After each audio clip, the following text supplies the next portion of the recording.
David DeAngelis presents The Power of Your Subconscious Mind by Joseph Murphy. Digitally narrated using the voice of Edward Herman. How this book can work miracles in your life. I have seen miracles happen to men and women in all walks of life all over the world. Miracles will happen to you too when you begin using the magic power of your subconscious mind. This book is designed to teach you that your habitual thinking and imagery mold, fashion, and create your destiny. For as a man thinketh in his subconscious mind, so is he. Do you know the answers? Why is one man sad and another man happy? Why is one man joyous and prosperous and another man poor and miserable? Why is one man fearful and anxious and another full of faith and confidence? Why does one man have a beautiful, luxurious home while another man lives out a meager existence in a slum? Why is one man a great success and another an abject failure? Why is one speaker outstanding and another immensely popular and another mediocre and unpopular? Why is one man a genius in his work or profession, while the other man toils and moils all his life without doing or accomplishing anything worthwhile? Why is one man healed of a so-called incurable disease and another isn't? Why is it so many good, kind, religious people suffer the tortures of the damned in their mind and body? Why is it many immoral and irreligious people succeed and prosper and enjoy radiant health? Why is one woman happily married and her sister very unhappy and frustrated? Is there an answer to these questions in the workings of your conscious and subconscious minds? There most certainly is. Reason for writing this book. It is for the express purpose of answering and clarifying the above questions and many others of a similar nature that motivated me to write this book. I have endeavored to explain the great fundamental truths of your mind in the simplest language possible. I believe that it is perfectly possible to explain the basic, foundational, and fundamental laws of life and of your mind in ordinary, everyday language. You will find that the language of this book is that used in your daily papers, current periodicals, in your business offices, in your home, and in your daily workshop. I urge you to study this book and apply the techniques outlined therein.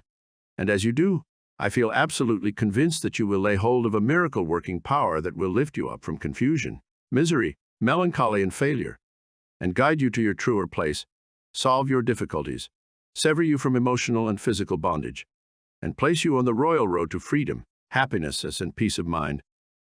This miracle-working power of your subconscious mind can heal you of your sickness, make you vital and strong again. In learning how to use your inner powers, you will open the prison door of fear and enter into a life described by Paul as the glorious liberty of the sons of God. Releasing the miracle-working power. A personal healing will ever be the most convincing evidence of our subconscious powers. Over 42 years ago, I resolved a malignancy. In medical terminology, it was called a sarcoma. By using the healing power of my subconscious mind, which created me and still maintains and governs all my vital functions. The technique I applied is elaborated on in this book, and I feel sure that it will help others to trust the same infinite healing presence lodged in the subconscious depths of all men. Through the kindly offices of my doctor friend, I suddenly realized that it was natural to assume that the creative intelligence, which made all my organs, fashioned my body, and started my heart, could heal its own handiwork. The ancient proverb says, "The doctor dresses the wound and God heals it." Wonders happen when you pray effectively. Scientific prayer is the harmonious interaction of the conscious and subconscious levels of mind, scientifically directed for a specific purpose. This book will teach you the scientific way to tap the realm of infinite power within you, enabling you to get what you really want in life. You desire a happier, fuller, and richer life. Begin to use this miracle-working power and smooth your way in daily affairs, solve business problems, and bring harmony in family relationships. Be sure that you read this book several times. The many chapters will show you how this wonderful power works and how you can draw out of the hidden inspiration and wisdom that is within you. Learn the simple techniques of impressing the subconscious mind. Follow the new scientific way in tapping the infinite storehouse. Read this book carefully, earnestly, and lovingly. Prove to yourself the amazing way it can help you.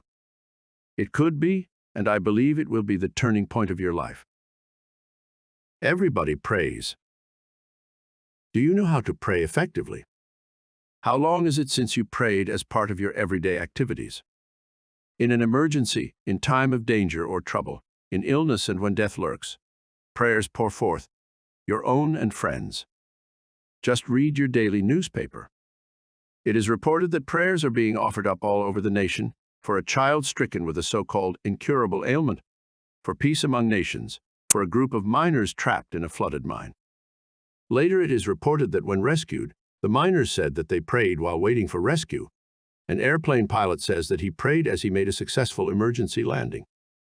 Certainly, prayer is an ever-present help in time of trouble, but you do not have to wait for trouble to make prayer an integral and constructive part of your life. The dramatic answers to prayer make headlines and are the subject of testimonies to the effectiveness of prayer.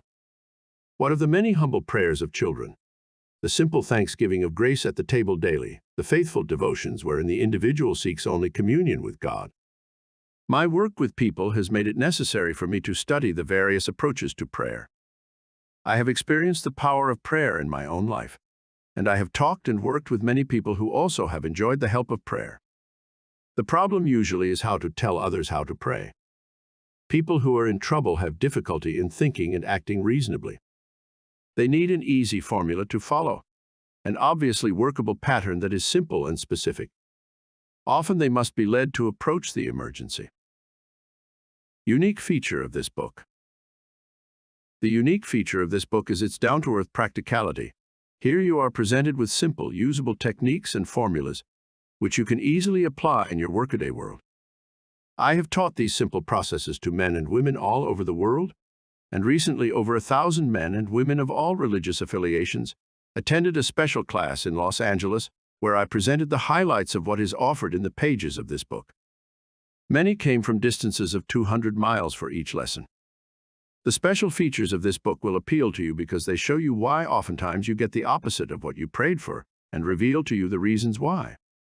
People have asked me in all parts of the world and thousands of times, why is it I have prayed and got no answer? In this book you will find the reasons for this common complaint.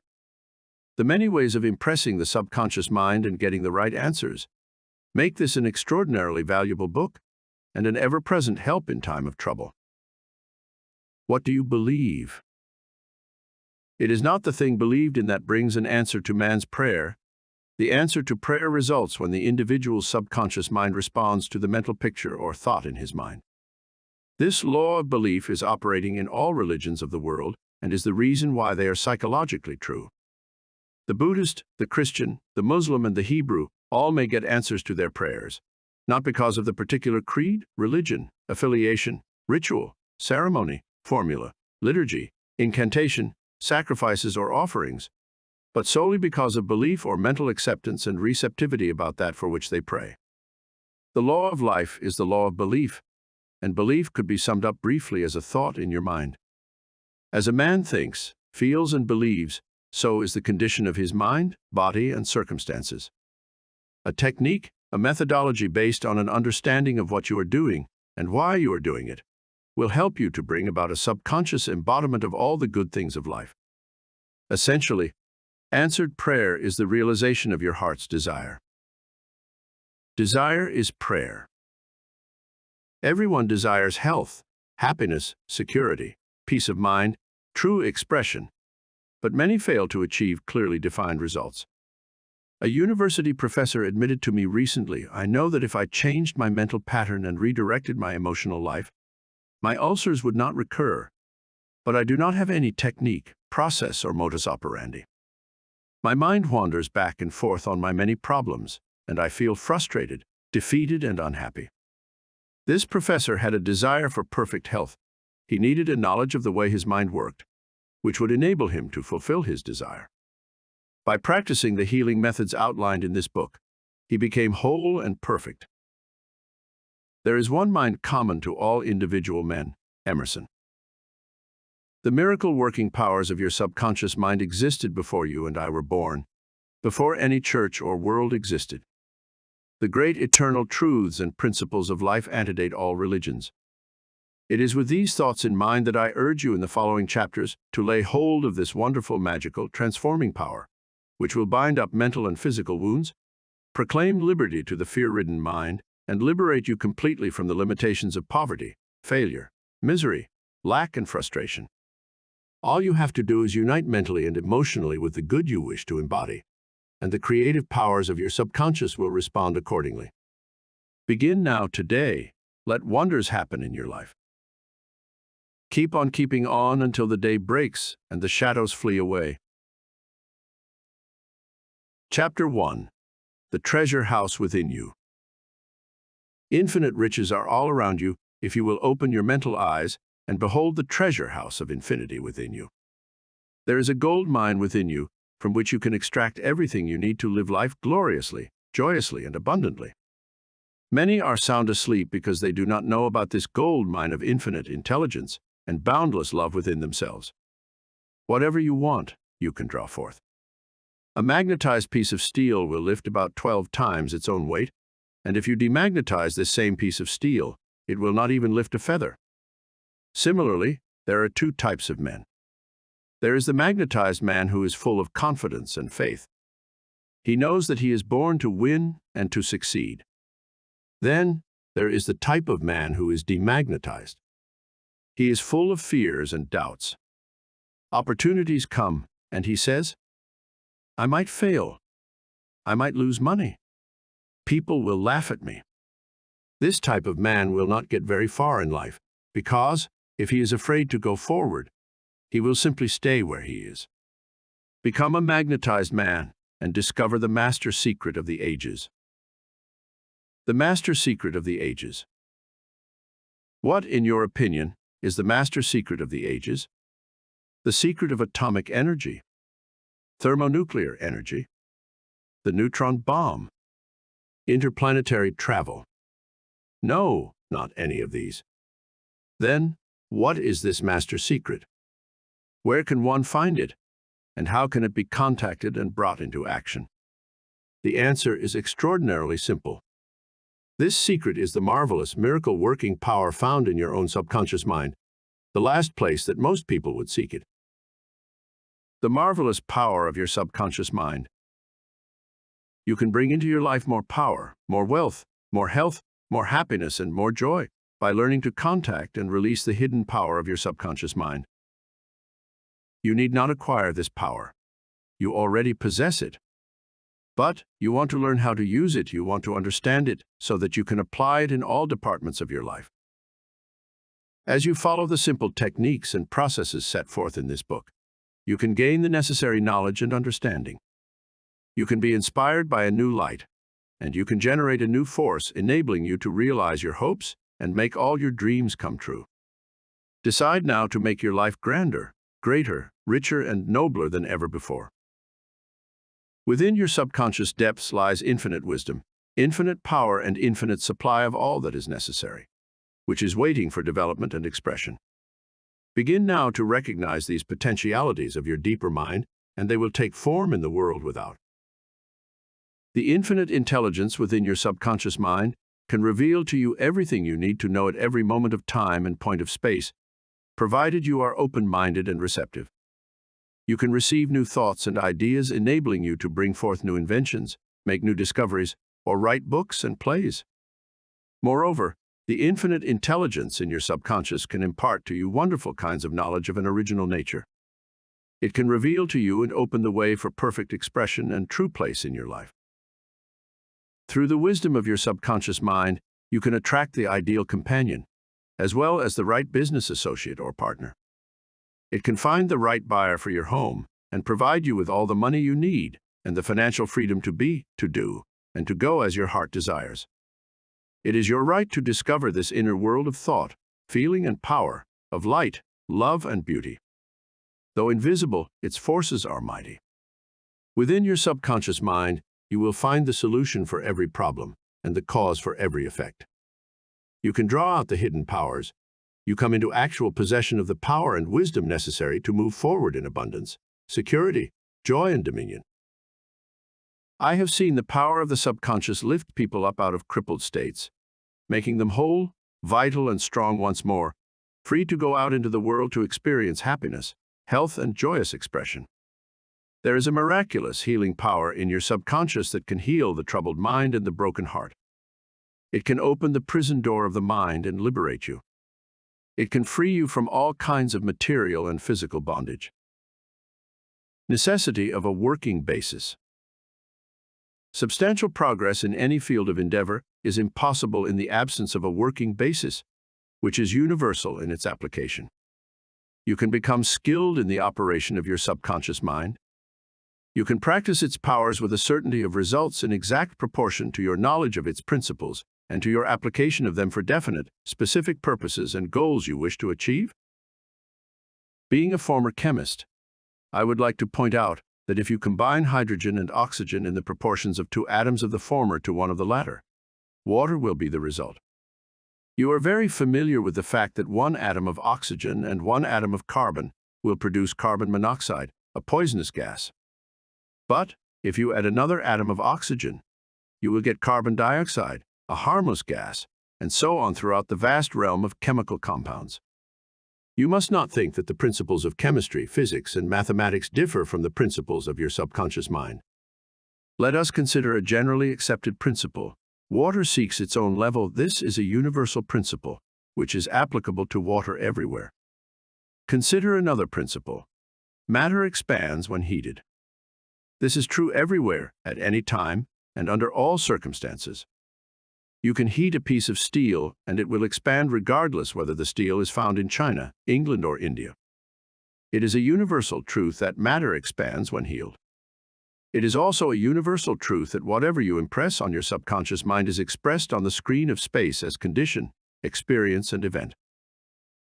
Your prayer is answered because your subconscious mind is principle, and by principle, I mean the way a thing works. For example, the principle of electricity is that it works from a higher to a lower potential. You do not change the principle of electricity when you use it, but by cooperating with nature, you can bring forth marvelous inventions and discoveries which bless humanity in countless ways. Your subconscious mind is principle and works according to the law of belief. You must know what belief is, why it works, and how it works. Your Bible says in a simple, clear, and beautiful way, "Whosoever shall say unto this mountain, Be thou removed, and be thou cast into the sea, and shall not doubt in his heart, but shall believe that those things which he saith shall come to pass, he shall have whatsoever he saith." Mark 11:23. The law of your mind is the law of belief. This means to believe in the way your mind works, to believe in belief itself. The belief of your mind is the thought of your mind. That is simple. Just that and nothing else. All your experiences, events, conditions, and acts are the reactions of your subconscious mind to your thoughts. Remember, it is not the thing believed in, but the belief in your own mind, which brings about the result. Cease believing in the false beliefs, opinions, superstitions, and fears of mankind. Begin to believe in the eternal verities and truths of life, which never change. Then you will move onward, upward, and Godward. Whoever reads this book and applies the principles of the subconscious mind herein set forth will be able to pray scientifically and effectively for himself and for others. Your prayer is answered according to the universal law of action and reaction. Thought is incipient action. The reaction is the response from your subconscious mind, which corresponds with the nature of your thought. Busy your mind with the concepts of harmony, health, peace, and goodwill, and wonders will happen in your life. The duality of mind. You have only one mind, but your mind possesses 2 distinctive characteristics. The line of demarcation between the two is well known to all thinking men and women today. The 2 functions of your mind are essentially unlike. Each is endowed with separate and distinct attributes and powers. The nomenclature generally used to distinguish the 2 functions of your mind is as follows: the objective and subjective mind, the conscious and subconscious mind, the waking and sleeping mind, the surface self and the deep self, the voluntary mind and the involuntary mind, the male and the female, and many other terms. You will find the terms conscious and subconscious used to represent the dual nature of your mind throughout this book. The conscious and subconscious minds. An excellent way to get acquainted with the two functions of your mind is to look upon your own mind as a garden.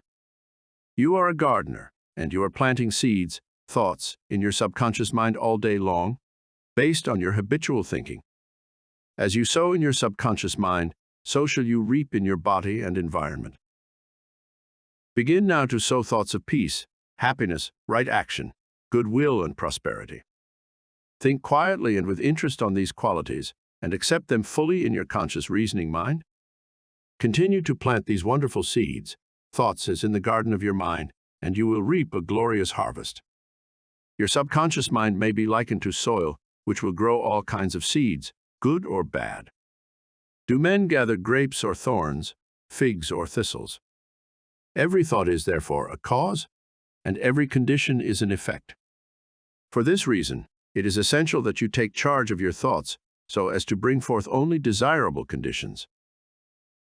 When your mind thinks correctly, when you understand the truth, when the thoughts deposited in your subconscious mind are constructive, harmonious and peaceful, the magic working power of your subconscious will respond and bring about harmonious conditions, agreeable surroundings, and the best of everything.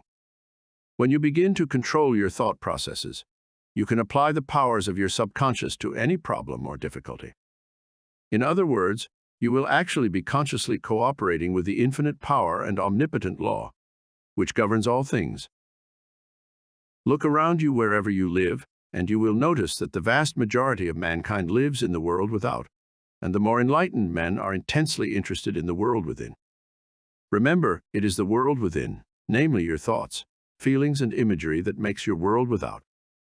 It is, therefore, the only creative power, and everything that you find in your world of expression has been created by you in the inner world of your mind, consciously or unconsciously.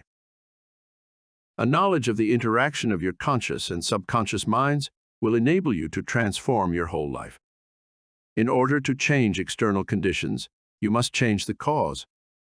Most men try to change conditions and circumstances by working with conditions and circumstances.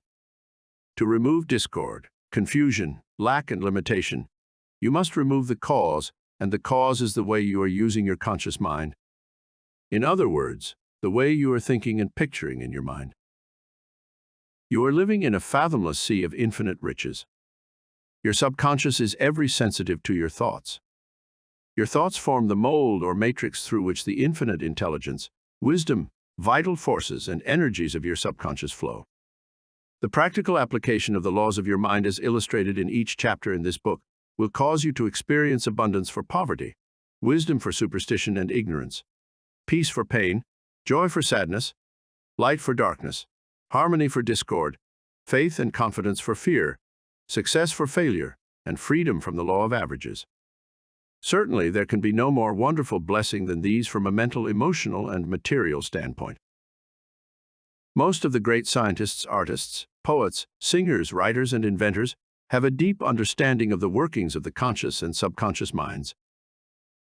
One time Caruso, the great operatic tenor, was struck with stage fright. He said his throat was paralyzed due to spasms caused by intense fear, which constricted the muscles in his throat. Perspiration poured copiously down his face. He was ashamed because in a few minutes he had to go out on the stage, yet he was shaking with fear and trepidation. He said, "They will laugh at me. I can't sing." Then he shouted in the presence of those behind the stage, "The little me wants to strangle the big me within." He said to the little me, "Get out of here, the big me wants to sing through me." By the big me, he meant the limitless power and wisdom of his subconscious mind. He began to shout, get out, the big me is going to sing." His subconscious mind responded, releasing the vital forces within him.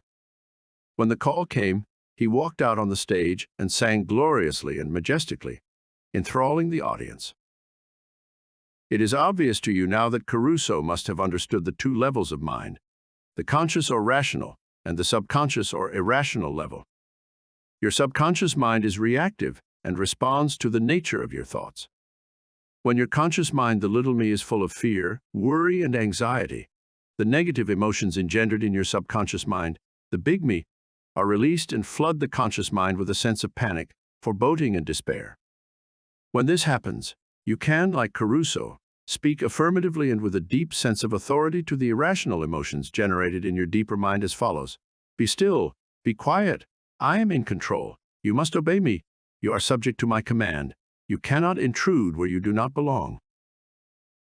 It is fascinating and intensely interesting to observe how you can speak authoritatively and with conviction to the irrational movement of your deeper self, bringing silence, harmony, and peace to your mind. The subconscious is subject to the conscious mind, and that is why it is called subconscious or subjective. Outstanding differences and modes of operation. You will perceive the main differences by the following illustration. The conscious mind is like the navigator or captain at the bridge of a ship. He directs the ship and signals orders to men in the engine room, who in turn control all the boilers, instruments, gauges, etc. The men in the engine room do not know where they are going. They follow orders.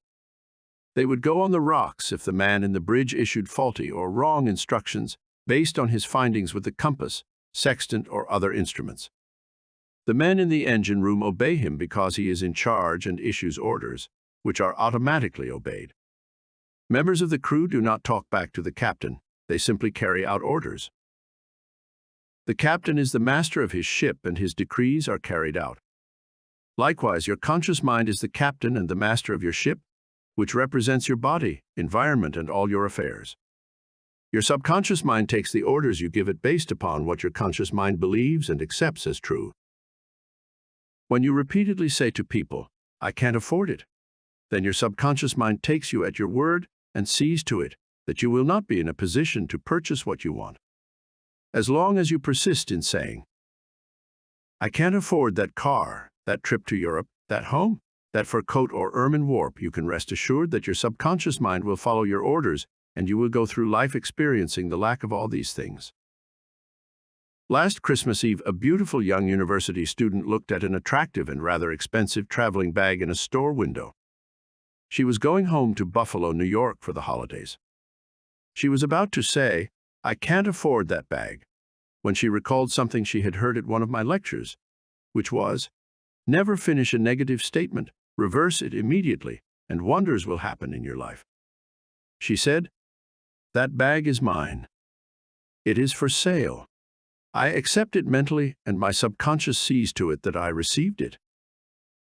At 8 o'clock Christmas Eve, her fiancé presented her with a bag exactly the same as the one she had looked at, and mentally identified herself with at 10 o'clock the same morning. She had filled her mind with the thought of expectancy and released the whole thing to her deeper mind, which has the know-how of accomplishment. This young girl, a student at the University of Southern California, said to me, "I didn't have the money to buy that bag. But now I know where to find money and all the things I need, and that is in the treasure house of eternity within me." Another simple illustration is this. When you say, "I do not like mushrooms," and the occasion subsequently comes that you are served mushrooms in sauces or salads, you will get indigestion because your subconscious mind says to you, "The boss, your conscious mind, does not like mushrooms." This is an amusing example of the outstanding differences and modes of operation of your conscious and subconscious minds. A woman may say, "I wake up at 3 o'clock if I drink coffee at night."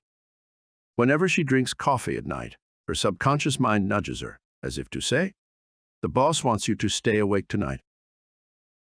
Your subconscious mind works 24 hours a day and makes provisions for your benefit, pouring all the fruit of your habitual thinking into your lap. How her subconscious responded. A woman wrote me a few months ago as follows, "I am 75 years old, a widow with a grown family.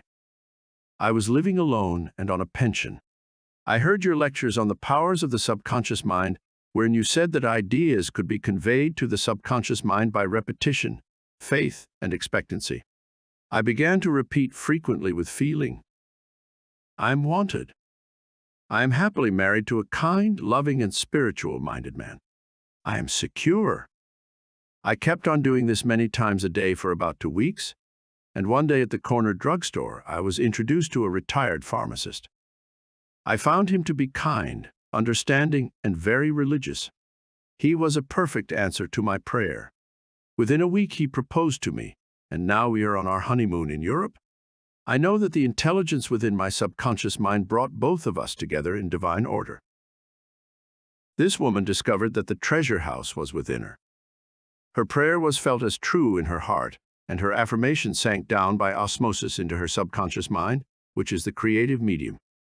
The moment she succeeded in bringing about a subjective embodiment, her subconscious mind brought about the answer through the law of attraction. Her deeper mind, full of wisdom and intelligence, brought both of them together in divine order. Be sure that you think on whatsoever things are true, whatsoever things are honest, whatsoever things are just, whatsoever things are pure, whatsoever things are lovely, whatsoever things are of good report, if there be any virtue, and if there be any praise, think on these things. Phil. Brief summary of ideas worth remembering. 1. The treasure house is within you. Look within for the answer to your heart's desire. 2. The great secret possessed by the great men of all ages was their ability to contact and release the powers of their subconscious mind. You can do the same. 3. Your subconscious has the answer to all problems. If you suggest to your subconscious prior to sleep, "I want to get up at 6 a.m., it will awaken you at that exact time. 4. Your subconscious mind is the builder of your body and can heal you. Lull yourself to sleep every night with the idea of perfect health, and your subconscious, being your faithful servant, will obey you. 5.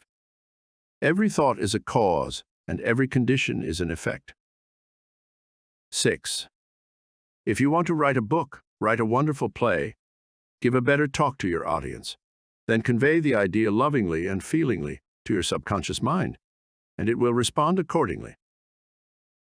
7. You are like a captain navigating a ship.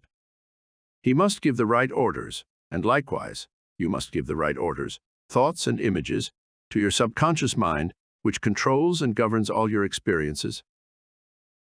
8.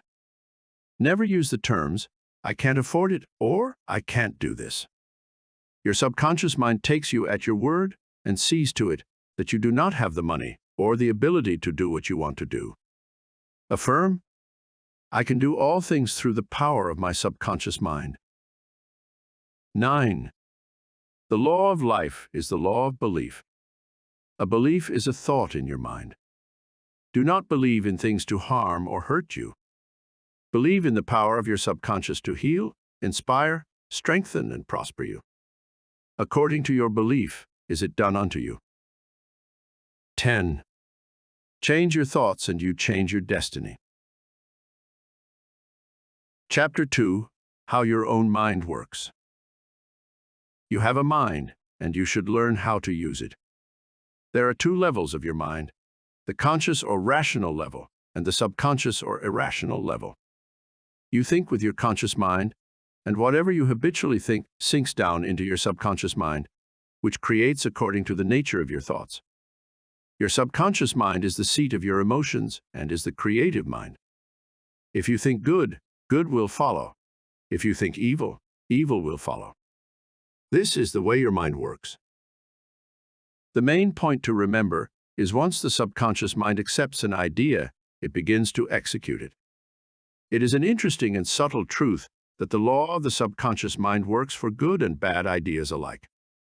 This law, when applied in a negative way, is the cause of failure, frustration, and unhappiness.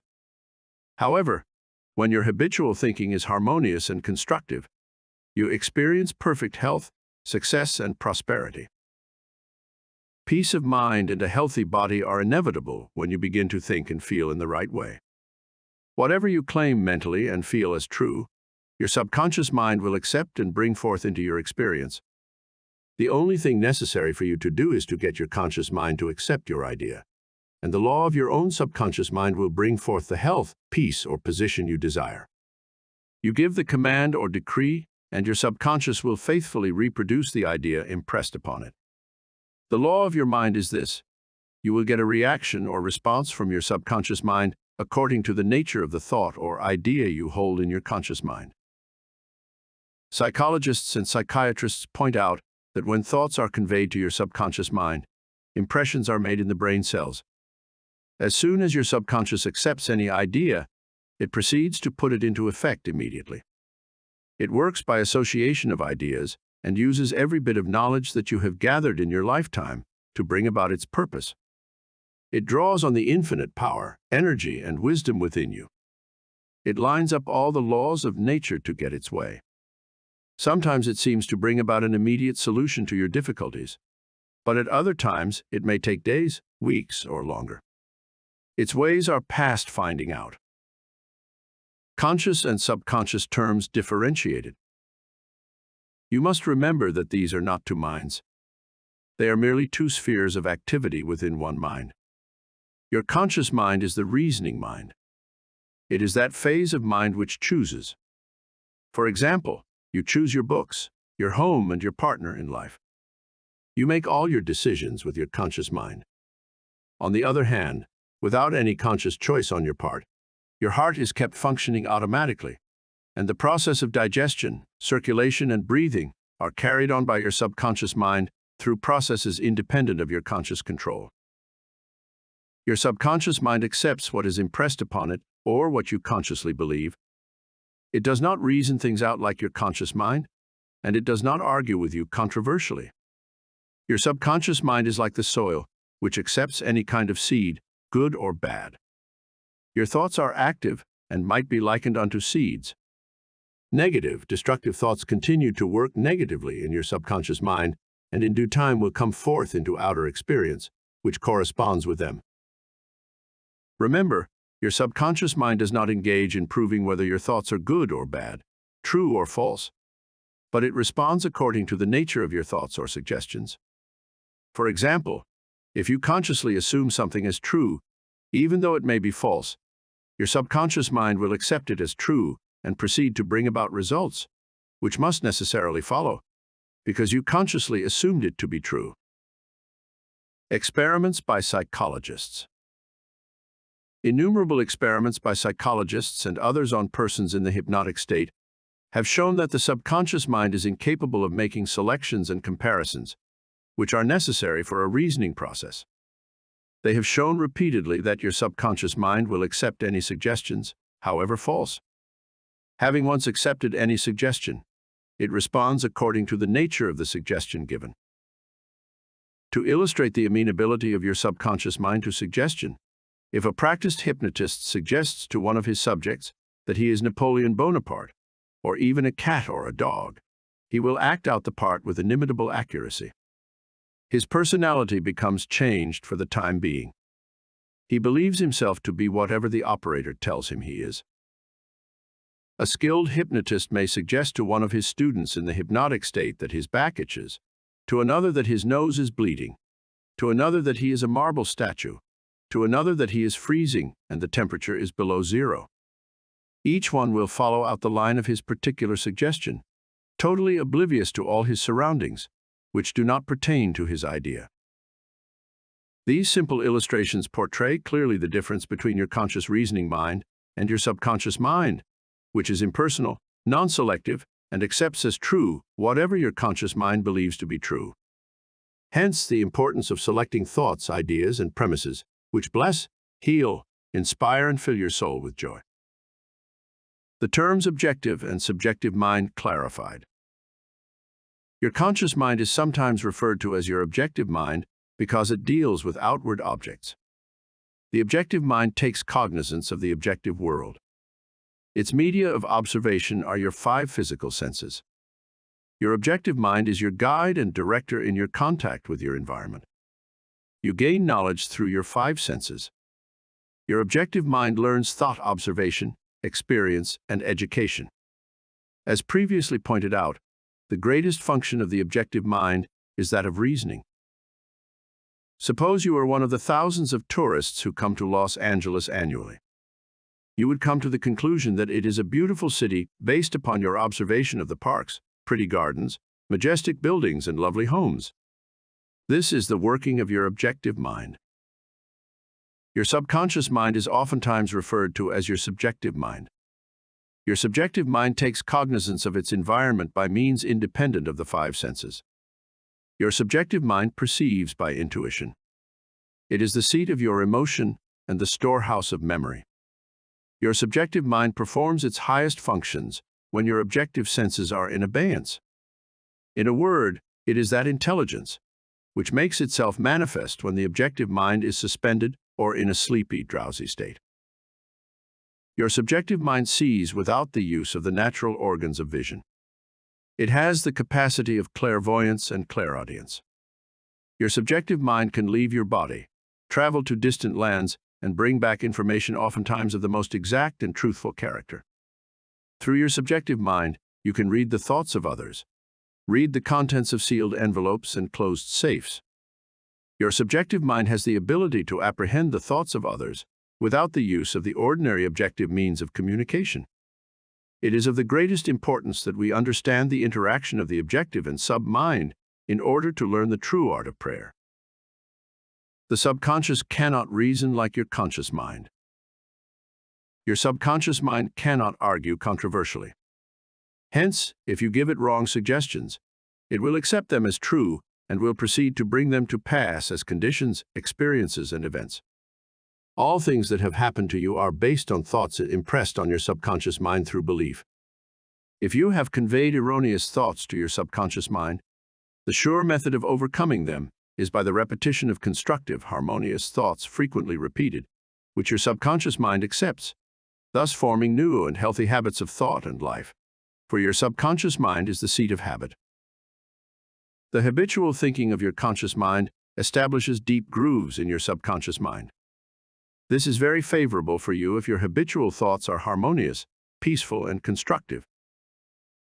If you have indulged in fear, worry, and other destructive forms of thinking, the remedy is to recognize the omnipotence of your subconscious mind and decree freedom, happiness, and perfect health. Your subconscious mind, being creative and one with your divine source, will proceed to create the freedom and happiness which you have earnestly decreed. The tremendous power of suggestion. You must realize by now that your conscious mind is the watchman at the gate, and its chief function is to protect your subconscious mind from false impressions. You are now aware of one of the basic laws of mind. Your subconscious mind is amenable to suggestion. As you know, your subconscious mind does not make comparisons or contrasts. Neither does it reason and think things out for itself. This latter function belongs to your conscious mind. It simply reacts to the impressions given to it by your conscious mind. It does not show a preference for one course of action over another. The following is a classic example of the tremendous power of suggestion. Suppose you approach a timid-looking passenger on board ship and say to him something like this: "You look very ill? How pale you are! I feel certain you are going to be seasick. Let me help you to your cabin." The passenger turns pale. Your suggestion of seasickness associates itself with his own fears and forebodings. He accepts your aid down to the berth, and there your negative suggestion, which was accepted by him, is realized. Different reactions to the same suggestion. It is true that different people will react in different ways to the same suggestion because of their subconscious conditioning or belief. For example, if you go to a sailor on the ship and say to him sympathetically, "My dear fellow, you're looking very ill. Aren't you feeling sick? You look to me as if you were going to be seasick." According to his temperament, he either laughs at your joke or expresses mild irritation. Your suggestion fell on deaf ears in this instance, because your suggestion of seasickness was associated in his mind with his own immunity from it. Therefore, it called up not fear or worry, but self-confidence. The dictionary says that a suggestion is the act or instance of putting something into one's mind, the mental process by which the thought or idea suggested is entertained, accepted, or put into effect. You must remember that a suggestion cannot impose something on the subconscious mind against the will of the conscious mind. In other words, your conscious mind has the power to reject the suggestion given. In the case of the sailor, he had not fear of seasickness.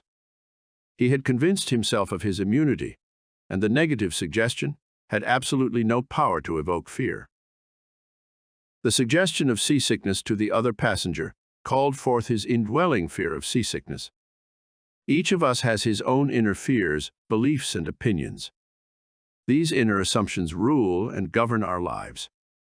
A suggestion has no power in and of itself except it is accepted mentally by you. This causes your subconscious powers to flow in a limited and restricted way according to the nature of the suggestion. How he lost his arm. Every 2 or 3 years I give a series of lectures at the London Truth Forum in Caxton Hall. This is a forum I founded a number of years ago. Dr. Evelyn Fleet, the director, told me about an article which appeared in the English newspapers dealing with the power of suggestion. This is the suggestion a man gave to his subconscious mind over a period of about 2 years. I would give my right arm to see my daughter cured. It appeared that his daughter had a crippling form of arthritis, together with a so-called incurable form of skin disease. Medical treatment had failed to alleviate the condition, and the father had an intense longing for his daughter's healing, and expressed his desire in the words just quoted.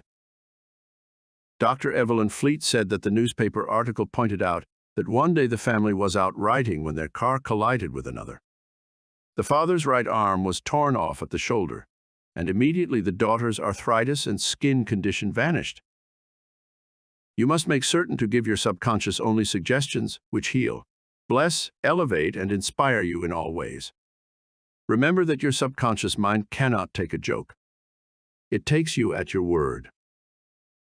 How autosuggestion banishes fear. Illustrations of autosuggestion.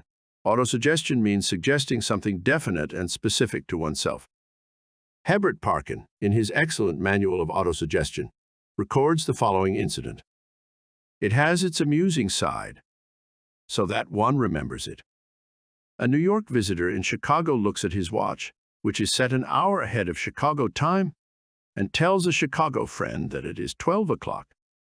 The Chicago friend, not considering the difference in time between Chicago and New York, tells the New Yorker that he is hungry and that he must go to lunch. Autosuggestion may be used to banish various fears and other negative conditions. A young singer was invited to give an audition. She had been looking forward to the interview, but on 3 previous occasions she had failed miserably due to fear of failure. This young lady had a very good voice, but she had been saying to herself, when the time comes for me to sing, maybe they won't like me. I will try, but I'm full of fear and anxiety. Her subconscious mind accepted these negative autosuggestions as a request and proceeded to manifest them and bring them into her experience. The cause was an involuntary autosuggestion, i.e. silent fear thoughts emotionalized and subjectified. She overcame it by the following technique. 3 times a day, she isolated herself in a room. She sat down comfortably in an armchair, relaxed her body, and closed her eyes. She stilled her mind and body as best she could. Physical inertia favors mental passivity and renders the mind more receptive to suggestion. She counteracted the fear suggestion by saying to herself, I sing beautifully, I am poised, serene, confident, and calm.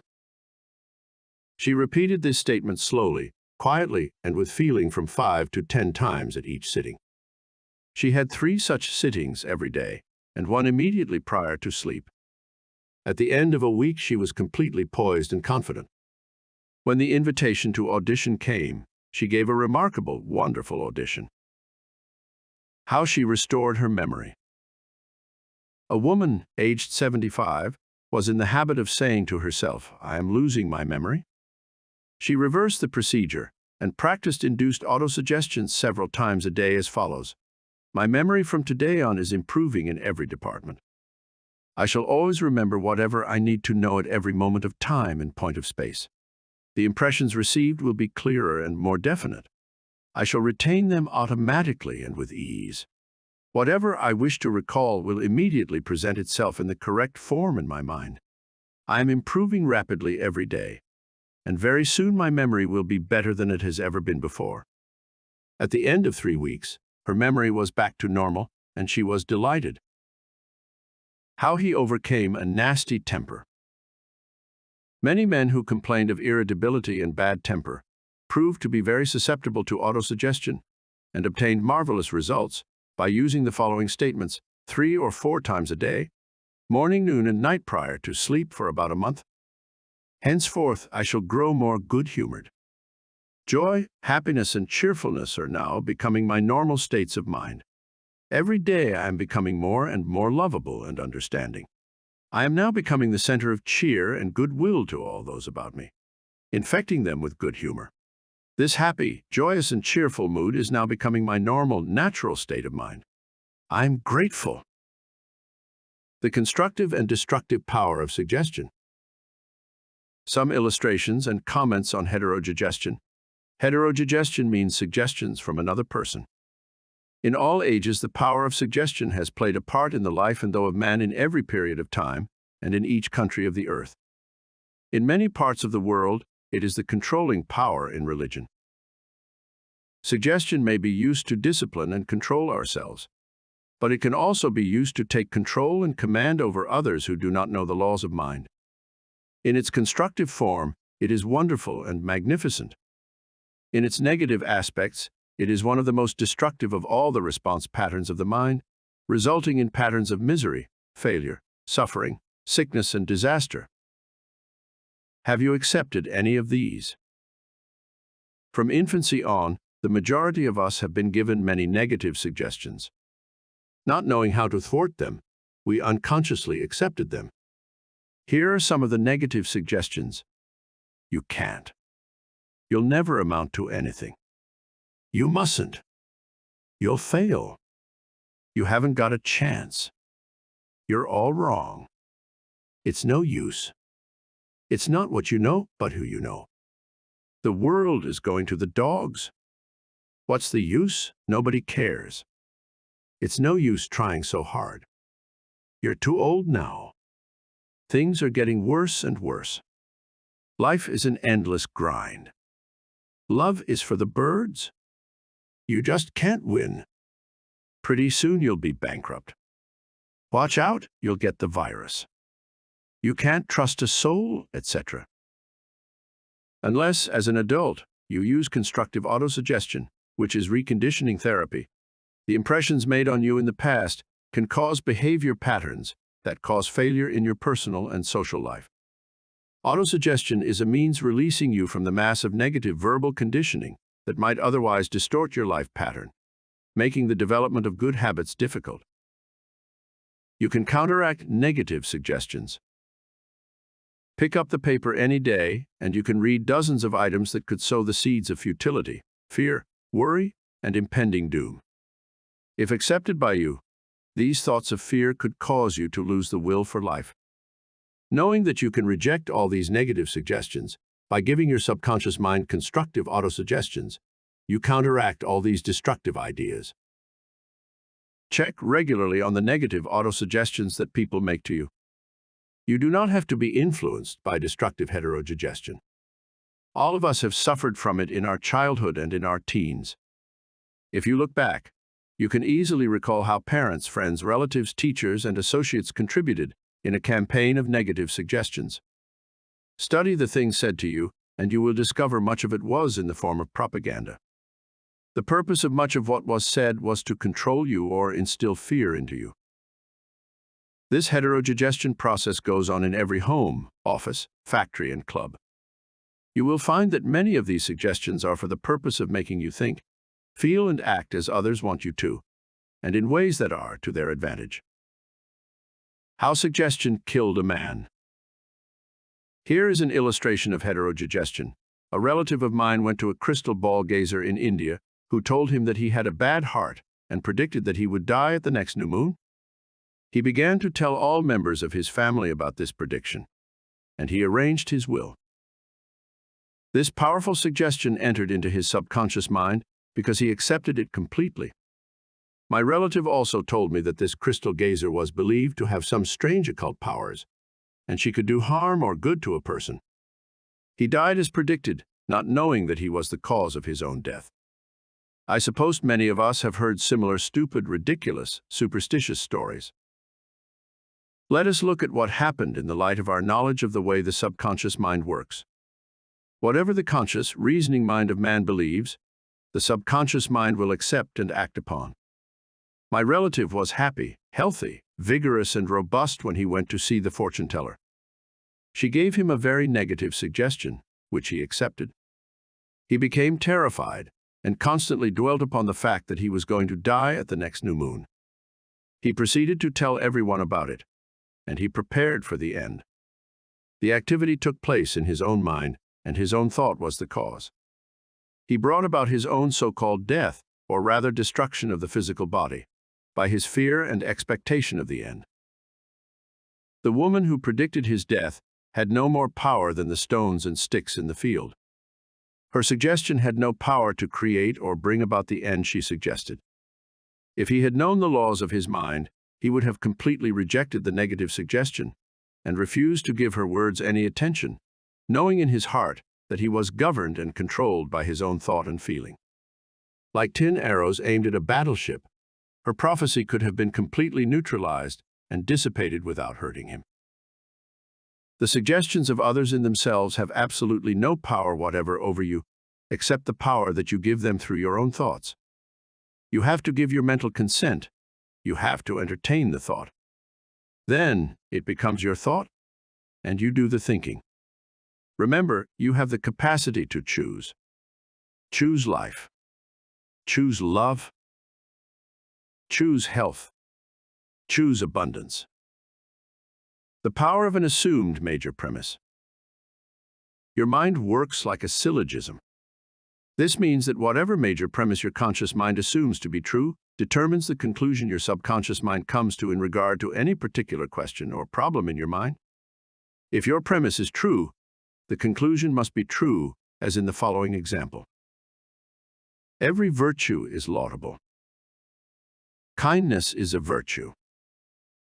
Therefore, kindness is laudable. Another example is as follows. All formed things change and pass away. The pyramids of Egypt are formed things. Therefore, someday the pyramids will pass away. The first statement is referred to as the major premise, and the right conclusion must necessarily follow the right premise. A college professor who attended some of my Science of Mind lectures in May 1962 at Town Hall, New York, said to me, "Everything in my life is topsy-turvy and I have lost health, wealth, and friends. Everything I touch turns out wrong." I explained to him that he should establish a major premise in his thinking, that the infinite intelligence of his subconscious mind was guiding, directing, and prospering him spiritually, mentally, and materially. Then his subconscious mind would automatically direct him wisely in his investments, decisions, and also heal his body and restore his mind to peace and tranquility. This professor formulated an overall picture of the way he wanted his life to be, and this was his major premise. Infinite intelligence leads and guides me in all my ways.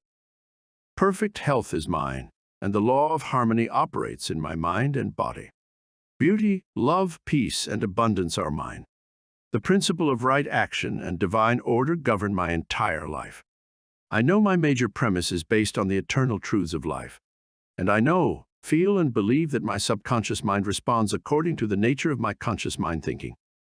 He wrote me as follows.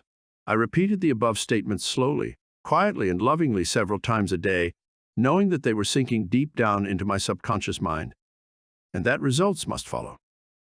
I am deeply grateful for the interview you gave me, and I would like to add that all departments of my life are changing for the better. It works. The subconscious does not argue controversially. Your subconscious mind is all-wise and knows the answers to all questions. It does not argue with you or talk back to you. It does not say, "You must not impress me with that." For example, when you say, "I can't do this. I am too old now. I can't meet this obligation. I was born on the wrong side of the tracks. I don't know the right politician." You are impregnating your subconscious with these negative thoughts, and it responds accordingly. You are actually blocking your own good, thereby bringing lack, limitation, and frustration into your life. When you set up obstacles, impediments, and delays in your conscious mind, you are denying the wisdom and intelligence resident in your subconscious mind. You are actually saying, in effect, that your subconscious mind cannot solve your problem. This leads to mental and emotional congestion, followed by sickness and neurotic tendencies. To realize your desire and overcome your frustration, Affirm boldly several times a day. The infinite intelligence, which gave me this desire, leads, guides, and reveals to me the perfect plan for the unfolding of my desire. I know the deeper wisdom of my subconscious is now responding, and what I feel and claim within is expressed in the without. There is a balance, equilibrium, and equanimity. If you say, "There is no way out. I am lost. There is no way out of this dilemma. I'm stymied and blocked," you will get no answer or response from your subconscious mind. If you want the subconscious to work for you, give it the right request and attain its cooperation. It is always working for you. It is controlling your heartbeat this minute and also your breathing. It heals a cut on your finger, and its tendency is Lifeword, forever seeking to take care of you and preserve you. Your subconscious has a mind of its own, but it accepts your patterns of thought and imagery. When you are seeking an answer to a problem, your subconscious will respond, but it expects you to come to a decision and to a true judgment in your conscious mind.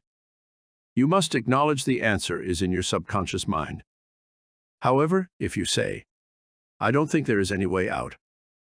I'm all mixed up and confused.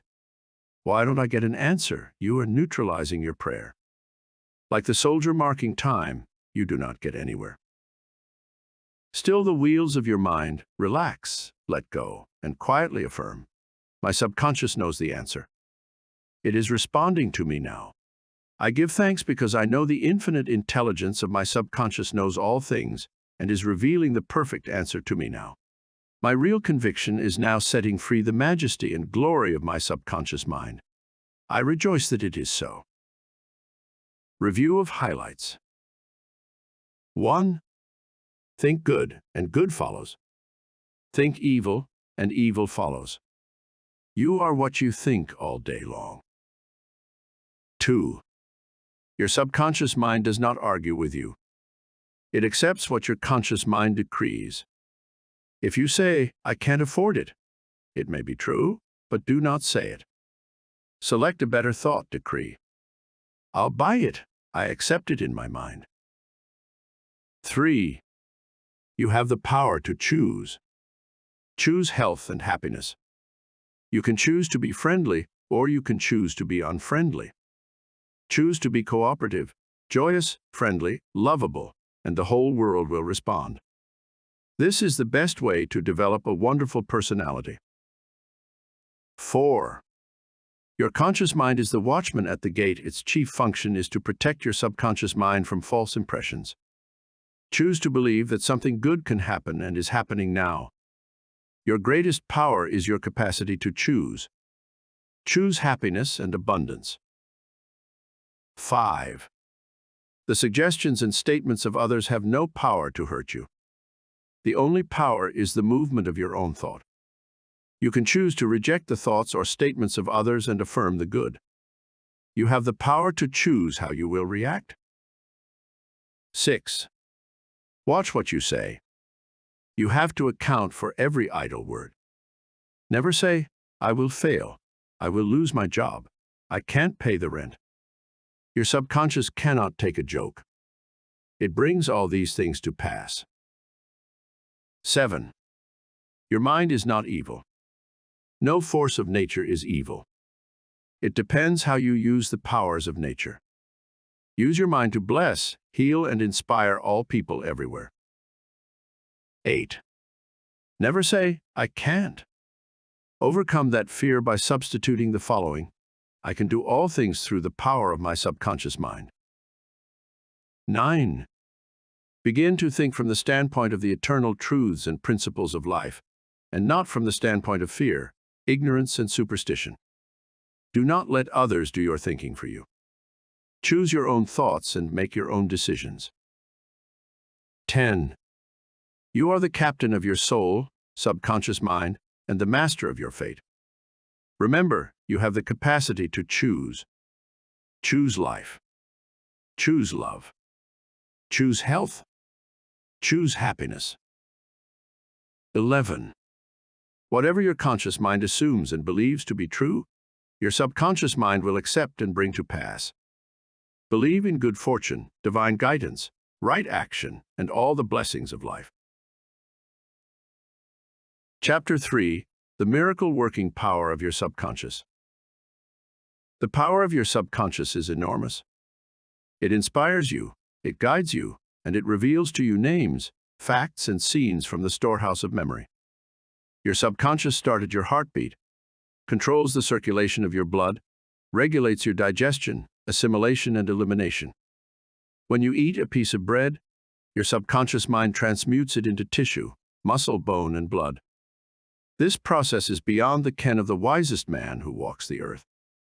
Your subconscious mind controls all vital processes and functions of your body and knows the answer to all problems. Your subconscious mind never sleeps and never rests. It is always on the job. You can discover the miracle-working power of your subconscious by plainly stating to your subconscious prior to sleep that you wish a certain specific thing accomplished. You will be delighted to discover that forces within you will be released, leading to the desired result. Here, then, is a source of power and wisdom which places you in touch with omnipotence, or the power that moves the world, guides the planets in their course, and causes the sun to shine. Your subconscious mind is the source of your ideals, aspirations, and altruistic urges. It was through the subconscious mind that Shakespeare perceived great truths hidden from the average man of his day. Undoubtedly, it was the response of his subconscious mind that caused the Greek sculptor Phidias to portray beauty, order, symmetry, and proportion in marble and bronze. It enabled the Italian artist Raphael to paint Madonnas, and Ludwig van Beethoven to compose symphonies. In 1955, I lectured at the Yoga Forest University, Rishikesh, India, and there I chatted with a visiting surgeon from Bombay. He told me about Dr. James Esdale, a Scotch surgeon who worked in Bengal before ether or other modern methods of anesthesia were discovered. Between 1843 and 1846, Dr. Esdale performed about 400 major operations on the eye, ear, and throat. All operations were conducted under mental anesthesia only. This Indian doctor at Rishikesh informed me that the postoperative mortality rate of patients operated on by Dr. Esdale was extremely low, probably 2 or 3%. Patients felt no pain, and there were no deaths during the operations.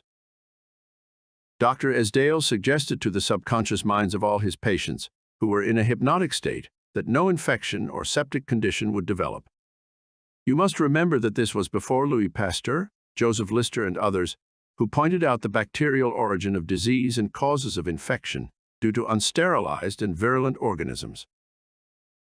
This Indian surgeon said that the reason for the low mortality rate and the general absence of infection, which was reduced to a minimum, was undoubtedly due to the suggestions of Dr. Esdale to the subconscious minds of his patients. They responded according to the nature of his suggestion. It is simply wonderful when you conceive how a surgeon, over 120 years ago, discovered the miraculous wonder-working powers of the subconscious mind. Doesn't it cause you to be seized with a sort of mystic awe when you stop and think of the transcendental powers of your subconscious mind? Consider its extrasensory perceptions, such as its capacity for clairvoyance and clairaudience, its independence of time and space, its capacity to render you free from all pain and suffering, and its capacity to get the answer to all problems, be they what they may. All these and many more reveal to you that there is a power and an intelligence within you that far transcends your intellect, causing you to marvel at the wonders of it all.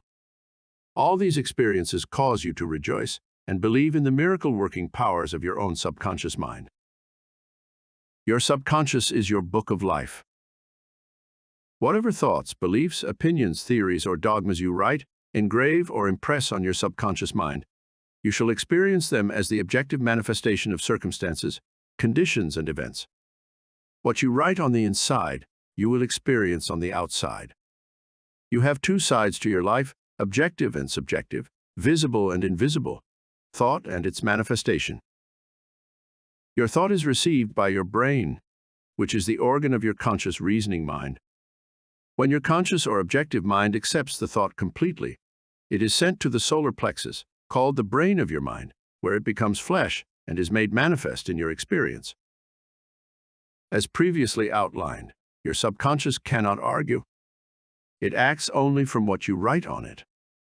It accepts your verdict of the conclusions of your conscious mind as final. This is why you are always writing on the book of life, because your thoughts become your experiences. The American essayist, Ralph Waldo Emerson, said, "Man is what he thinks all day long. What is impressed in the subconscious is expressed." William James, the father of American psychology, said that the power to move the world is in your subconscious mind. Your subconscious mind is one with infinite intelligence and boundless wisdom. It is fed by hidden springs and is called the law of life. Whatever you impress upon your subconscious mind, the latter will move heaven and earth to bring it to pass. You must, therefore, impress it with right ideas and constructive thoughts. The reason there is so much chaos and misery in the world is because people do not understand the interaction of their conscious and subconscious minds. When these two principles work in accord, in concord, in peace and synchronously together, you will have health, happiness, peace, and joy. There is no sickness or discord when the conscious and subconscious work together harmoniously and peacefully. The tomb of Hermes was opened with great expectancy and a sense of wonder, because people believed that the greatest secret of the ages was contained therein.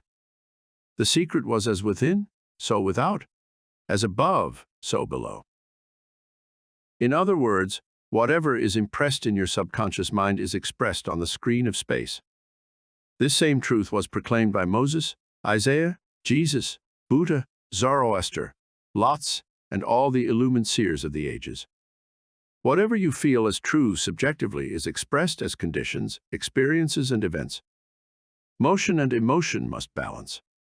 As in heaven, your own mind, so on earth, in your body and environment. This is the great law of life. You will find throughout all nature the law of action and reaction, of rest and motion.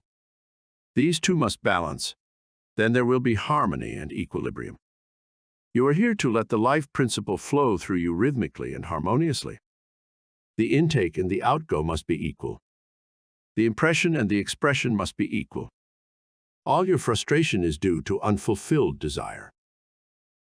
If you think negatively, destructively, and viciously, these thoughts generate destructive emotions, which must be expressed and find an outlet.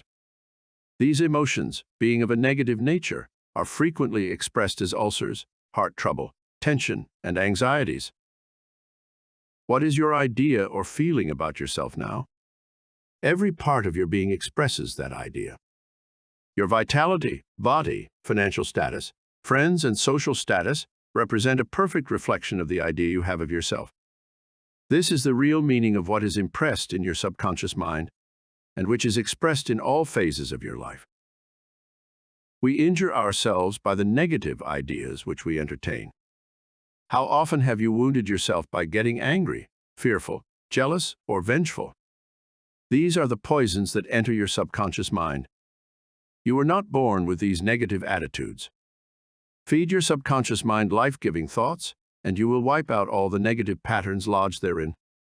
As you continue to do this, all the past will be wiped out and remembered no more. The subconscious heals a malignancy of the skin.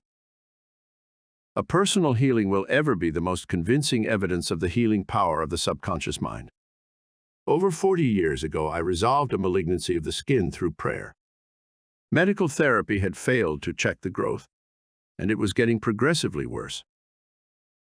A clergyman with a deep psychological knowledge explained to me the inner meaning of the 139th Psalm, wherein it says, "In thy book all my members were written, which in continuance were fashioned, when as yet there was none of them." He explained that the term book meant my subconscious mind, which fashioned and molded all my organs from an invisible cell.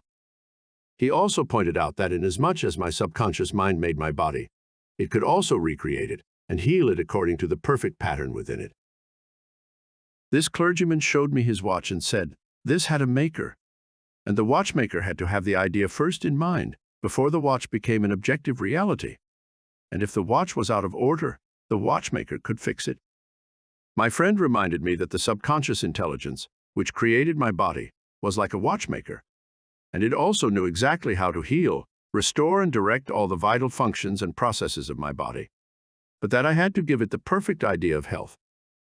This would act as cause, and the effect would be a healing. I prayed in a very simple was as follows. My body and all its organs were created by the infinite intelligence in my subconscious mind. It knows how to heal me. Its wisdom fashioned all my organs, tissues, muscles, and bones. This infinite healing presence within me is now transforming every atom of my being, making me whole and perfect now. I give thanks for the healing I know is taking place now.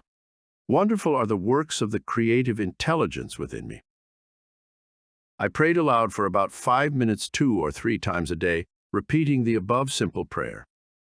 In about 3 months my skin was whole and perfect. As you can see, all I did was give life-giving patterns of wholeness, beauty and perfection to my subconscious mind, thereby obliterating the negative images and patterns of thought lodged in my subconscious mind, which were the cause of all my trouble. Nothing appears on your body except when the mental equivalent is first in your mind, and as you change your mind by drenching it with incessant affirmatives, you change your body. This is the basis of all healing. Marvelous are thy works, and that my soul, subconscious mind, knoweth right well. Psalm. How the subconscious controls all functions of the body. While you are awake or sound asleep upon your bed, the ceaseless, tireless action of your subconscious mind controls all the vital organs of your body without the help of your conscious mind. For example, while you are asleep, your heart continues to beat rhythmically. Your lungs do not rest, and the process of inhalation and exhalation, whereby your blood absorbs fresh air, goes on just the same as when you are awake. Your subconscious controls your digestive processes and glandular secretions, as well as all the other mysterious operations of your body. The hair on your face continues to grow whether you are asleep or awake. Scientists tell us that the skin secretes much more perspiration during sleep than during the waking hours. Your eyes, ears, and other senses are active during sleep. For instance, many of our great scientists have received answers to perplexing problems while they were asleep. They saw the answers in a dream. Oftentimes, your conscious mind interferes with the normal rhythm of the heart, lungs, and functioning of the stomach and intestines by worry, anxiety, fear, and depression. These patterns of thought interfere with the harmonious functioning of your subconscious mind. When mentally disturbed, the best procedure is to let go, relax, and still the wheels of your thought processes. Speak to your subconscious mind, telling it to take over in peace, harmony, and divine order. You will find that all the functions of your body will become normal again. Be sure to speak to your subconscious mind with authority and conviction, and it will conform to your command. Your subconscious seeks to preserve your life and restore you to health at all costs. It causes you to love your children, which also illustrates an instinctive desire to preserve all life. Let us suppose you accidentally ate some bad food. Your subconscious mind would cause you to regurgitate it. If you inadvertently took some poison, your subconscious powers would proceed to neutralize it. If you completely entrusted yourself to its wonder-working power, you would be entirely restored to health. How to get the subconscious to work for you?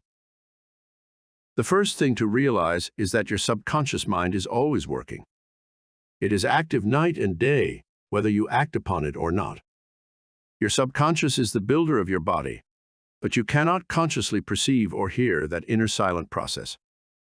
Your business is with your conscious mind and not your subconscious mind. Just keep your conscious mind busy with the expectation of the best, and make sure the thoughts you habitually think are based on whatsoever things are lovely, true, just, and of good report. Begin now to take care of your conscious mind, knowing in your heart and soul that your subconscious mind is always expressing, reproducing, and manifesting according to your habitual thinking. Remember, just as water takes the shape of the pipe it flows through, the life principle in you flows through you according to the nature of your thoughts. Claim that the healing presence in your subconscious is flowing through you as harmony, health, peace, joy, and abundance. Think of it as a living intelligence, a lovely companion on the way. Firmly believe it is continually flowing through you, vivifying, inspiring, and prospering you. It will respond exactly this way. It is done unto you as you believe. Healing principle of the subconscious restores atrophied optic nerves. There is the well-known, duly authenticated case of Madame Bayer of France, recorded in the archives of the medical department of Lord France. She was blind, the optic nerves were atrophied and useless. She visited Lourdes and had what she termed a miraculous healing. Ruth Cranston, a Protestant young lady who investigated and wrote about healings at Lourdes in McCall's magazine, November 1955, writes about Madame Bayer as follows. At Lourdes she regained her sight incredibly, with the optic nerves still lifeless and useless, as several doctors could testify after repeated examinations. A month later, upon re-examination, it was found that the seeing mechanism had been restored to normal. But at first, so far as medical examination could tell, she was seeing with dead eyes. I have visited Lourdes several times where I, too, witnessed some healings. And of course, as we shall explain in the next chapter, there is no doubt that healings take place at many shrines throughout the world, Christian and non-Christian. Madame Bayer, to whom we just referred, was not healed by the waters of the shrine, but by her own subconscious mind, which responded to her belief. The healing principle within her subconscious mind responded to the nature of her thought. Belief is a thought in the subconscious mind. It means to accept something as true. The thought accepted executes itself automatically. Undoubtedly, Madame Bayer went to the shrine with expectancy and great faith, knowing in her heart she would receive a healing. Her subconscious mind, which created the eye, can certainly bring a dead nerve back to life. What the creative principle created, it can recreate. According to your belief, is it done unto you. How to convey the idea of perfect health to your subconscious mind. A Protestant minister I knew in Johannesburg, South Africa, told me the method he used to convey the idea of perfect health to his subconscious mind. He had cancer of the lung. His technique, as given to me in his own handwriting, is exactly as follows. Several times a day I would make certain that I was completely relaxed mentally and physically. I relax my body by speaking to it as follows. My heart and lungs are relaxed, my head is relaxed, my whole being is completely relaxed. After about 5 minutes I would be in a sleepy, drowsy state. And then I affirmed the following truth: the perfection of God is now being expressed through me. The idea of perfect health is now filling my subconscious mind. The image God has of me is a perfect image, and my subconscious mind recreates my body in perfect accordance with the perfect image held in the mind of God. This minister had a remarkable healing. This is a simple, easy way of conveying the idea of perfect health to your subconscious mind.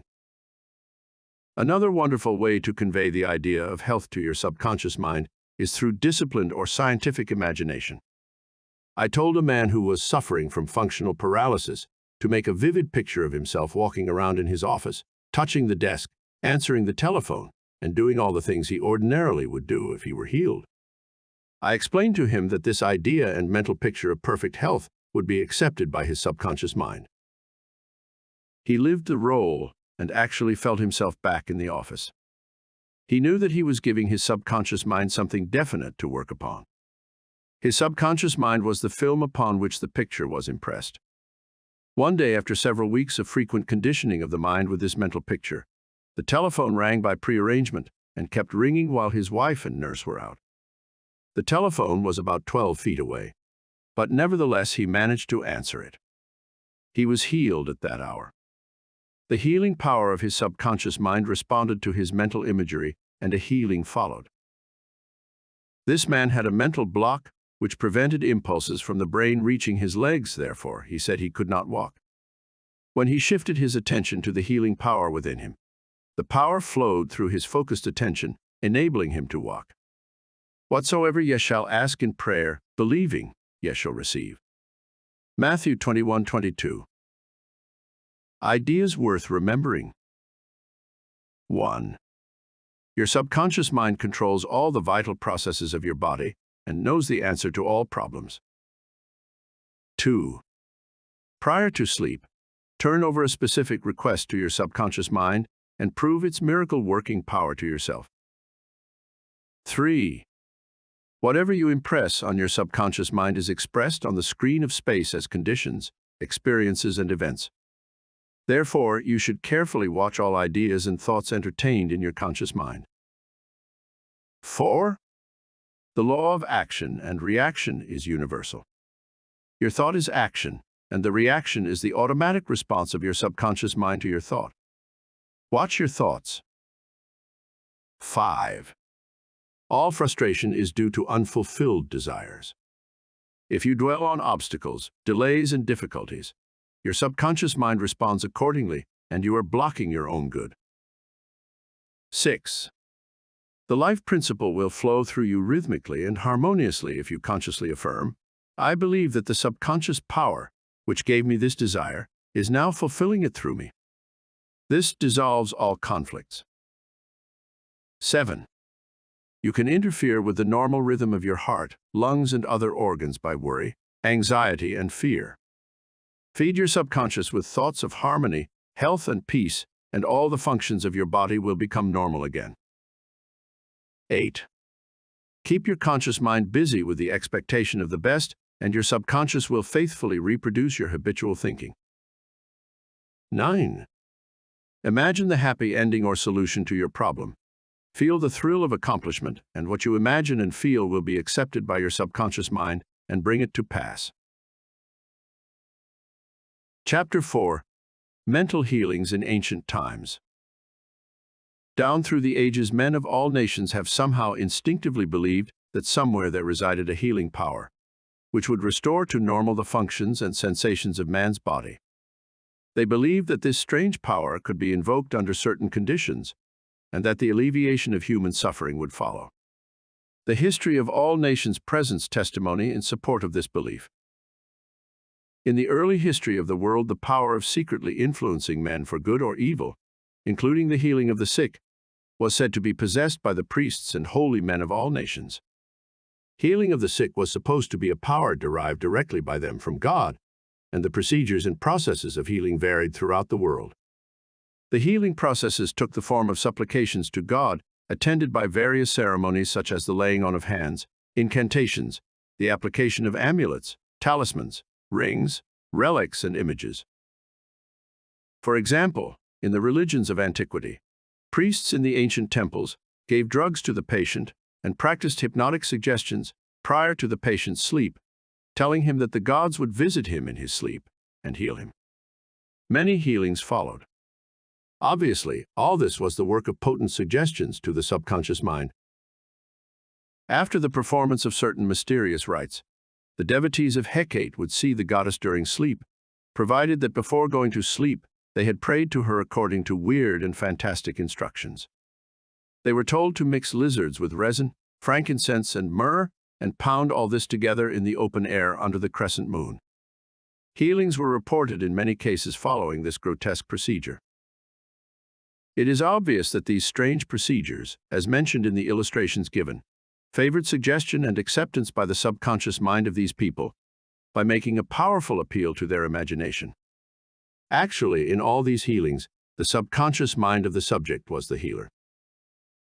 In all ages, unofficial healers have obtained remarkable results in cases where authorized medical skill has failed. This gives cause for thought. How do these healers in all parts of the world effect their cures? The answer to all these healings is due to the blind belief of the sick person, which released the healing power resident in his subconscious mind. Many of the remedies and methods employed were rather strange and fantastic, which fared the imagination of the patients, causing an aroused emotional state. This state of mind facilitated the suggestion of health, and was accepted both by the conscious and subconscious mind of the sick. This will be elaborated on further in the next chapter. Biblical accounts of the use of the subconscious powers. What things soever ye desire, when ye pray, believe that ye receive them, and ye shall have them. Mark 11:24. Note the difference in tenses.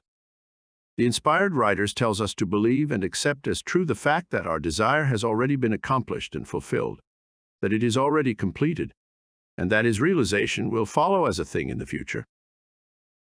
The success of this technique depends on the confident conviction that the thought, the idea, the picture is already a fact in mind. In order for anything to have substance in the realm of mind, it must be thought of as actually existing there. Here in a few cryptic words is a concise and specific direction for making use of the creative power of thought by impressing upon the subconscious the particular thing which you desire. Your thought, idea, plan, or purpose is as real on its own plane as your hand or your heart. In following the biblical technique, you completely eliminate from your mind all consideration of conditions, circumstances, or anything which might imply adverse contingencies. You are planting a seed concept in the mind, which, if you leave it undisturbed, will infallibly germinate into external fruition. The prime condition which Jesus insisted upon was faith. Over and over again you read in the Bible, "According to your faith is it done unto you." If you plant certain types of seeds in the ground, you have faith they will grow after their kind. This is the way of seeds, and trusting the laws of growth and agriculture, you know that the seeds will come forth after their kind. Faith, as mentioned in the Bible, is a way of thinking, an attitude of mind, an inner certitude, knowing that the idea you fully accept in your conscious mind will be embodied in your subconscious mind and made manifest.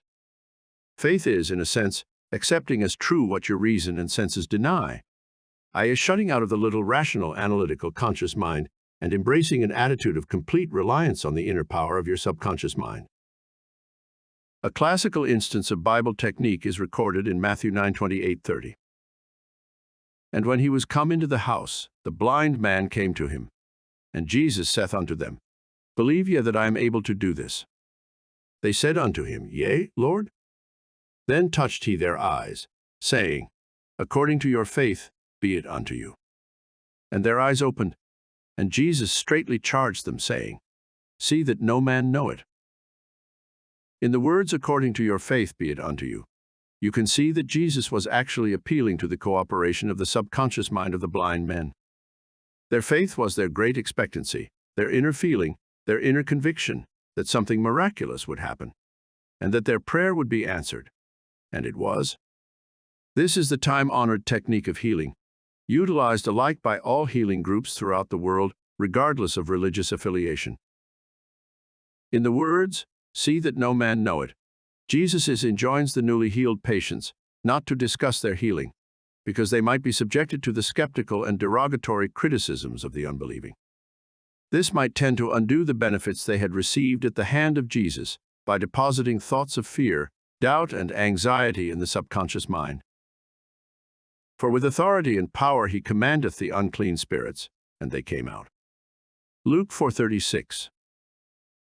When the sick came to Jesus to be healed, they were healed by their faith, together with his faith and understanding of the healing power of the subconscious mind. Whatever he decreed, he felt inwardly to be true. He and the people needing help were in the one universal subjective mind, and his silent inner knowing and conviction of the healing power changed the negative, destructive patterns in the patient's subconscious. The resultant healings were the automatic response to the internal mental change. His command was his appeal to the subconscious mind of the patients, plus his awareness, feeling, and absolute trust in the response of the subconscious mind to the words, which he spoke with authority. Miracles at various shrines throughout the world.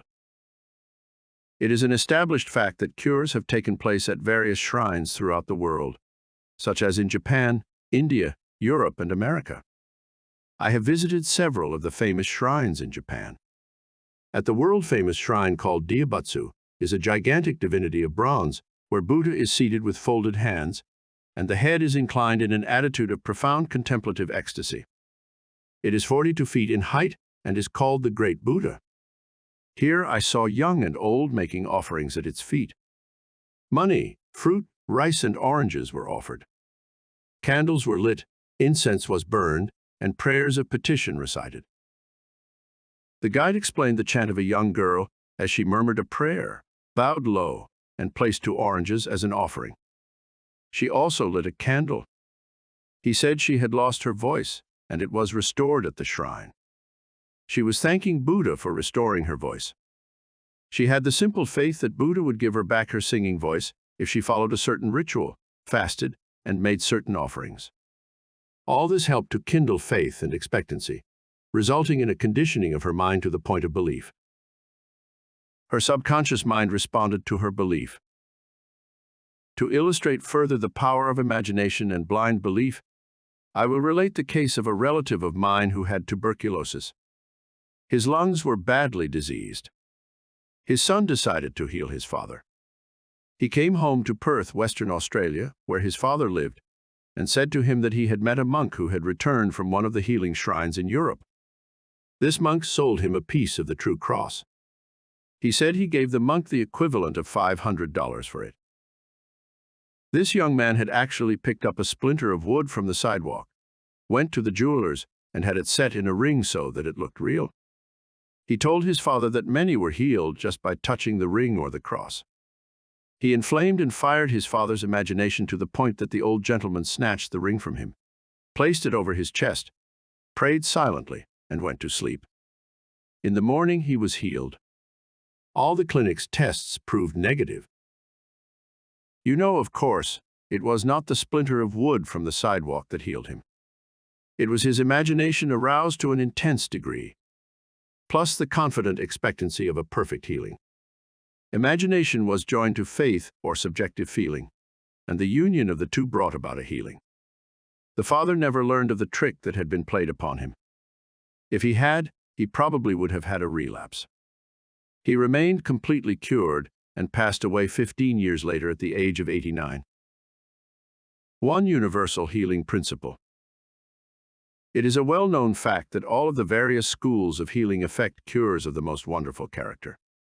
The most obvious conclusion, which strikes your mind, is that there must be some underlying principle which is common to them all, namely, the subconscious mind, and the one process of healing is faith. It will now be in order to recall to your mind once more the following fundamental truths. First, that you possess mental functions which have been distinguished by designating one the conscious mind and the other the subconscious mind. Second, your subconscious mind is constantly amenable to the power of suggestion. Furthermore, your subconscious mind has complete control of the functions, conditions, and sensations of your body.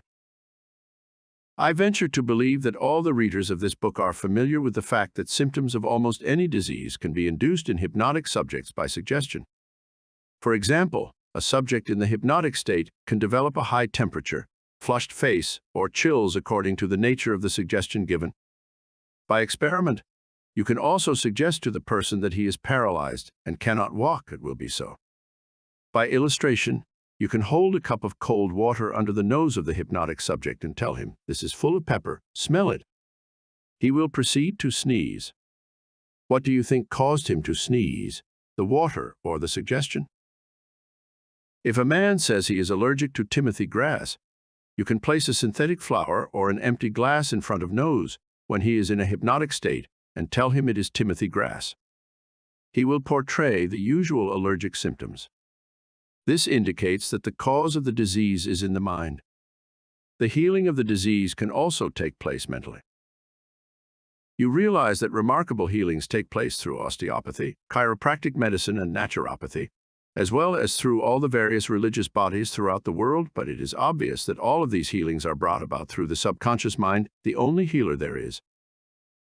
Notice how it heals a cut on your face caused by shaving. It knows exactly how to do it. The doctor dresses the wound and says, "Nature heals it." Nature refers to natural law, the law of the subconscious mind, or self-preservation, which is the function of the subconscious mind. The instinct of self-preservation is the first law of nature. Your strongest instinct is the most potent of all autosuggestions. Widely different theories. It would be tedious and unprofitable to discuss to any great extent the numerous theories advanced by different religious sects and prayer therapy groups. There are a great number who claim that because their theory produces results, it is, therefore, the correct one. This, as explained in this chapter, cannot be true. You are aware that there are all types of healing. Franz Anton Mesmer, an Austrian physician 1734 to 1815 who practiced in Paris, discovered that by applying magnets to the diseased body, he could cure that disease miraculously. He also performed cures with various other pieces of glass and metals. He discontinued this form of healing and claimed that his cures were due to animal magnetism, theorizing that this substance was projected from the healer to the patient. His method of healing disease from then on was by hypnotism, which was called mesmerism in his day. Other physicians said that all his healings were due to suggestion and nothing else. All of these groups, such as psychiatrists, psychologists, osteopaths, chiropractors, physicians, and all the churches are using the one universal power resident in the subconscious mind. Each may proclaim the healings are due to their theory. The process of all healing is a definite, positive mental attitude, an inner attitude, or a way of thinking, called faith. Healing is due to a confident expectancy, which acts as a powerful suggestion to the subconscious mind, releasing its healing potency. One man does not heal by a different power than another. It is true that he may have his own theory or method. There is only one process of healing, and that is faith. There is only one healing power, namely your subconscious mind. Select the theory and method you prefer. You can rest assured, if you have faith, you shall get results. Views of Paracelsus.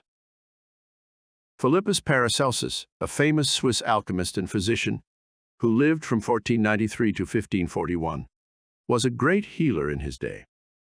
He stated what is now an obvious scientific fact when he uttered these words: whether the object of your faith be real or false, you will nevertheless obtain the same effects. Thus, if I believed in St. Peter's statue as I should have believed in St. Peter himself, I shall obtain the same effects that I should have obtained from St. Peter. But that is superstition.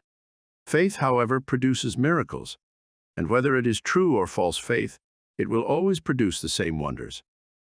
The views of Paracelsus were also entertained in the 16th century by Pietro Pomponazzi, an Italian philosopher and contemporary of Paracelsus, who said, "We can easily conceive the marvelous effects which confidence and imagination can produce, particularly when both qualities are reciprocated between the subjects and the person who influences them. The cures attributed to the influence of certain relics are the effect of their imagination and confidence. Quacks and philosophers know that if the bones of any skeleton were put in place of the saint's bones, the sick would nonetheless experience beneficial effects if they believed that they were veritable relics. Then, if you believe in the bones of saints to heal, or if you believe in the healing power of certain waters, you will get results because of the powerful suggestion given to your subconscious mind. It is the latter that does the healing." Bernheim's experiments.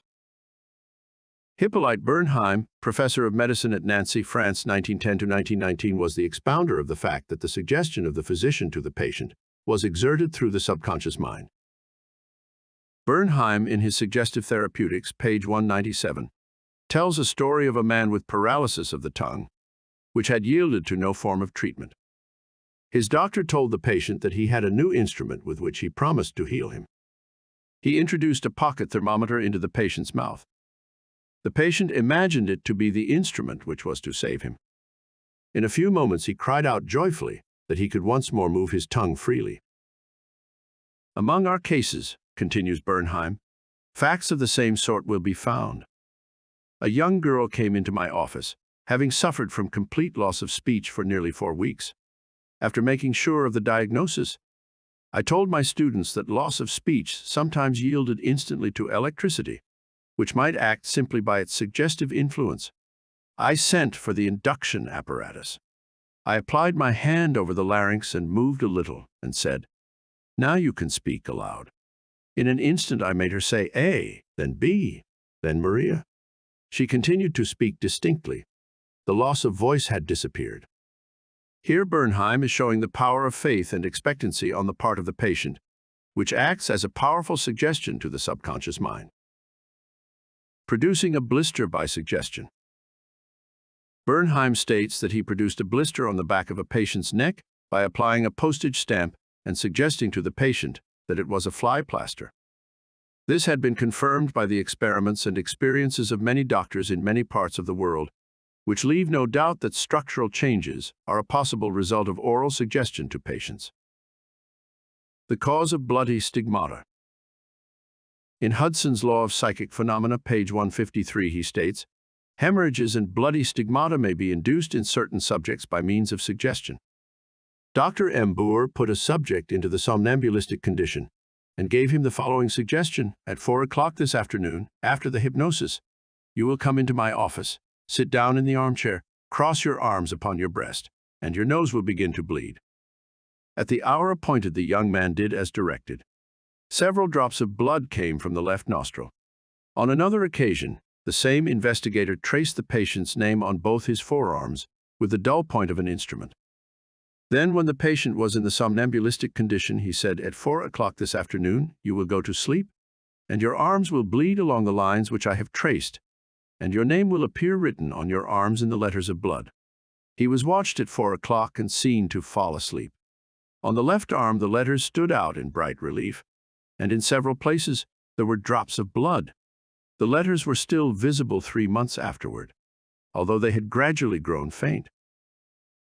These facts demonstrate at once the correctness of the two fundamental propositions previously stated, namely, the constant amenability of the subconscious mind to the power of suggestion and the perfect control which the subconscious mind exercises over the functions, sensations, and conditions of the body.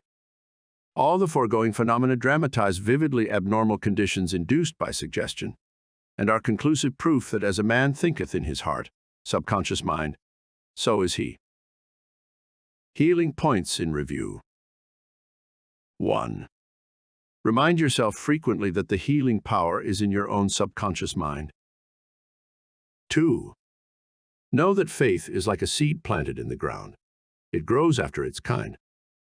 Plant the idea, seed in your mind, water and fertilize it with expectancy, and it will manifest. 3. The idea you have for a book, new invention, or play is real in your mind. This is why you can believe you have it now. Believe in the reality of your idea, plan, or invention, and as you do, it will become manifest. 4. In praying for another, know that your silent inner knowing of wholeness, beauty, and perfection can change the negative patterns of the other's subconscious mind and bring about wonderful results. 5. The miraculous healings you hear about at various shrines are due to imagination and blind faith, which act on the subconscious mind, releasing the healing power. 6. All disease originates in the mind. Nothing appears on the body unless there is a mental pattern corresponding to it. 7. The symptoms of almost any disease can be induced in you by hypnotic suggestion. This shows you the power of your thought. 8. There is only one process of healing, and that is faith. There is only one healing power, namely, your subconscious mind. 9. Whether the object of your faith is real or false, you will get results. Your subconscious mind responds to the thought in your mind. Look upon faith as thought in your mind, and that will suffice. Chapter 5. Mental Healings in Modern Times. Everyone is definitely concerned with the healing of bodily conditions and human affairs. What is it that heals? Where is this healing power? These are questions asked by everyone. The answer is that this healing power is in the subconscious mind of each person, and a changed mental attitude on the part of the sick person releases this healing power. No mental or religious science practitioner, psychologist, psychiatrist, or medical doctor ever healed a patient. There is an old saying, "The doctor dressed the wound, but God heals it." The psychologist or psychiatrist proceeds to remove the mental blocks in the patient so that the healing principle may be released, restoring the patient to health. Likewise, the surgeon removes the physical block, enabling the healing currents to function normally. No physician, surgeon, or mental science practitioner claims that he healed the patient. The one healing power is called by many names: nature, life, God, creative intelligence, and subconscious power. As previously outlined, there are many different methods used to remove the mental, emotional, and physical blocks, which inhibit the flow of the healing life principle animating all of us. The healing principle resident in your subconscious mind can and will, if properly directed by you or some other person, heal your mind and body of all disease. This healing principle is operative in all men regardless of creed, color, or race. You do not have to belong to some particular church in order to use and participate in this healing process. Your subconscious will heal the burn or cut on your hand, even though you profess to be an atheist or agnostic. The modern mental therapeutic procedure is based on the truth that the infinite intelligence and power of your subconscious mind responds according to your faith. The mental science practitioner or minister follows the injunction of the Bible, i.e., he goes into his closet and shuts the door, which means he stills his mind, relaxes, lets go, and thinks of the infinite healing presence within him. He closes the door of his mind to all outside distractions as well as appearances, and then he quietly and knowingly turns over his request or desire to his subconscious mind, realizing that the intelligence of his mind will answer him according to his specific needs. The most wonderful thing to know is this: imagine the end desired and feel its reality. Then the infinite life principle will respond to your conscious choice and your conscious request. This is the meaning of believe you have received, and you shall receive. This is what the modern mental scientist does when he practices prayer therapy. One process of healing. There is only one universal healing principle operating through everything: the cat, the dog, the tree, the grass, the wind, the earth. For everything is alive. This life principle operates through the animal, vegetable, and mineral kingdoms as instinct and the law of growth. Man is consciously aware of this life principle, and he can consciously direct it to bless himself in countless ways. There are many different approaches, techniques, and methods in using the universal power. But there is only process of healing, which is faith, for according to your faith is it done unto you. The law of belief. All religions of the world represent forms of belief, and these beliefs are explained in many ways. The law of life is belief. What do you believe about yourself, life, and the universe? It is done unto you as you believe. Belief is a thought in your mind, which causes the power of your subconscious to be distributed into all phases of your life according to your thinking habits. You must realize the Bible is not talking about your belief in some ritual, ceremony, form, institution, man, or formula. It is talking about belief itself. The belief of your mind is simply the thought of your mind. If thou canst believe, all things are possible to him that believeth. Mark 9:23. It is foolish to believe in something to hurt or harm you. Remember, it is not the thing believed in that hurts or harms you, but the belief or thought in your mind which creates the result. All your experiences, all your actions, and all the events and circumstances of your life are but the reflections and reactions to your own thought. Prayer therapy is the combined function of the conscious and subconscious mind scientifically directed. Prayer therapy is the synchronized, harmonious, and intelligent function of the conscious and subconscious levels of mind specifically directed for a definite purpose. In scientific prayer or prayer therapy, you must know what you are doing and why you are doing it. You trust the law of healing. Prayer therapy is sometimes referred to as mental treatment, and another term is scientific prayer. In prayer therapy, you consciously choose a certain idea, mental picture, or plan which you desire to experience. You realize your capacity to convey this idea or mental image to your subconscious by feeling the reality of the state assumed. As you remain faithful in your mental attitude, your prayer will be answered. Prayer therapy is a definite mental action for a definite specific purpose. Let us suppose that you decide to heal a certain difficulty by prayer therapy. You are aware that your problem or sickness, whatever it may be, must be caused by negative thoughts charged with fear and lodged in your subconscious mind, and that if you can succeed in cleansing your mind of these thoughts, you will get a healing. You therefore turn to the healing power within your own subconscious mind and remind yourself of its infinite power and intelligence and its capacity to heal all conditions. As you dwell on these truths, your fear will begin to dissolve, and the recollection of these truths also corrects the erroneous beliefs. You give thanks for the healing that you know will come, and then you keep your mind off the difficulty until you feel guided, after an interval, to pray again. While you are praying, you absolutely refuse to give any power to the negative conditions or to admit for a second that the healing will not come. This attitude of mind brings about the harmonious union of the conscious and subconscious mind, which releases the healing power. Faith healing, what it means, and how blind faith works. What is popularly termed faith healing is not the faith mentioned in the Bible, which means a knowledge of the interaction of the conscious and subconscious mind. A faith healer is one who heals without any real scientific understanding of the powers and forces involved. He may claim that he has a special gift of healing, and the sick person's blind belief in him or his powers may bring results. The voodoo doctor in South Africa and other parts of the world may heal by incantations, or a person may be healed by touching the so-called bones of saints, or anything else which cause the patients to honestly believe in the method or process. Any method which cause you to move from fear and worry to faith and expectancy will heal. There are many persons, each of whom claims that because his personal theory produces results, it is, therefore, the correct one. This, as already explained in this chapter, cannot be true.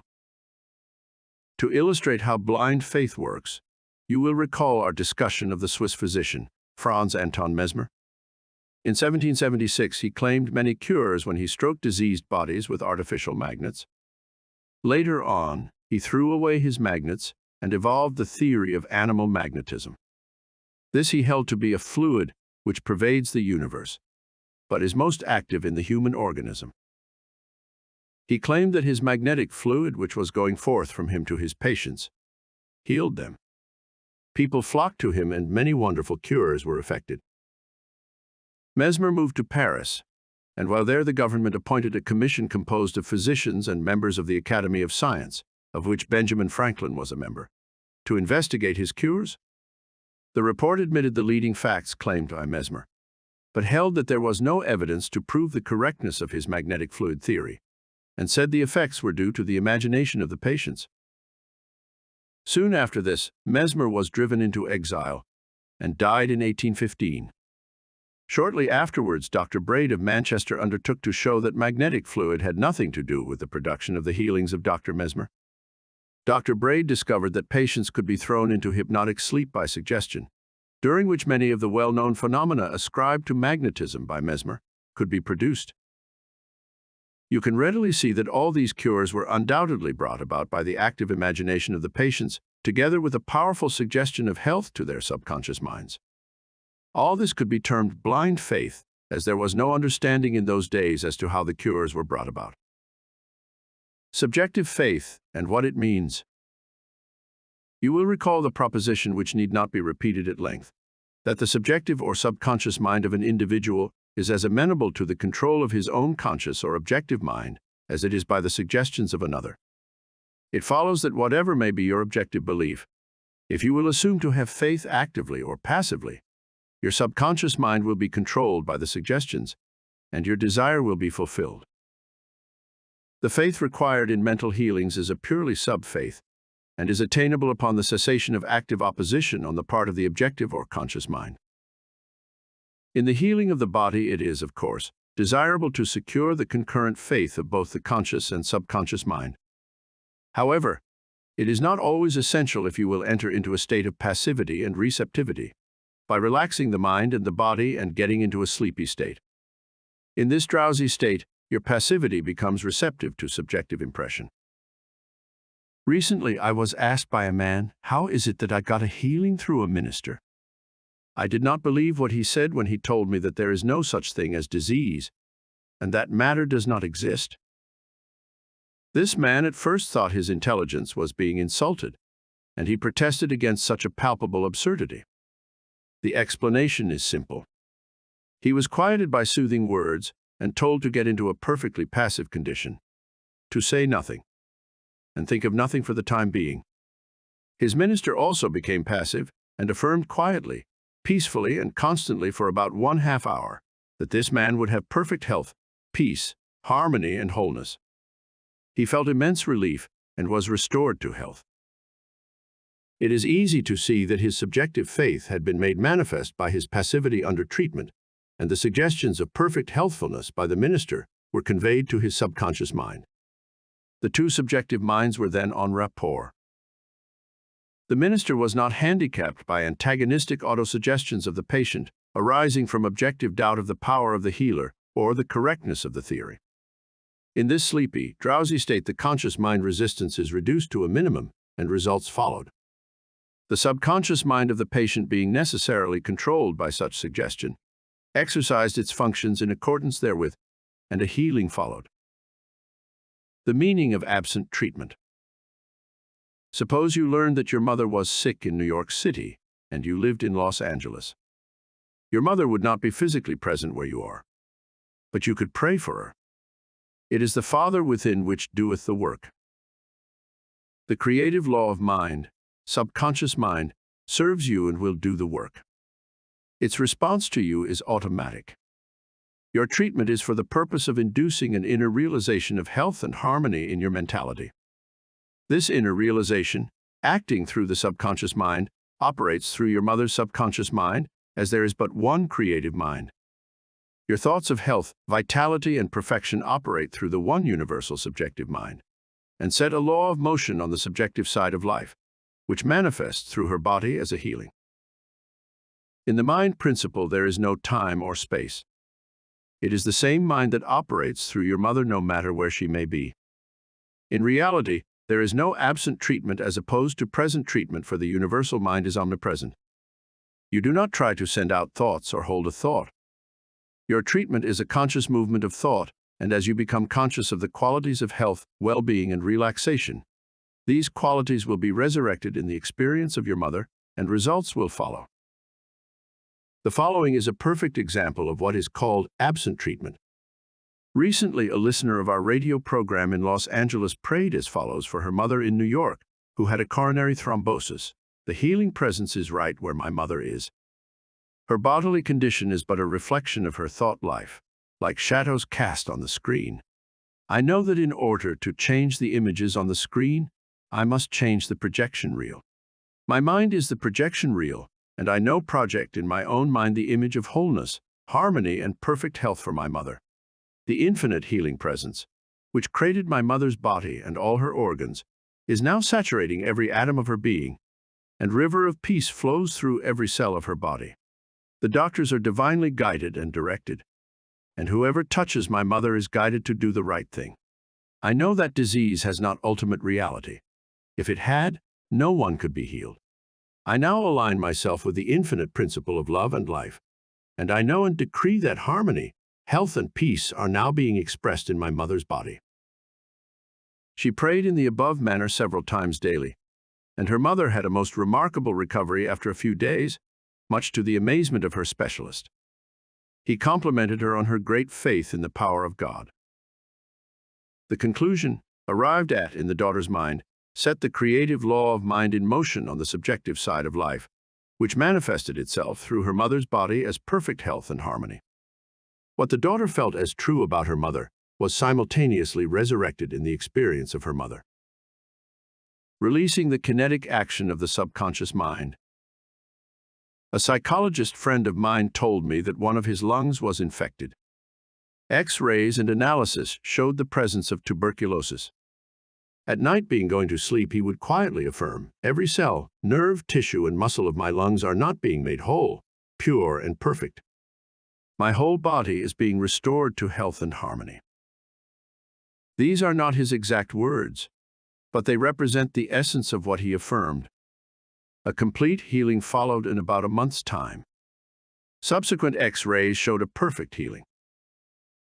I wanted to know his method, so I asked him why he repeated the words prior to sleep. Here is his reply: the kinetic action of the subconscious mind continues throughout your sleep time period. Hence, give the subconscious mind something good to work on as you drop off into slumber. This was very wise answer. In thinking of harmony and perfect health, he never mentioned his trouble by name. I strongly suggest that you cease talking about your ailments or giving them a name. The only sap from which they draw life is your attention and fear of them. Like the above-mentioned psychologist, become a mental surgeon. Then your troubles will beat you off like dead branches or pruned from a tree. If you are constantly naming your aches and symptoms, you inhibit the kinetic action, which means the release of the healing power and energy of your subconscious mind. Furthermore, by the law of your own mind, these imaginings tend to take shape as the thing I greatly feared. Fill your mind with the great truths of life and walk forward in the light of love. Summary of your aids to health. 1. Find out what it is that heals you. Realize that correct directions given to the subconscious mind will heal your mind and body. 2. Develop a definite plan for turning over your requests or desires to your subconscious mind. 3. Imagine the end desired and feel its reality. Follow it through and you will get definite results. 4. Decide what belief is. Know that belief is a thought in your mind and what you think you create. 5. It is foolish to believe in sickness and something to hurt or harm you. Believe in perfect health, prosperity, peace, wealth, and divine guidance. 6. Great and noble thoughts upon which you habitually dwell become great acts. 7. Apply the power of prayer therapy in your life. Choose a certain plan, idea, or mental picture. Mentally and emotionally unite with that idea, and as you remain faithful to your mental attitude, your prayer will be answered. 8. Always remember, if you really want the power to heal, you can have it through faith, which means a knowledge of the working of your conscious and subconscious mind. Faith comes with understanding. 9. Blind faith means that a person may get results in healing without any scientific understanding of the powers and forces involved. 10. Learn to pray for your loved ones who might be ill. Quiet your mind and your thoughts of health, vitality, and perfection, operating through the one universal subjective mind, will be felt and resurrected in the mind of your loved one. Chapter 6. Practical Techniques in Mental Healing. An engineer has a technique and a process for building a bridge or an engine. Like the engineer, your mind also has a technique for governing, controlling, and directing your life. You must realize that methods and techniques are primary. In building the Golden Gate Bridge, the chief engineer understood mathematical principles, stresses and strains. Secondly, he had a picture of the ideal bridge across the bay. The third step was his application of tried and proven methods by which the principles were implemented until the bridge took form and we drive on it. There also are techniques and methods by which your prayers are answered. If your prayer is answered, there is a way in which it is answered, and this is a scientific way. Nothing happens by chance. This is a world of law and order. In this chapter, you will find practical techniques for the unfolding and nurture of your spiritual life. Your prayers must not remain up in the air like a balloon. They must go somewhere and accomplish something in your life. When we come to analyze prayer, we discover there are many different approaches and methods. We will not consider in this book the formal, ritual prayers used in religious services. These have an important place in group worship. We are immediately concerned with the methods of personal prayer as it is applied in your daily life and as it is used to help others. Prayer is the formulation of an idea concerning something we wish to accomplish. Prayer is the soul's sincere desire. Your desire is your prayer. It comes out of your deepest needs, and it reveals the things you want in life. Blessed are they that hunger and thirst after righteousness, for they shall be filled. That is really prayer. Life's hunger and thirst for peace, harmony, health, joy, and all the other blessings of life. The passing over technique for impregnating the subconscious, this consists essentially in inducing the subconscious mind to take over your request as handed it by the conscious mind. This passing over is best accomplished in the reverie-like state. Know that in your deeper mind is infinite intelligence and infinite power. Just calmly think over what you want. See it coming into fuller fruition from this moment forward.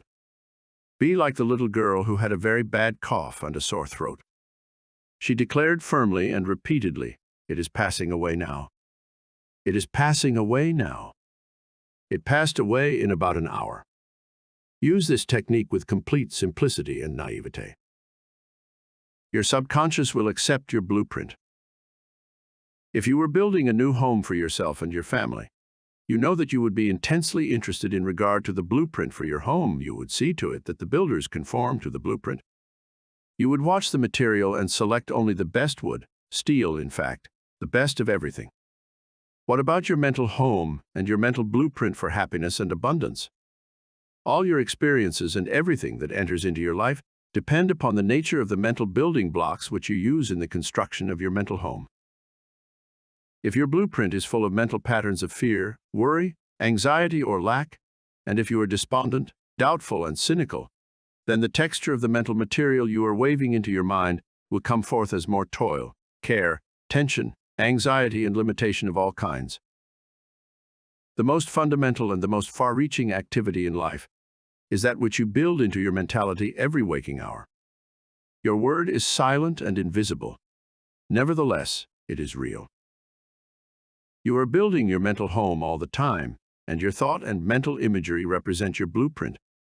Hour by hour, moment by moment, you can build radiant health, success, and happiness by the thoughts you think, the ideas which you harbor, the beliefs you accept, and the scenes that you rehearse in the hidden studio of your mind.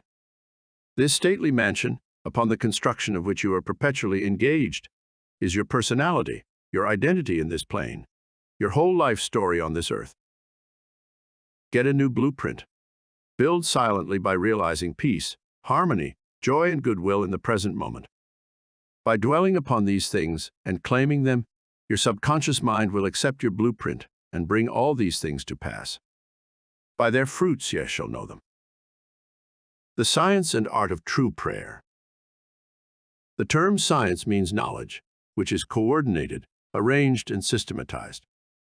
Let us think of the science and art of true prayer as it deals with the fundamental principles of life and the techniques and processes by which they can be demonstrated in your life, as well as in the life of every human being when he applies them faithfully. The art is your technique or process, and the science behind it is the definite responsive creative mind to your mental picture or thought. Ask, and it shall be given you. Seek, and ye shall find. Knock, and it shall be opened unto you. Matthew 7:7. Here you are told you shall receive that for which you ask.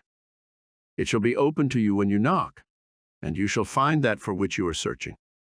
This teaching implies the definiteness of mental and spiritual laws. There is always a direct response from the infinite intelligence of your subconscious mind to your conscious thinking. If you ask for bread, you will not receive a stone. You must ask believing if you are to receive. Your mind moves from the thought to the thing.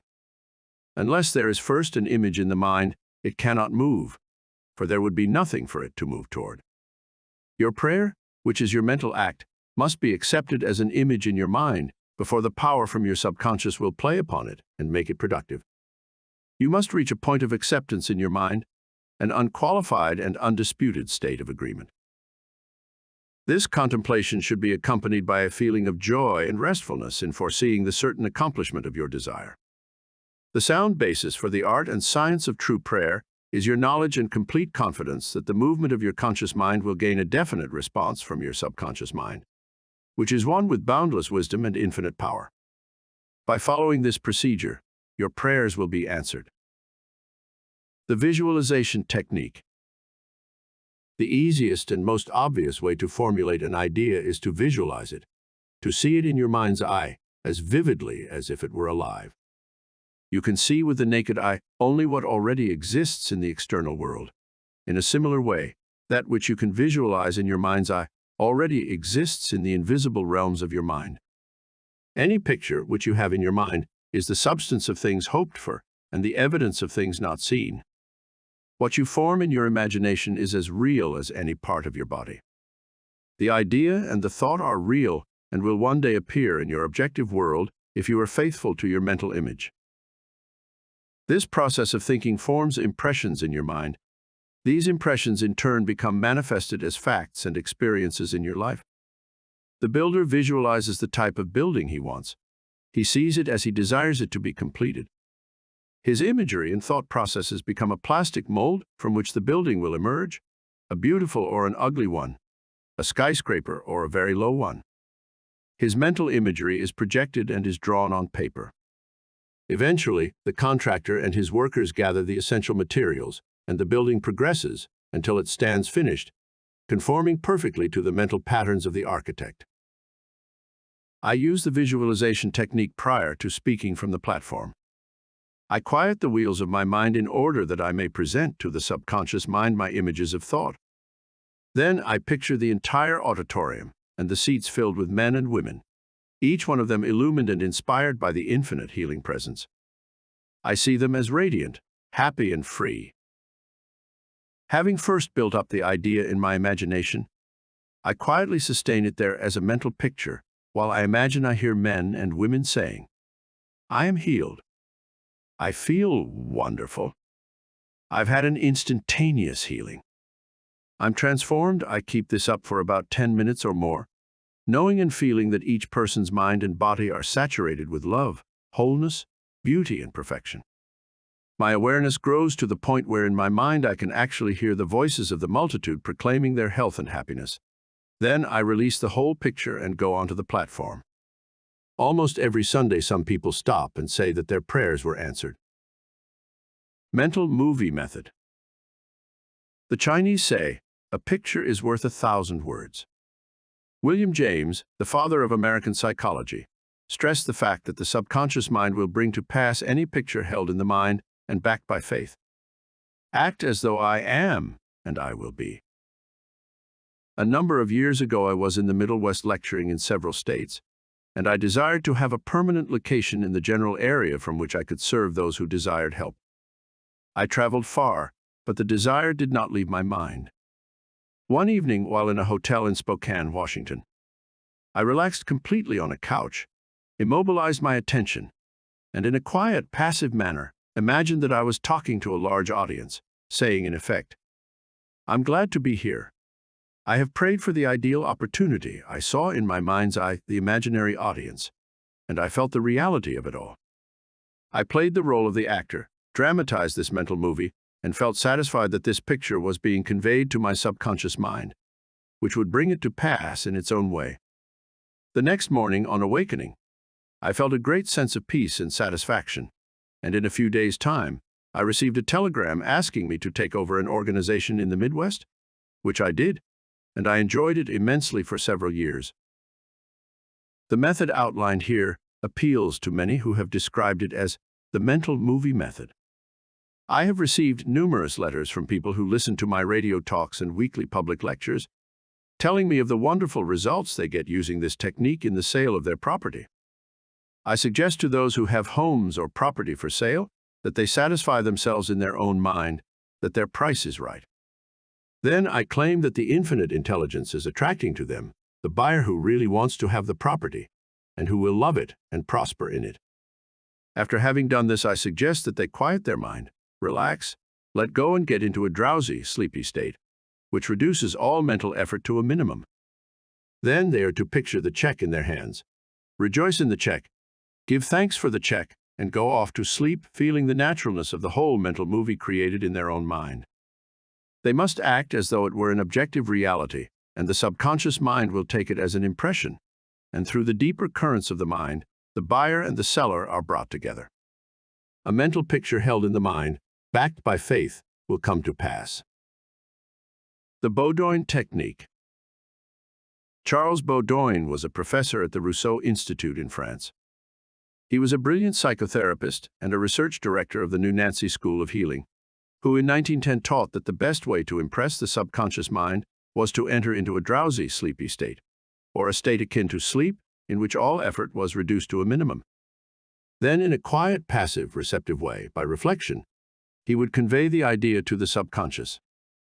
The following is his formula. A very simple way of securing this impregnation of the subconscious mind is to condense the idea, which is to be the object of suggestion, to sum it up in a brief phrase, which can be readily graven on the memory, and to repeat it over and over again as a lullaby.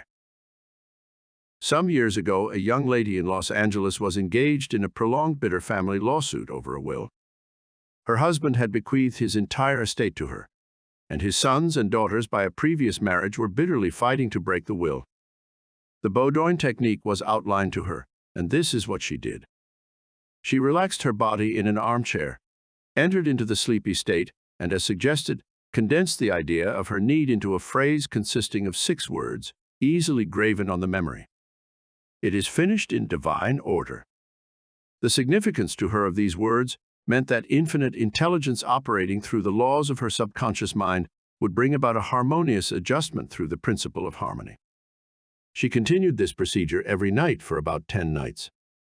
After she got into a sleepy state, she would affirm slowly, quietly and feelingly the statement, "It is finished," in divine order, over and over again, feeling a sense of inner peace and an all-pervading tranquility.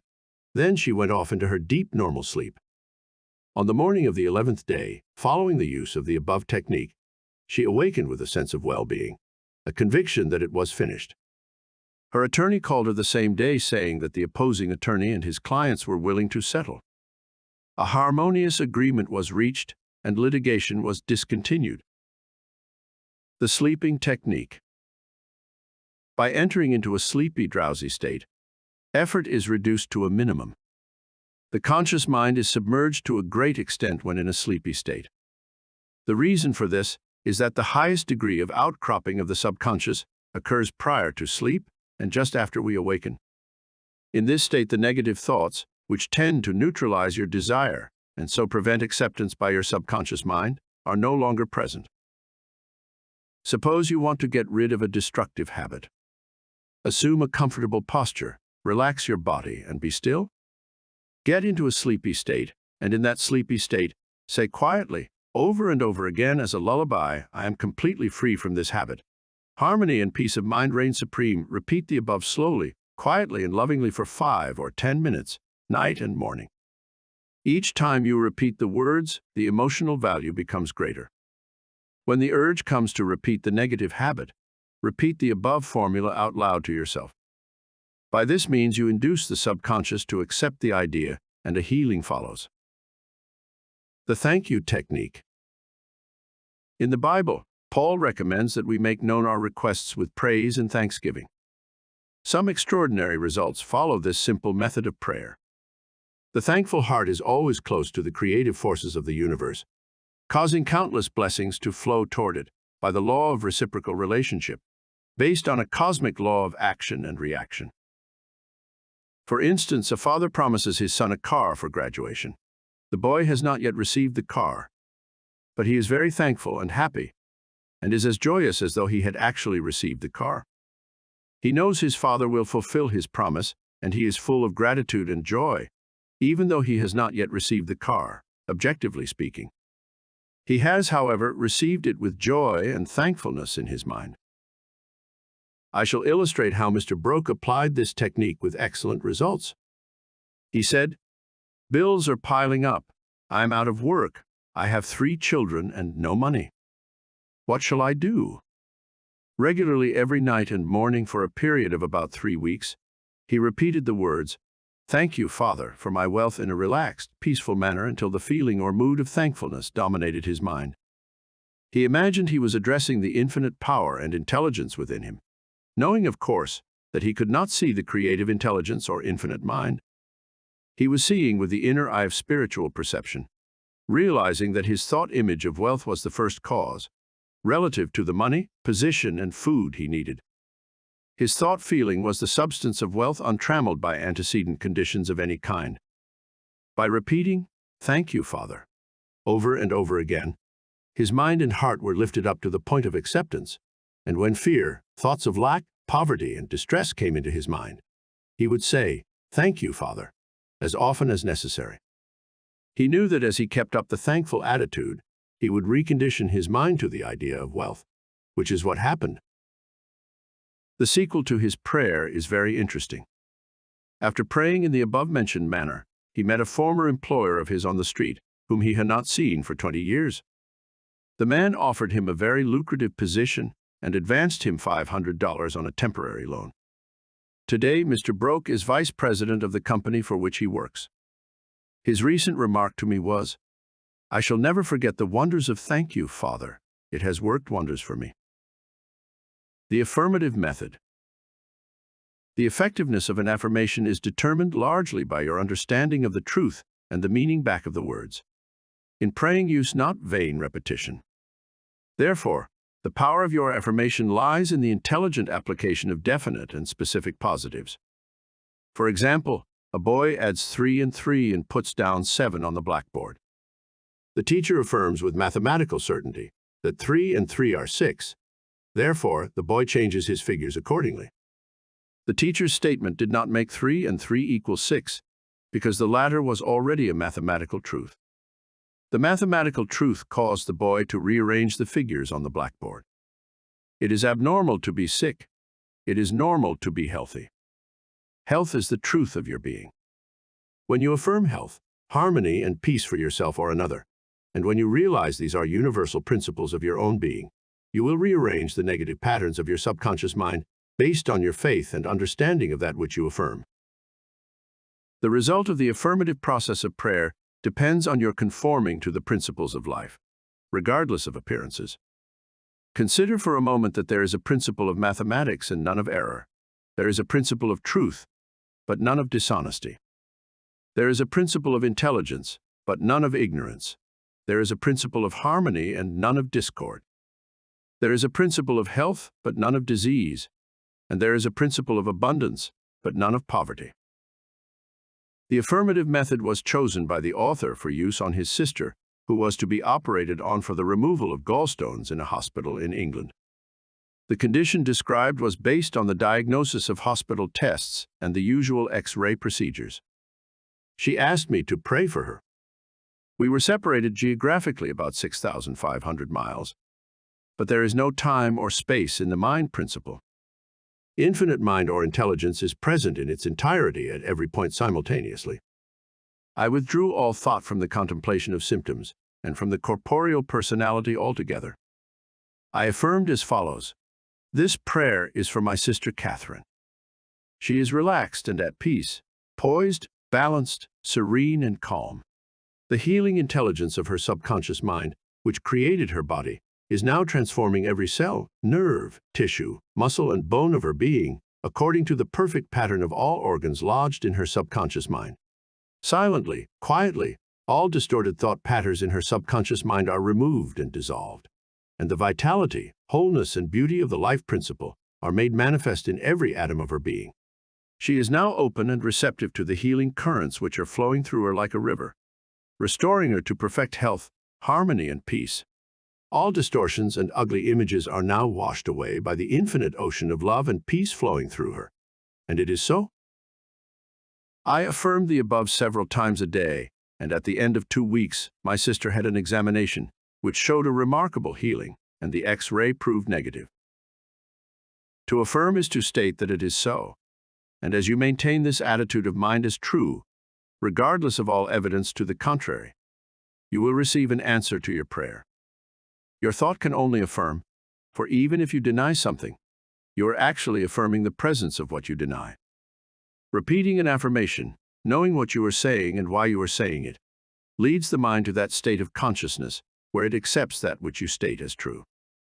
Keep on affirming the truths of life until you get the subconscious reaction, which satisfies.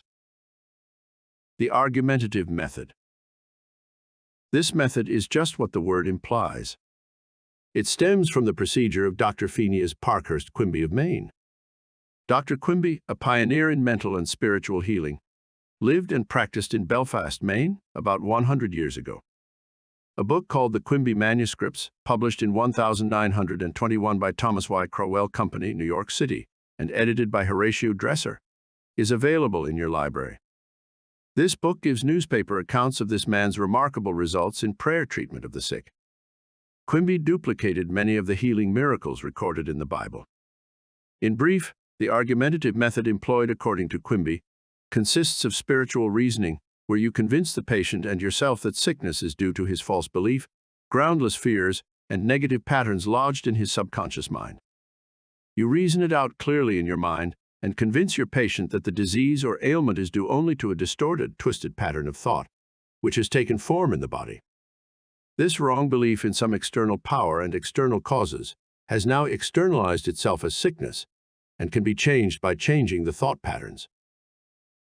You explain to the sick person that the basis of all healing is a change of belief. You also point out that the subconscious mind created the body and all its organs, therefore it knows how to heal it, can heal it, and is doing so now as you speak. You argue in the courtroom of your mind that the disease is a shadow of the mind based on disease-soaked, morbid thought imagery.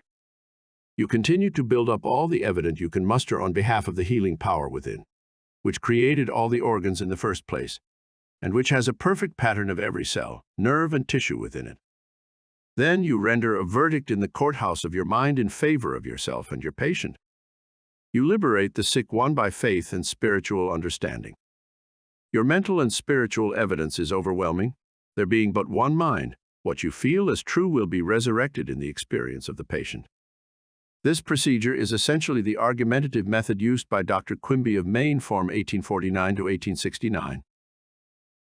The absolute method is like modern sound wave therapy. Many people throughout the world practice this form of prayer treatment with wonderful results.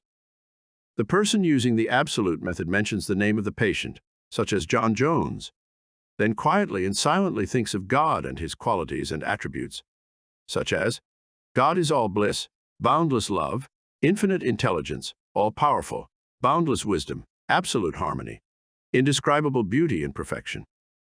As he quietly thinks along these lines, he is lifted up in consciousness into a new spiritual wavelength, at which times he feels the infinite ocean of God's love is now dissolving everything unlike itself in the mind and body of John Jones for whom he is praying. He feels all the power and love of God are now focused on John Jones, and whatever is bothering or vexing him is now completely neutralized in the presence of the infinite ocean of life and love. The absolute method of prayer might be likened to the sound wave or sonic therapy, recently shown by a distinguished physician in Los Angeles. He has an ultrasound wave machine which oscillates at a tremendous speed and sends sound waves to any area of the body to which it is directed. These sound waves can be controlled, and he told me of achieving remarkable results in dissolving arthritic, calcareous deposits, as well as the healing and removal of other disturbing conditions. To the degree that we rise in consciousness by contemplating qualities and attributes of God, do we generate spiritual electronic waves of harmony, health, and peace. Many remarkable healings follow this technique of prayer. A cripple walks. Dr. Phineas Parkhurst Quimby, of whom we spoke previously in this chapter, used the absolute method in the latter years of his healing career. He was really the father of psychosomatic medicine and the first psychoanalyst. He had the capacity to diagnose clairvoyantly the cause of the patient's troubles, pains, and aches. The following is a condensed account of the healing of a cripple as recorded in Quimby's manuscripts. Quimby was called on to visit a woman who was lame, aged, and bedridden. He states that her ailment was due to the fact that she was imprisoned by a creed so small and contracted that she could not stand upright and move about. She was living in the tomb of fear and ignorance. Furthermore, she was taking the Bible literally, and it frightened her. In this tomb, Quimby said, was the presence and power of God trying to burst the bands, break through the bonds, and rise from the dead. When she would ask others for an explanation of some passage of the Bible, the answer would be a stone. Then she would hunger for the bread of life. Dr. Quimby diagnosed her case as a mind cloudy and stagnated, due to excitation and fear, caused by the inability to see clearly the meaning of the passage of the Bible which she had been reading. This showed itself in the body by her heavy and sluggish feeling, which would terminate as paralysis. At this point, Quimby asked her what was meant in the Bible verses, "Yet a little while am I with you, and then I go unto him that sent me. Ye shall seek me, and shall not find me, and where I am, thither ye cannot come." John 7:33-34. She replied that it meant Jesus went to heaven. Quimby what it really meant by telling her that being with her a little while meant his explanation of her symptoms, feelings, and their causes.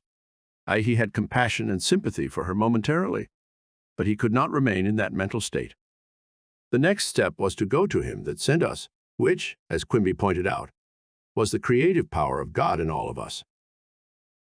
Quimby immediately traveled in his mind and contemplated the divine ideal, i.e. the vitality, intelligence, harmony, and power of God functioning in the sick person.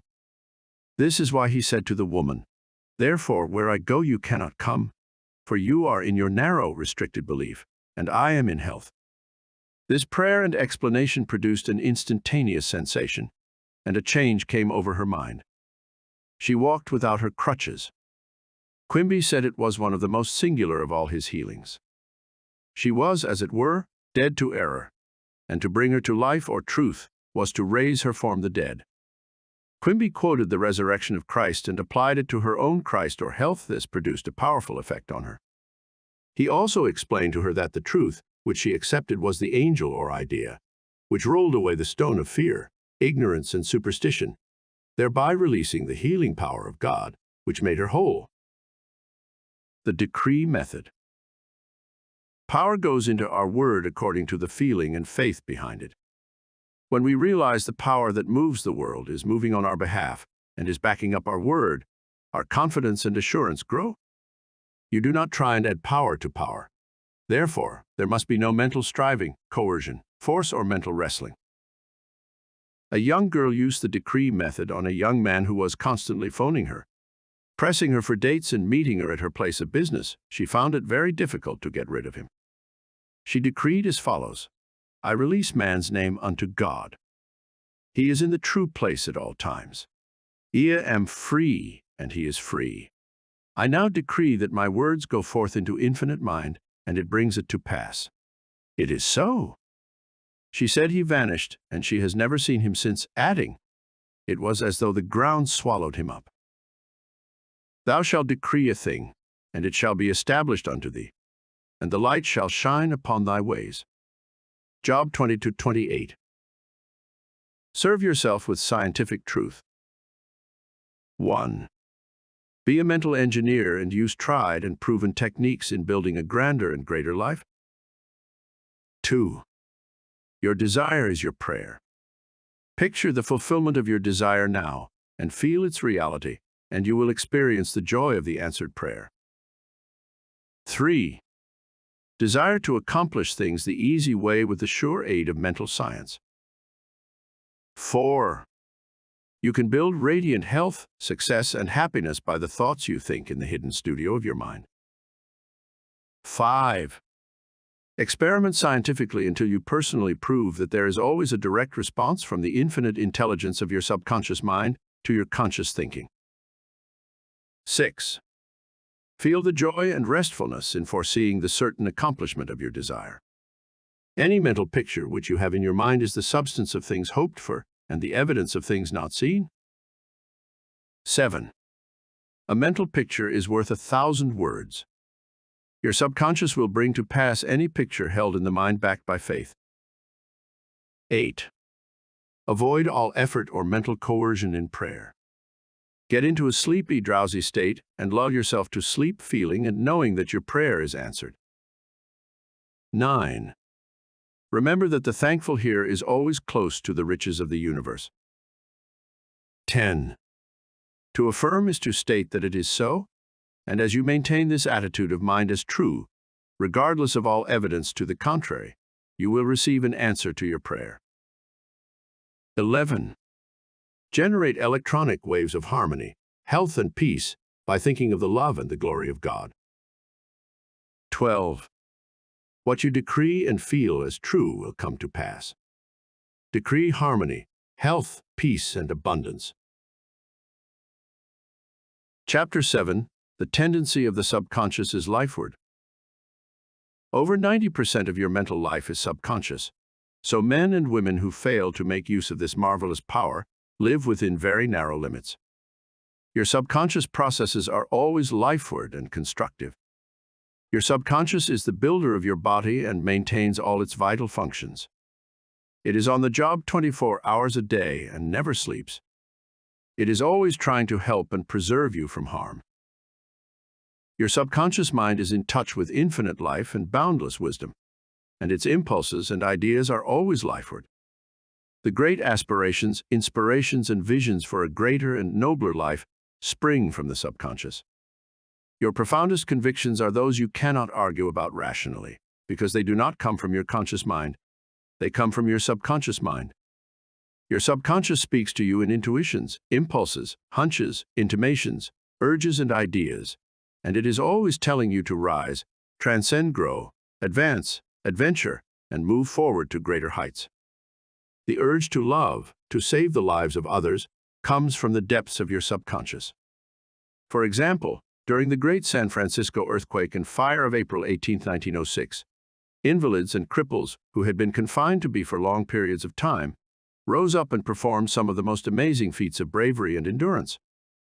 The intense desire welled up within them to save others at all costs. and their subconscious responded accordingly. Great artists, musicians, poets, speakers, and writers tune in with their subconscious powers and become animated and inspired. For example, Robert Louis Stevenson, before he went to sleep, used to charge his subconscious with the task of evolving stories for him while he slept.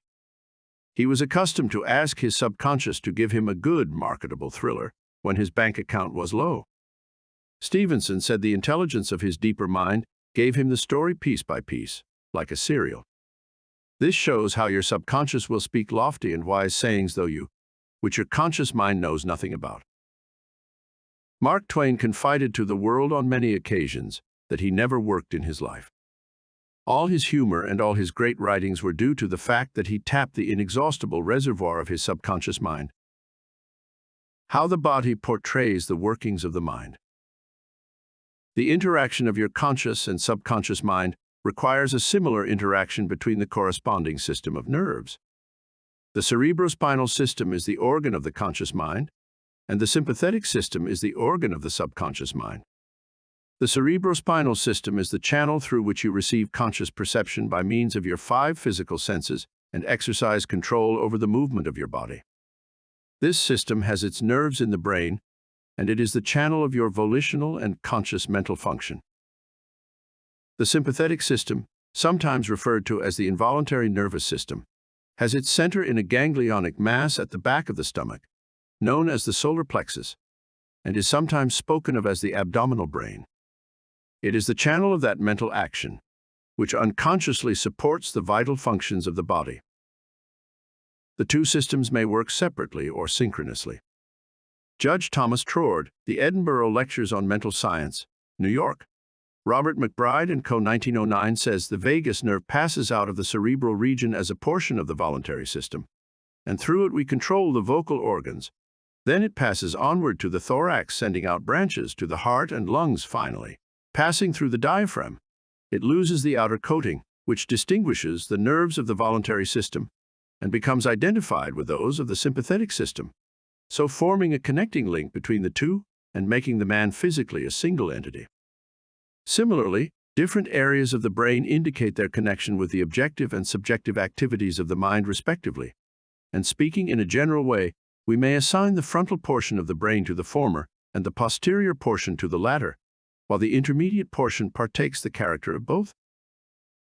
A rather simple way of looking at the mental and physical interaction is to realize that your conscious mind grasps an idea, which induces a corresponding vibration in your voluntary system of nerves.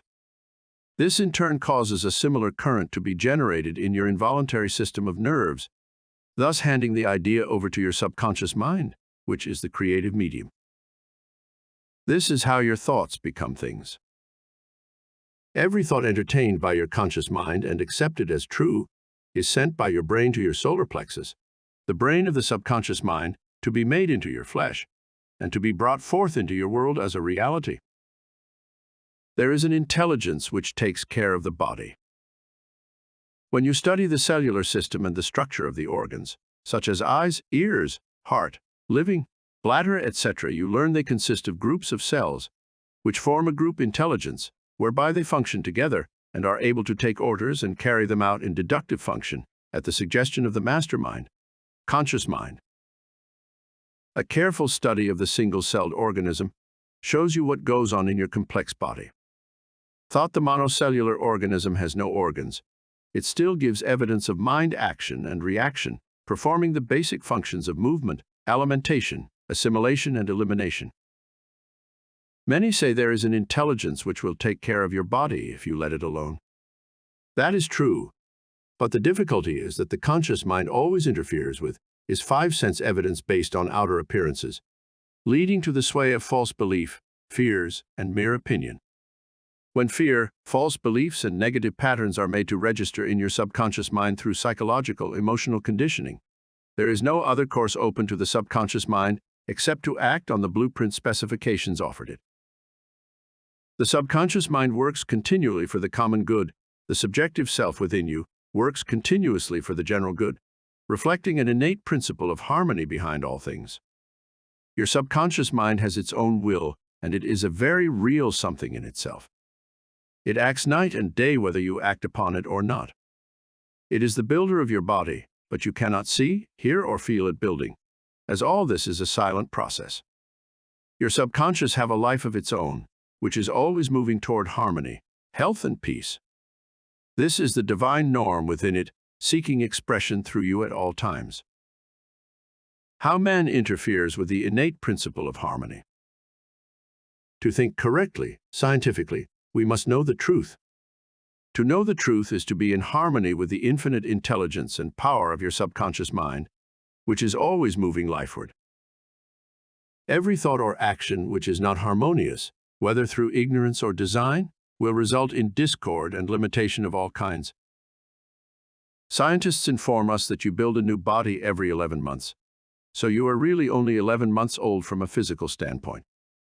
If you build defects back into your body by thoughts of fear, anger, jealousy, and ill will, you have no one to blame but yourself. You are the sum total of your own thoughts. You can keep from entertaining negative thoughts and imagery. The way to get rid of darkness is with light. The way to overcome cold is with heat. The way to overcome the negative thought is to substitute the good thought. Affirm the good and the bad will vanish. Why it's normal to be healthy, vital, and strong? It's abnormal to be sick. The average child born into the world is perfectly healthy, with all its organs functioning perfectly.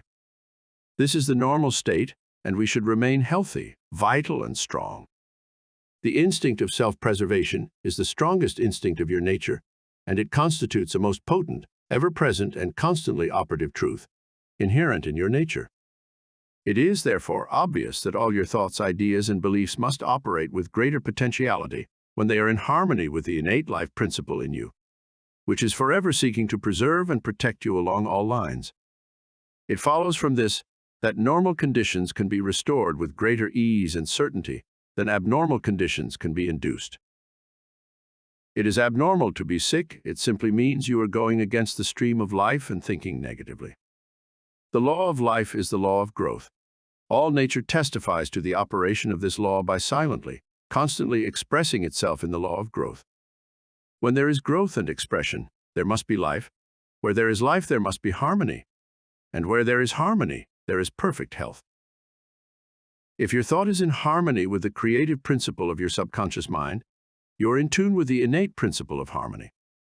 If you entertain thoughts which are not in accordance with the principle of harmony, these thoughts cling to you, harass you, worry you, and finally bring about disease, and if persisted in, possibly death. In the healing of disease, you must increase the inflow and distribution of the vital forces of your subconscious mind throughout your system. This can be done by eliminating thoughts of fear, worry, anxiety, jealousy, hatred, and every other destructive thought which tends to tear down and destroy your nerves and glands, body tissue which controls the elimination of all waste material. Pott's disease cured. In the Nautilus magazine of March 1917, there appears an article about a boy suffering from Pott's disease, or tuberculosis of the spine, who had a remarkable healing. His name was Frederick Elias Andrews of Indianapolis, now minister of Unity School of Christianity, Kansas City, Missouri. His physician pronounced him incurable. He began to pray, and from a crooked, twisted cripple going about on hands and knees, he became a strong, straight, well-formed man. He created his own affirmation, mentally absorbing the qualities he needed. He affirmed over and over again many times a day, "I'm whole, perfect, strong, powerful, loving, harmonious, and happy." He persevered and said that this prayer was the last utterance on his lips at night and the first in the morning. He prayed for others also by sending out thoughts of love and health. This attitude of mind and way of prayer returned to him multiplied many times. His faith and perseverance paid off with big dividends. When thoughts of fear, anger, jealousy, or envy drew his attention, he would immediately start his counteracting force of affirmation going in his mind. His subconscious mind responded according to the nature of his habitual thinking. This is the meaning of the statement in the Bible, "Go thy way, thy faith hath made thee whole." Mark 10:52. How faith in your subconscious powers makes you whole. A young man who came to my lectures on the healing power of the subconscious mind had severe eye trouble, which his doctor said necessitated an operation. He said to himself, "My subconscious made my eyes, and it can heal me." Each night, as he went to sleep, he entered into a drowsy meditative state, the condition akin to sleep. His attention was immobilized and focused on the eye doctor. He imagined the doctor was in front of him, and he plainly heard, or imagined he heard, the doctor saying to him, "A miracle has happened." He heard this over and over again every night for perhaps 5 minutes or so before going to sleep. At the end of 3 weeks, he again went to the ophthalmologist who had previously examined his eyes, and the physician said to this man, "This is a miracle." What happened? This man impressed his subconscious mind, using the doctor as an instrument or a means of convincing it or conveying the idea. Through repetition, faith, and expectancy, he impregnated his subconscious mind. His subconscious mind made his eye. Within it was the perfect pattern, and immediately it proceeded to heal the eye. This is another example of how faith in the healing power of your subconscious can make you whole. Pointers to review. 1. Your subconscious is the builder of your body and is on the job 24 hours a day. You interfere with its life-giving patterns by negative thinking. 2. Charge your subconscious with the task of evolving an answer to any problem prior to sleep, and it will answer you. 3. Watch your thoughts. Every thought accepted as true is sent by your brain to your solar plexus, your abdominal brain, and is brought into your world as a reality. 4. Know that you can remake yourself by giving a new blueprint to your subconscious mind. 5. The tendency of your subconscious is always lifeward. Your job is with your conscious mind. Feed your subconscious mind with premises which are true. Your subconscious is always reproducing according to your habitual mental patterns. 6. You build a new body every 11 months. Change your body by changing your thoughts and keeping them changed. 7. It is normal to be healthy. It is abnormal to be ill. There is within the innate principle of harmony. 8. Thoughts of jealousy, fear, worry, and anxiety tear down and destroy your nerves and glands, bringing about mental and physical diseases of all kinds. 9. What you affirm consciously and feel as true will be made manifest in your mind, body, and affairs. Affirm the good and enter into the joy of living. Chapter 8. How to get the results you want. The principal reasons for failure are lack of confidence and too much effort. Many people block answers to their prayers by failing to fully comprehend the workings of the subconscious mind. When you know how your mind functions, you gain a measure of confidence. You must remember, whenever your subconscious mind accepts an idea, it immediately begins to execute it. It uses all its mighty resources to that end and mobilizes all the mental and spiritual laws of your deeper mind. This law is true for good or bad ideas. Consequently, if you use it negatively, it brings trouble, failure, and confusion. When you use it constructively, it brings guidance, freedom, and peace of mind. The right answer is inevitable when your thoughts are positive, constructive, and loving. From this, it is perfectly obvious that the only thing you have to do in order to overcome failure is to get your subconscious to accept your idea or request by feeling its reality now, and the law of your mind will do the rest. Turn over your request with faith and confidence, and your subconscious will take over and answer for you. You will always fail to get results by trying to use mental coercion. Your subconscious mind does not respond to coercion. It responds to your faith or conscious mind acceptance. Your failure to get results may also arise from such statements as, "Things are getting worse. I will never get an answer. I see no way out. It's hopeless. I don't know what to do." I'm all mixed up. When you use such statements, you get no response or cooperation from your subconscious mind.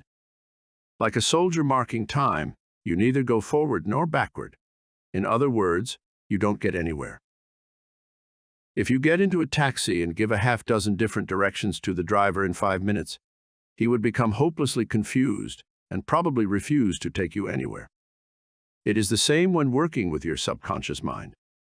There must be a clear-cut idea in your mind.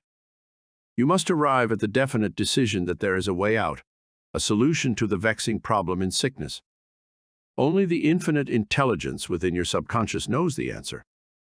When you come to that clear-cut conclusion in your conscious mind, your mind is then made up, and according to your belief, is it done unto you. Easy does it. A house owner once remonstrated with a furnace repairman for charging $200 for fixing the boiler. The mechanic said, "I charged 5 cents for the missing bolt and $199.95 for knowing what was wrong." Similarly, your subconscious mind is the master mechanic, the all-wise one, who knows ways and means of healing any organ of your body, as well as your affairs. Decree health, and your subconscious will establish it. But relaxation is the key. Easy does it. Do not be concerned with details and means, but know the end result. Get the feel of the happy solution to your problem, whether it is health, finances, or employment. Remember how you felt after you had recovered from a severe state of illness. Bear in mind that your feeling is the touchstone of all subconscious demonstration. Your new idea must be felt subjectively in a finished state, not the future, but as coming about now. Infer no opponent, use imagination and not willpower. In using your subconscious mind, you infer no opponent, you use no willpower. You imagine the end and the freedom state. You will find your intellect trying to get in the way, but persist in maintaining a simple, childlike, miracle-making faith. Picture yourself with the ailment or problem.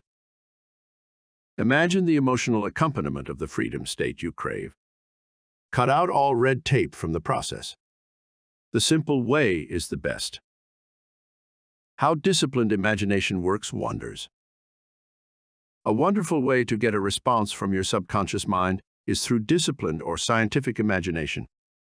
As previously pointed out, your subconscious mind is the builder of the body and controls all its vital functions.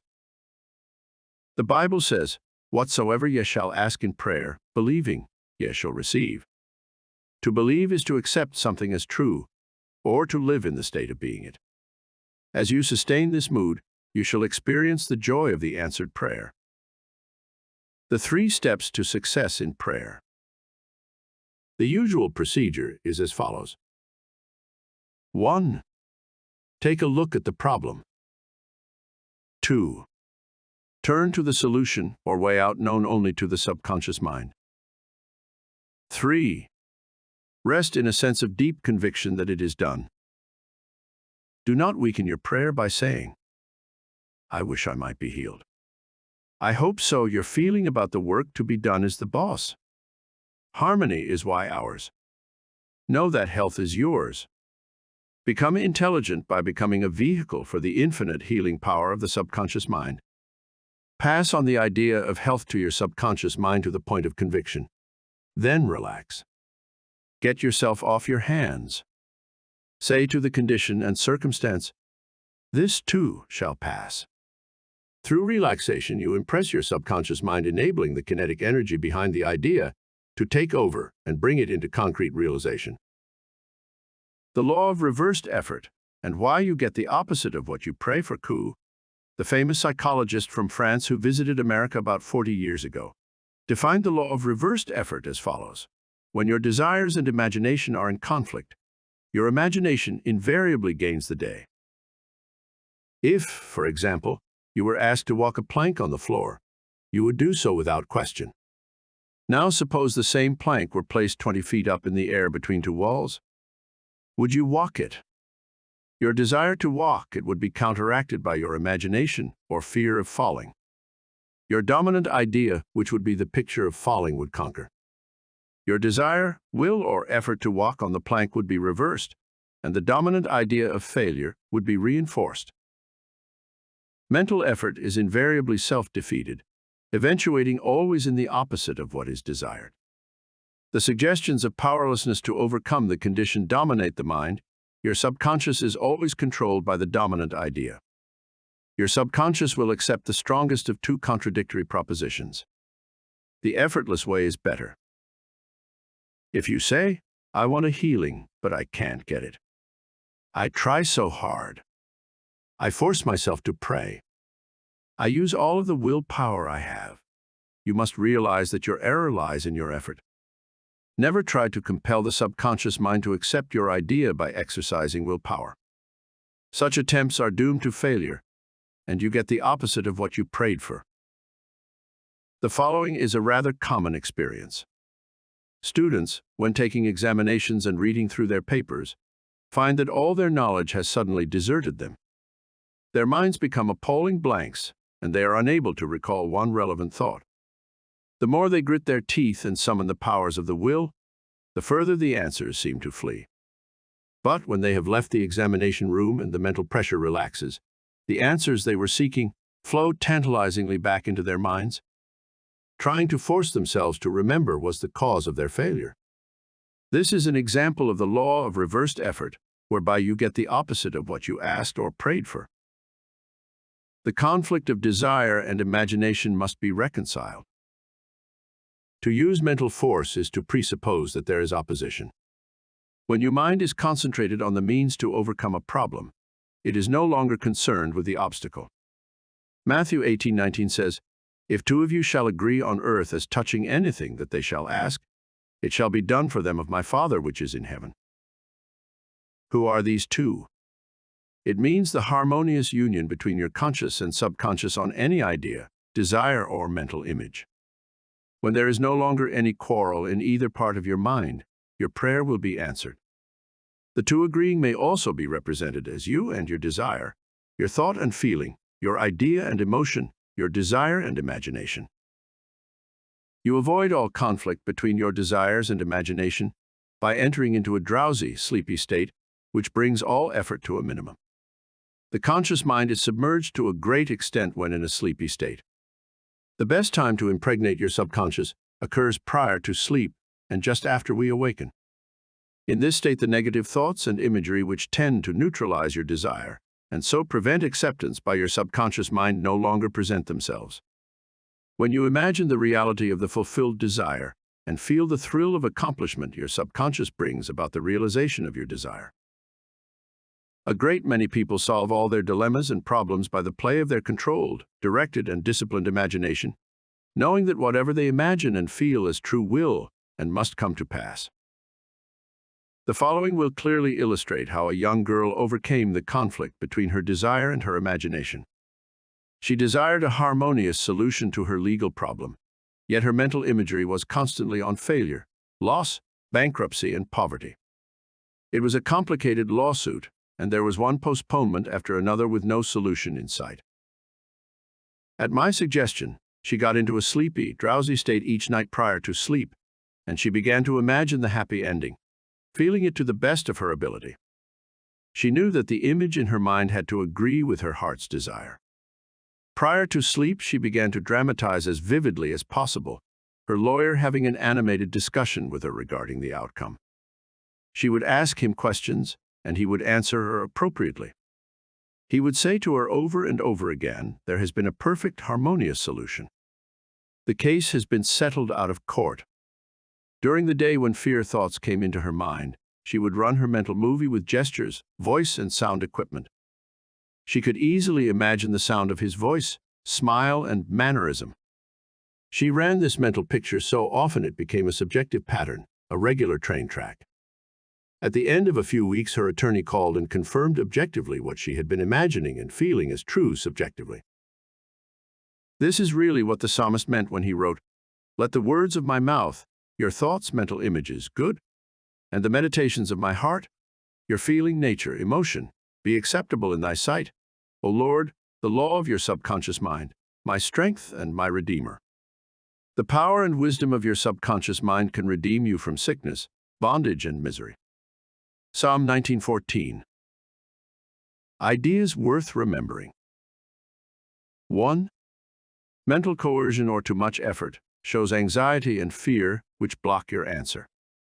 Easy does it. 2.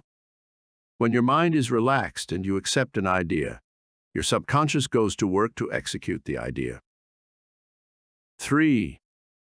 Think and plan independently of traditional methods. Know that there is always an answer and a solution to every problem. 4. Do not be overly concerned with the beating of your heart, with the breathing of your lungs, or the functions of any part of your anatomy. Lean heavily upon your subconscious and proclaim frequently that divine right action is taking place. 5. The feeling of health produces health. The feeling of wealth produces wealth. How do you feel? 6. Imagination is your most powerful faculty. Imagine what is lovely and of good report. You are what you imagine yourself to be. 7. You avoid conflict between your conscious and subconscious in the sleepy state. Imagine the fulfillment of your desire over and over again prior to sleep. Sleep in peace and wake in joy. Chapter 9: How to use the power of your subconscious for wealth.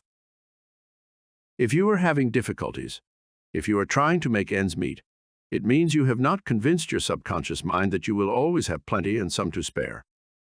You know men and women who work a few hours a week and make fabulous sums of money. They do not strive or slave hard. Do not believe the story that the only way you can become wealthy is by the sweat of your brow and hard labor. It is not so. The effortless way of life is the best. Do the thing you love to do, and do it for the joy and thrill of it. I know an executive in Los Angeles who receives a salary of $75,000 yearly. Last year, he went on a 9-month cruise seeing the world and its beauty spots. He said to me that he had succeeded in convincing his subconscious mind that he is worth that much money. He told me that many men in his organization getting about $100 a week knew more about the business than he did and could manage it better, but they had no ambition, no creative ideas, and were not interested in the wonders of their subconscious mind. Wealth is of the mind. Wealth is simply a subconscious conviction on the part of the individual.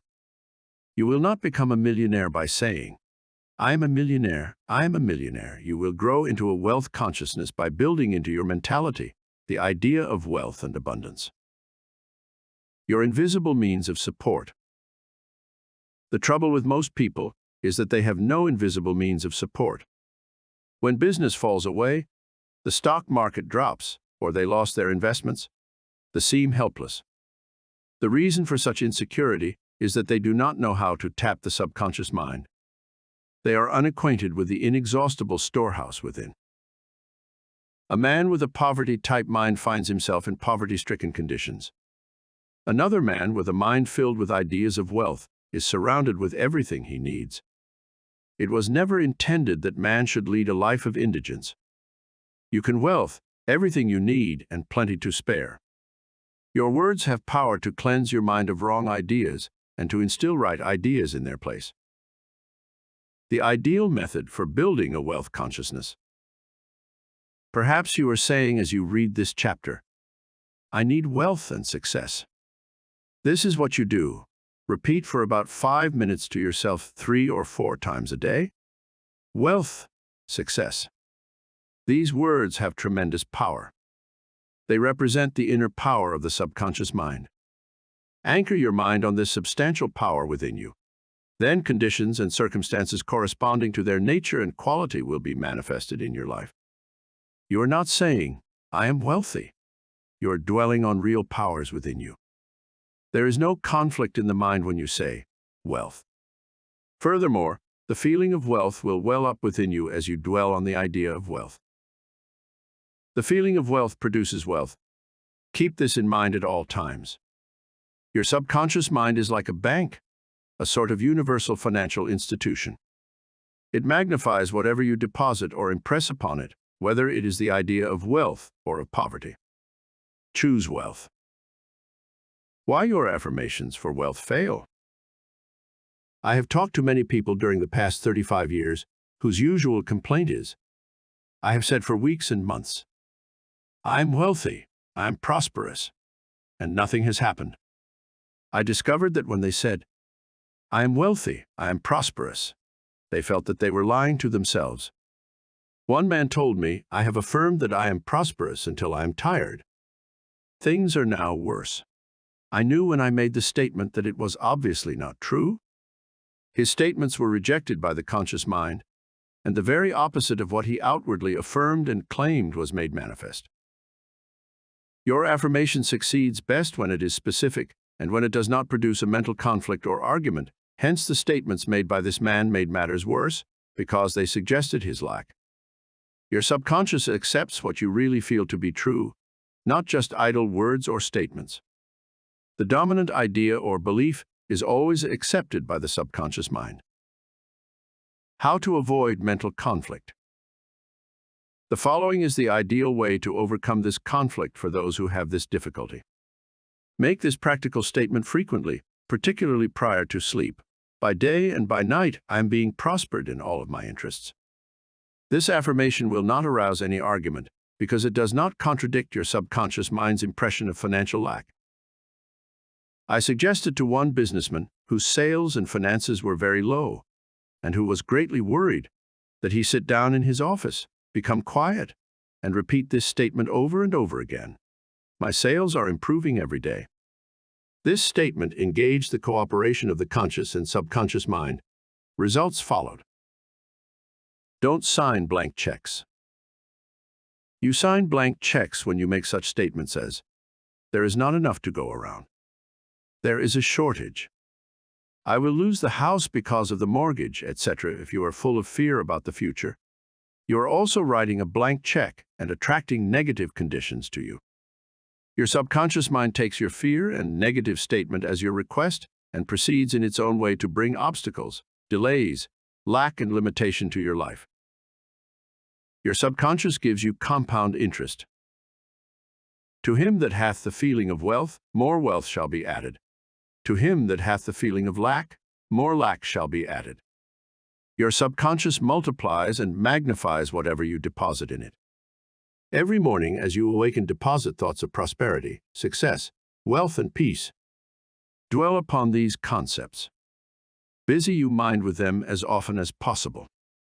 These constructive thoughts will find their way as deposits in your subconscious mind and bring forth abundance and prosperity. Why nothing happened? I can hear you saying, "Oh, I did that, and nothing happened." You did not get results because you indulged in fear thoughts perhaps 10 minutes later and neutralized the good you had affirmed. When you place a seed in the ground, you do not dig it up. You let it take root and grow. Suppose, for example, you are going to say, "I shall not be able to make that payment." Before you get further than "I shall," stop the sentence and dwell on a constructive statement, such as, "By day and by night, I'm prospered in all my ways." True source of wealth. Your subconscious mind is never short of ideas. There are within it an infinite number of ideas, ready to flow into your conscious mind and appear as cash in your pocketbook in countless ways.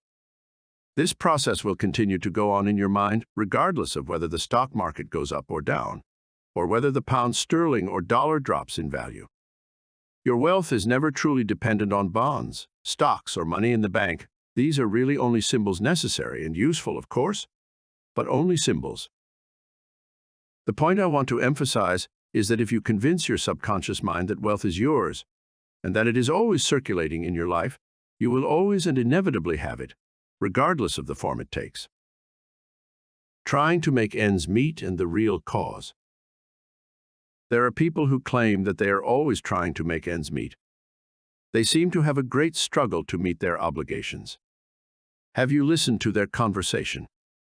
In many instances, their conversation runs along this vein. They are constantly condemning those who have succeeded in life and who have raised their heads above the crowd. Perhaps they are saying, "Oh, that fellow has a racket. He is ruthless. He is a crook." This is why they lack. They are condemning the thing they desire and want. The reason they speak critically of their more prosperous associates is because they are envious and covetous of the other's prosperity.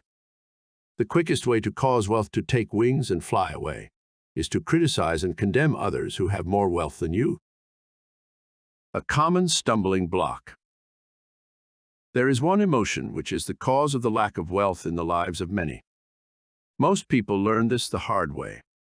It is envy. For example, if you see a competitor depositing large sums on money in the bank, and you have only a meager amount to deposit, does it make you envious? The way to overcome this emotion is to say to yourself, "Isn't it wonderful? I rejoice in that man's prosperity. I wish for him greater and greater wealth."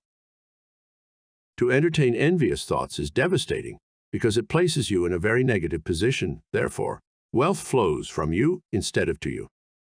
If you are ever annoyed or irritated by the prosperity or great wealth of another, claim immediately that you truly wish for him greater wealth in every possible way. This will neutralize the negative thoughts in your mind and cause an ever greater measure of wealth to flow to you by the law of your own subconscious mind. Rubbing out a great mental block to wealth. If you are worried and critical about someone who you claim is making money dishonestly, cease worrying about him. You know such a person is using the law of mind negatively. The law of mind takes care of him. Be careful not to criticize him for the reasons previously indicated. Remember, the block or obstacle to wealth is in your own mind. You can now destroy that mental block. This you may do by getting on mental good terms with everyone. Sleep and grow rich. As you got to sleep at night, practice the following technique. Repeat the word wealth quietly, easily, and feelingly. Do this over and over again, just like a lullaby. Lull yourself to sleep with the one word, wealth. You should be amazed at the result. Wealth should flow to you in avalanches of abundance. This is another example of the magic power of your subconscious mind. Serve yourself with the powers of your mind. 1. Decide to be wealthy the easy way with the infallible aid of your subconscious mind. 2. Trying to accumulate wealth by the sweat of your brow and hard labor is one way to become the richest man in the graveyard. You do not have to strive or slave hard. 3. Wealth is a subconscious conviction. Build into your mentality the idea of wealth. 4. The trouble with most people is that they have no invisible means of support. 5. Repeat the word wealth to yourself slowly and quietly for about 5 minutes prior to sleep, and your subconscious mind will bring wealth to pass in your experience. 6. The feeling of wealth produces wealth. Keep that in mind at all times. 7. Your conscious and subconscious mind must agree. Your subconscious accepts what you really feel to be true. The dominant idea is always accepted by your subconscious mind. The dominant idea should be wealth, not poverty. 8. You can overcome any mental conflict regarding wealth by affirming frequently, by day and by night, I am being prospered in all of my interests. 9. Increase your sales by repeating this statement over and over again. My sales are improving every day. I'm advancing, progressing, and getting wealthier every day. 10. Stop writing blank checks, such as, there is not enough to go around, or there is a shortage, etc. Such statements magnify and multiply your loss. 11. Deposit thoughts of prosperity, wealth, and success in your subconscious mind, and the latter will give you compound interest. 12. What you consciously affirm, you must not mentally deny a few moments later. This will neutralize the good you have affirmed. 13. Your true source of wealth consists of the ideas in your mind. You can have an idea worth millions of dollars. Your subconscious will give you the idea you seek. 14. Envy and jealousy are stumbling blocks to the flow of wealth. Rejoice in the prosperity of others. 15. The block to wealth is in your own end. Destroy that block now by getting on good mental terms with everyone. Chapter 10. Your right to be rich. It is your right to be rich. You are here to lead the abundant life and be happy, radiant, and free.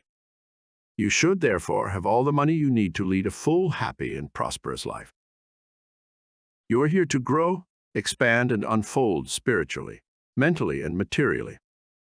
You have the inalienable right to fully develop and express yourself along all lines.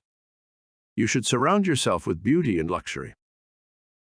Why be satisfied with just enough to go around when you can enjoy the riches of your subconscious mind?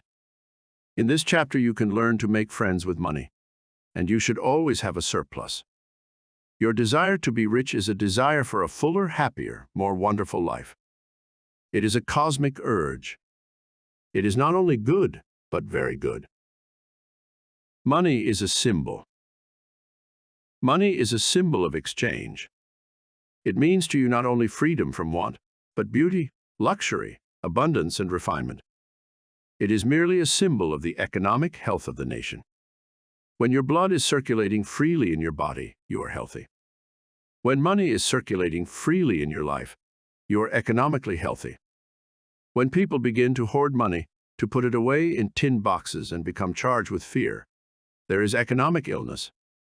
Money has taken many forms as a medium of exchange down through the centuries, such as salt, beads, and trinkets of various kinds. In early times, a man's wealth was determined by the number of sheep and oxen he had.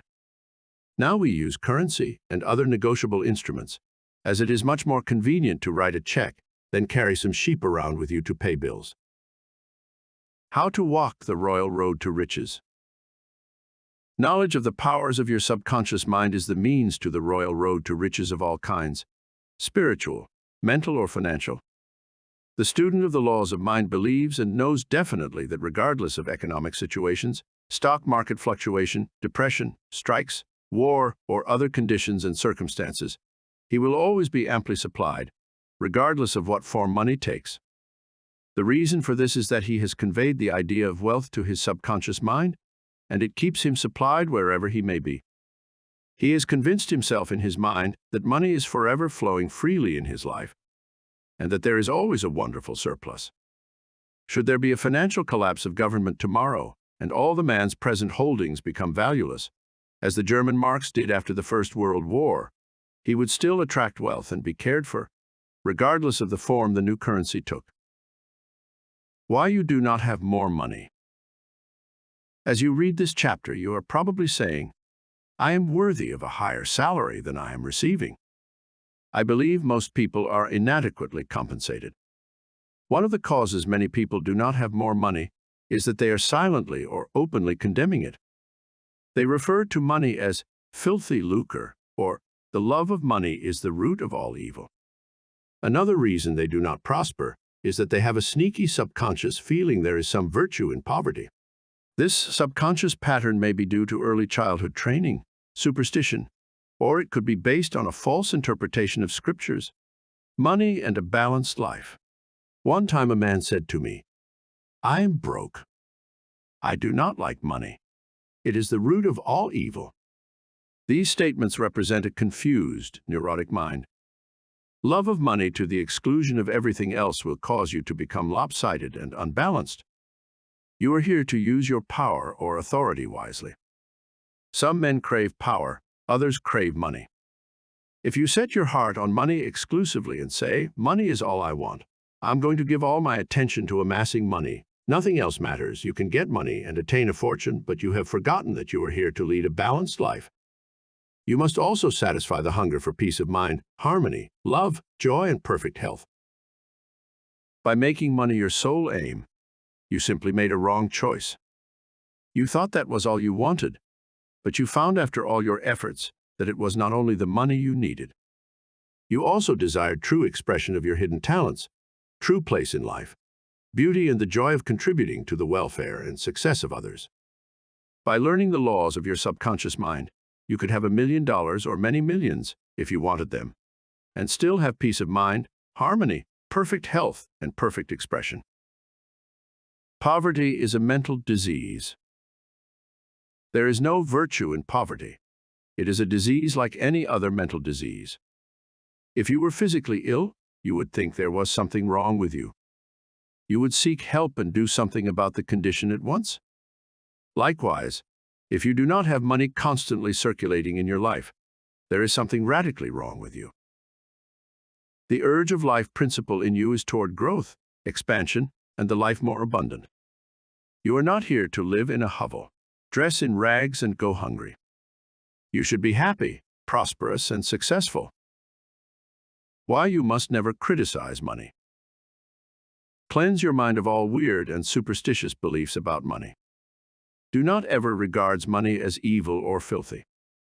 If you do, you cause it to take wings and fly away from you. Remember that you lose what you condemn. You cannot attract what you criticize. Getting the right attitude toward money. Here is a simple technique you may use to multiply money in your experience. Use the following statements several times a day. I like money, I love it. I use it wisely, constructively, and judiciously. Money is constantly circulating in my life.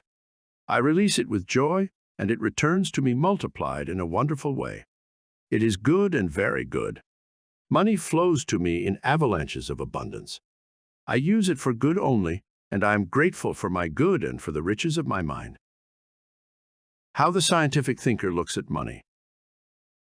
Suppose, for example, you found gold, silver, lead, copper, or iron in the ground. Would you pronounce these things evil? All evil comes from man's darkened understanding, from his ignorance, from his false interpretation of life, and from his misuse of his subconscious mind. Uranium, lead, or some other metal could have been used as a medium of exchange. We use paper bills, checks, nickel, and silver. Surely these things are not evil. Physicists and chemists know today that the only difference between one metal and another is the number and rate of motion of electrons revolving around a central nucleus. They can now change one metal into another through a bombardment of the atoms in the powerful cyclotron. Gold, under conditions, becomes mercury. I believe that our modern scientists in the near future will be able to make gold, silver, and other metals synthetically in the chemical laboratory. The cost may be prohibitive now, but it can be done. I cannot imagine any intelligent person seeing anything evil in electrons, neutrons, protons, and isotopes. The piece of paper in your pocket is composed of atoms and molecules, with their electrons and protons arranged differently. Their number and rate of motion are different. That is the only way the paper differs from the silver in your pocket. How to attract the money you need. Many years ago, I met a young boy in Australia who wanted to become a physician and surgeon, but he had no money. I explained to him how a seed deposited in the soil attracts to itself everything necessary for its unfolding, and that all he had to do was to take a lesson from the seed and deposit the required idea in his subconscious mind. For expenses, this young, brilliant boy used to clean out doctors' offices, wash windows, and do odd repair jobs. He told me that every night, as he went to sleep, he used to picture in his mind's eye a medical diploma on a wall with his name on it in big, bold letters. He used to clean and shine the framed diplomas in the medical building where he worked. It was not hard for him to engrave the image of a diploma in his mind and develop it there. Definite results followed as he persisted with his mental picture every night for about 4 months. The sequel of this story was very interesting. One of the doctors took a great liking to this young boy, and after training him in the art of sterilizing instruments, giving hypodermic injections, and other miscellaneous first aid work, he employed him as a technical assistant in his office. The doctor later sent him to medical school at his own expense. Today, this young man is a prominent medical doctor in Montreal, Canada. He discovered the law of attraction by using his subconscious mind the right way. He operated an age-old law which says, having seen the end, you have willed the means to the realization of the end. The end in this case was to become a medical doctor. This young man was able to imagine, see, and feel the reality of being a doctor. He lived with that idea, sustained it, nourished it, and loved it, until through his imagination, it penetrated the layers of his subconscious mind and became a conviction, thereby attracting to him everything necessary for the fulfillment of his dream. Why some men do not get a raise in pay. If you are working in a large organization, and you are silently thinking of and resenting the fact you are underpaid, that you are not appreciated, and that you deserve more money and great recognition, you are subconsciously severing your ties with that organization. You are setting a law in motion, and the superintendent or manager will say to you, "We have to let you go." Actually, you dismissed yourself. The manager was simply the instrument through which your own negative mental state was confirmed. It was an example of the law of action and reaction. The action was your thought, and the reaction as the response of your subconscious mind. Obstacles and impediments on the pathway to riches. I am sure you have heard men say, "That fellow has a racket. He is a racketeer. He is getting money dishonestly. He is a faker. I knew him when he had nothing. He is a crook, a thief, and a swindler." If you analyze the man who talks like that, you discover he is usually in want or suffering from some financial or physical illness. Perhaps his former college friends went up the ladder of success and excelled him. Now he is bitter and envious of their progress. In many instances, this is the cause of his downfall. Thinking negatively of these classmates and condemning their wealth causes the wealth and prosperity he is praying for to vanish and flee away. He is condemning the thing he is praying for. He is praying two ways. On the one hand, he is saying, "Wealth is flowing to me now." And in the next breath, silently or audibly, he is saying, "I resent that fellow's wealth." Always make it a special point to rejoice in the wealth of the other person. Protect your investments. If you are seeking wisdom regarding investments, or if you are worried about your stocks or bonds, quietly claims, "Infinite intelligence governs and watches over all my financial transactions, and whatsoever I do shall prosper." Do this frequently, and you will find that your investments will be wise. Moreover, you will be protected from loss, as you will be prompted to sell your securities or holdings before any loss accrues to you. You cannot get something for nothing. In large stores, the management employs store detectives to prevent people from stealing. They catch a number of people every day trying to get something for nothing. All such people are living in the mental atmosphere of lack and limitation and are stealing from themselves peace, harmony, faith, honesty, integrity, goodwill, and confidence. Furthermore, they are attracting to themselves all manner of loss, such as loss of character, prestige, social status, and peace of mind. These people lack faith in the source of supply and the understanding of how their minds work.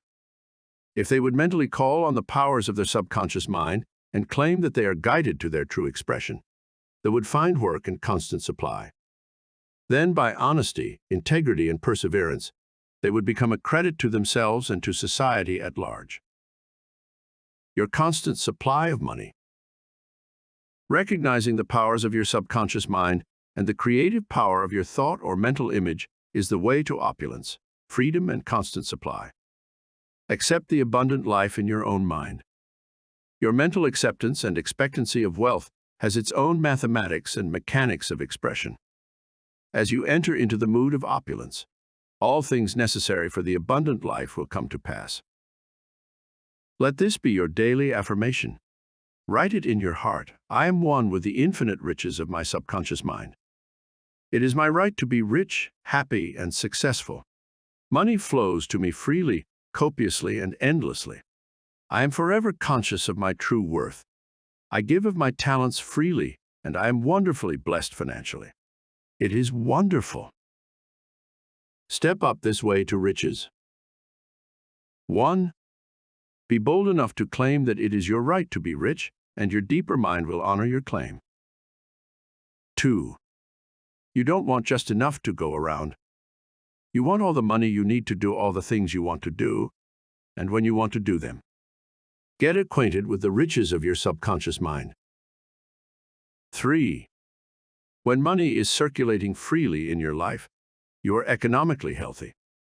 Look at money like the tide. You will always have plenty of it. The ebb and flow of the tide is constant. When the tide is out, you are absolutely sure that it will return. 4. Knowing the laws of your subconscious mind, you will always be supplied regardless of what form money takes. 5. One reason many people simply make ends meet and never have enough money is that they condemn money. What you condemn takes wings and flies away. 6. Do not make a god of money. It is only a symbol. Remember that the real riches are in your mind. You are here to lead a balanced life. This includes acquiring all the money you need. 7. Don't make money your sole aim. Claim wealth, happiness, peace, true expression and love, and personally radiate love and goodwill to all. Then your subconscious mind will give you compound interest in all these fields of expression. 8. There is no virtue in poverty. It is a disease of the mind, and you should heal yourself of this mental conflict or malady at once. 9. You are not here to live in a hovel, to dress in rags, or to go hungry. You are here to lead the life more abundant. 10. Never use the terms filthy lucre or I despise money. You lose what you criticize. There is nothing good or bad, but thinking of it in either light makes it so. 11. Repeat frequently, I like money. I use it wisely, constructively, and judiciously. I release it with joy, and it returns 1,000-fold. 12. Money is not evil any more so than copper, lead, tin, or iron, which you find in the ground. All evil is due to ignorance or misuse of the mind's powers. 13. To picture the end result in your mind causes your subconscious to respond and fulfill your mental picture. 14. Stop trying to get something for nothing. There is no such thing as a free lunch.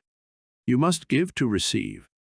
You must give mental attention to your goals, ideals, and enterprises, and your deeper mind will back you up. The key to wealth is application of the laws of the subconscious mind by impregnating it with the idea of wealth. Chapter 11. Your subconscious mind as a partner in success. Success means successful living. A long period of peace, joy, and happiness on this plane may be termed success. The eternal experience of these qualities is the everlasting life spoken of by Jesus. The real things of life, such as peace, harmony, integrity, security, and happiness, are intangible. They come from the deep self of man. Meditating on these qualities builds these treasures of heaven in our subconscious. It is where moth and rust do not consume, and where thieves do not break through and steal. Matthew 6:20. The 3 steps to success. Let us discuss 3 steps to success. First step. The first step to success is to find out the thing you love to do, then do it. Success is in loving your work. Although if a man is a psychiatrist, it is not adequate for him to get a diploma and place it on the wall. He must keep up with the times, attend conventions, and continue studying the mind and its workings. The successful psychiatrist visits clinics and reads the latest scientific articles. In other words, he is informed in the most advanced methods of alleviating human suffering. The successful psychiatrist or doctor must have the interest of his patients at heart. Someone may say, "How can I put the first step into operation? I do not know what I should do." In such a case, pray for guidance as follows. The infinite intelligence of my subconscious mind reveals to me my true place in life. Repeat this prayer quietly, positively, and lovingly to your deeper mind. As you persist with faith and confidence, the answer will come to you as a feeling, a hunch, or a tendency in a certain direction. It will come to you clearly and in peace, and as an inner silent awareness. Second step. The second step to success is to specialize in some particular branch of work and know more about it than anyone else. For example, if a young man chooses chemistry as his profession, he should concentrate on one of the many branches in this field. He should give all of his time and attention to his chosen specialty. He should become sufficiently enthusiastic to try to know all there is available about his field. If possible, he should know more than anyone else. The young man should become ardently interested in his work and should desire to serve the world. He that is great among you, let him become your servant. There is a great contrast in this attitude of mind in comparison to that of the man who only wants to make a living or just get by. Getting by is not true success. Man's motive must be great, nobler, and more altruistic. He must serve others, thereby casting his bread upon the waters. Third step.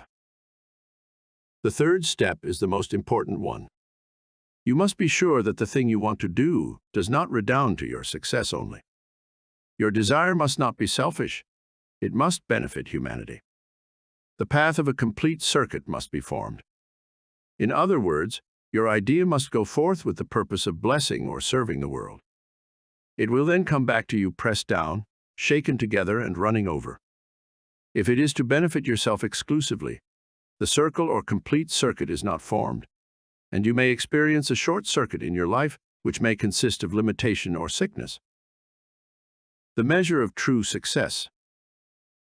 Some people may say, "But Mr. James made a fortune in selling fraudulent oil stock."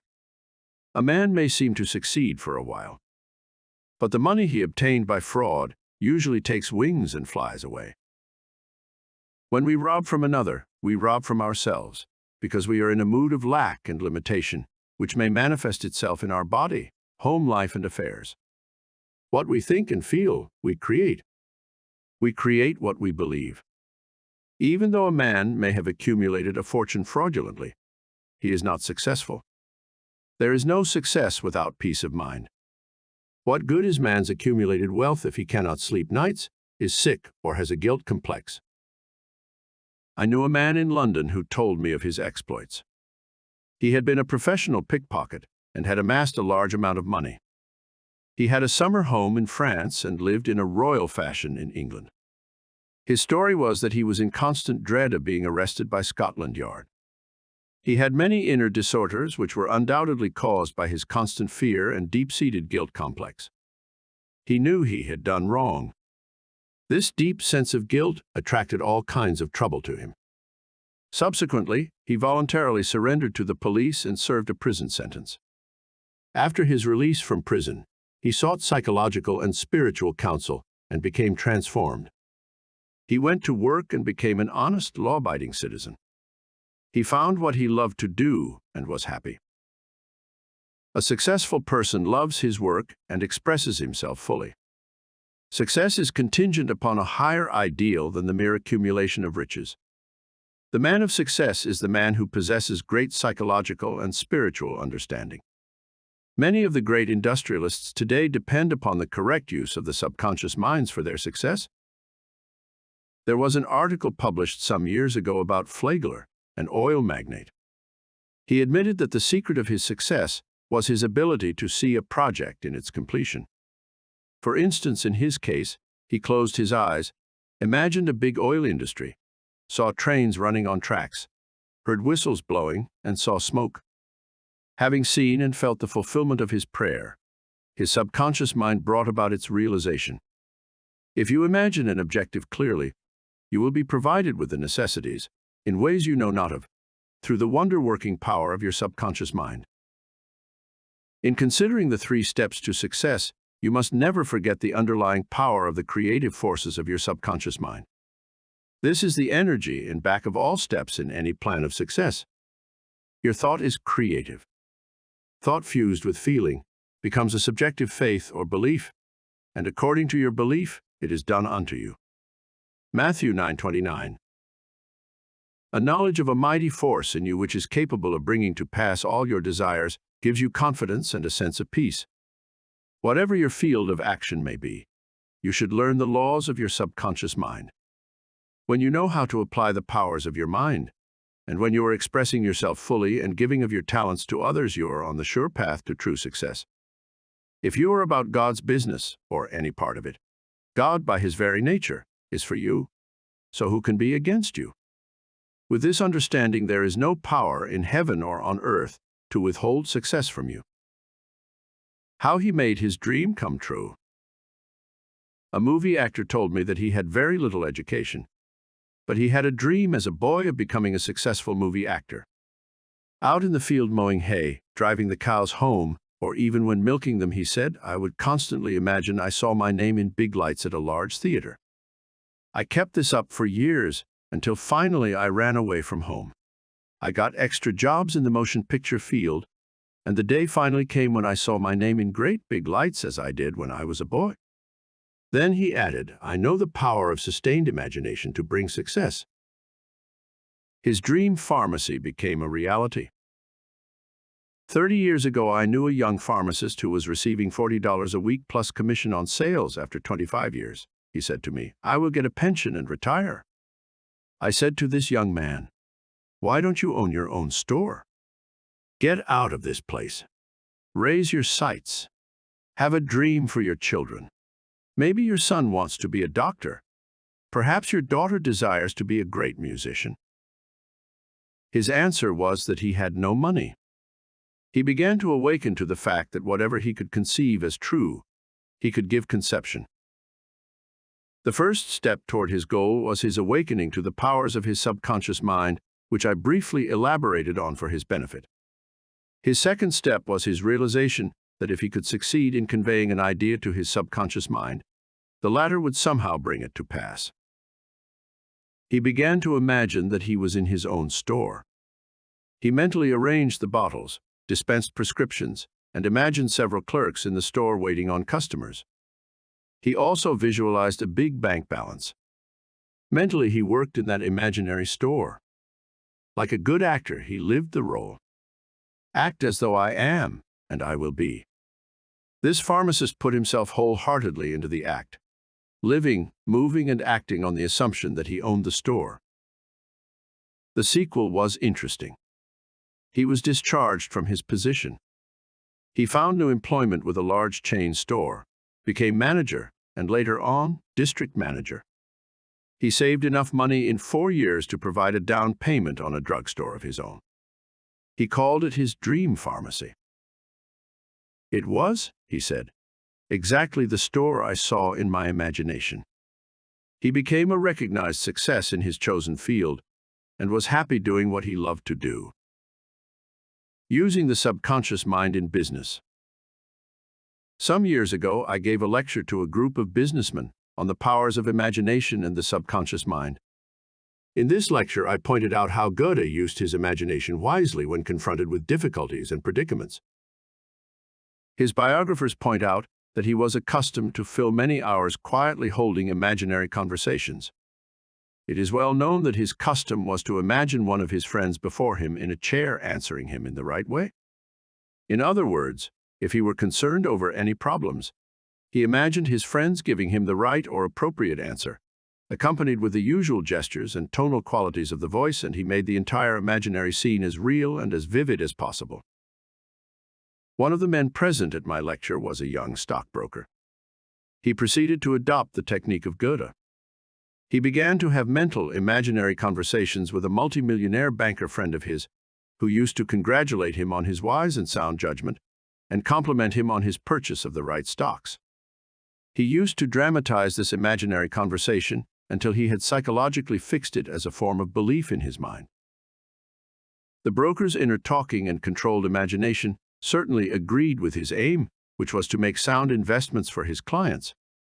His main purpose was to make money for his clients and to see them prosper financially by his wise counsel. He is still using his subconscious mind in his business, and he is a brilliant success in his field of endeavor. Boy of 16 years turns failure into success. A young boy who was attending high school said to me, I am getting very poor grades. My memory is failing. I do not know what is the matter. I discovered that the only thing wrong with this boy was his attitude, which was one of indifference and resentment toward some of his teachers and fellow students. I taught him how to use his subconscious mind and how to succeed in his studies. He began to affirm certain truths several times a day, particularly at night prior to sleep, and also in the morning after awakening. These are the best times to impregnate the subconscious mind. He affirmed as follows, I realize that my subconscious mind is a storehouse of memory. It retains everything I read and hear from my teachers. I have a perfect memory, and the infinite intelligence in my subconscious mind constantly reveals to me everything I need to know at all my examinations, whether written or oral. I radiate love and goodwill to all my teachers and fellow students. I sincerely wish for them success and all good things. This young man is now enjoying a greater freedom than he has ever known. He is now receiving all A's. He constantly imagines the teachers and his mother congratulating him on his success in his studies.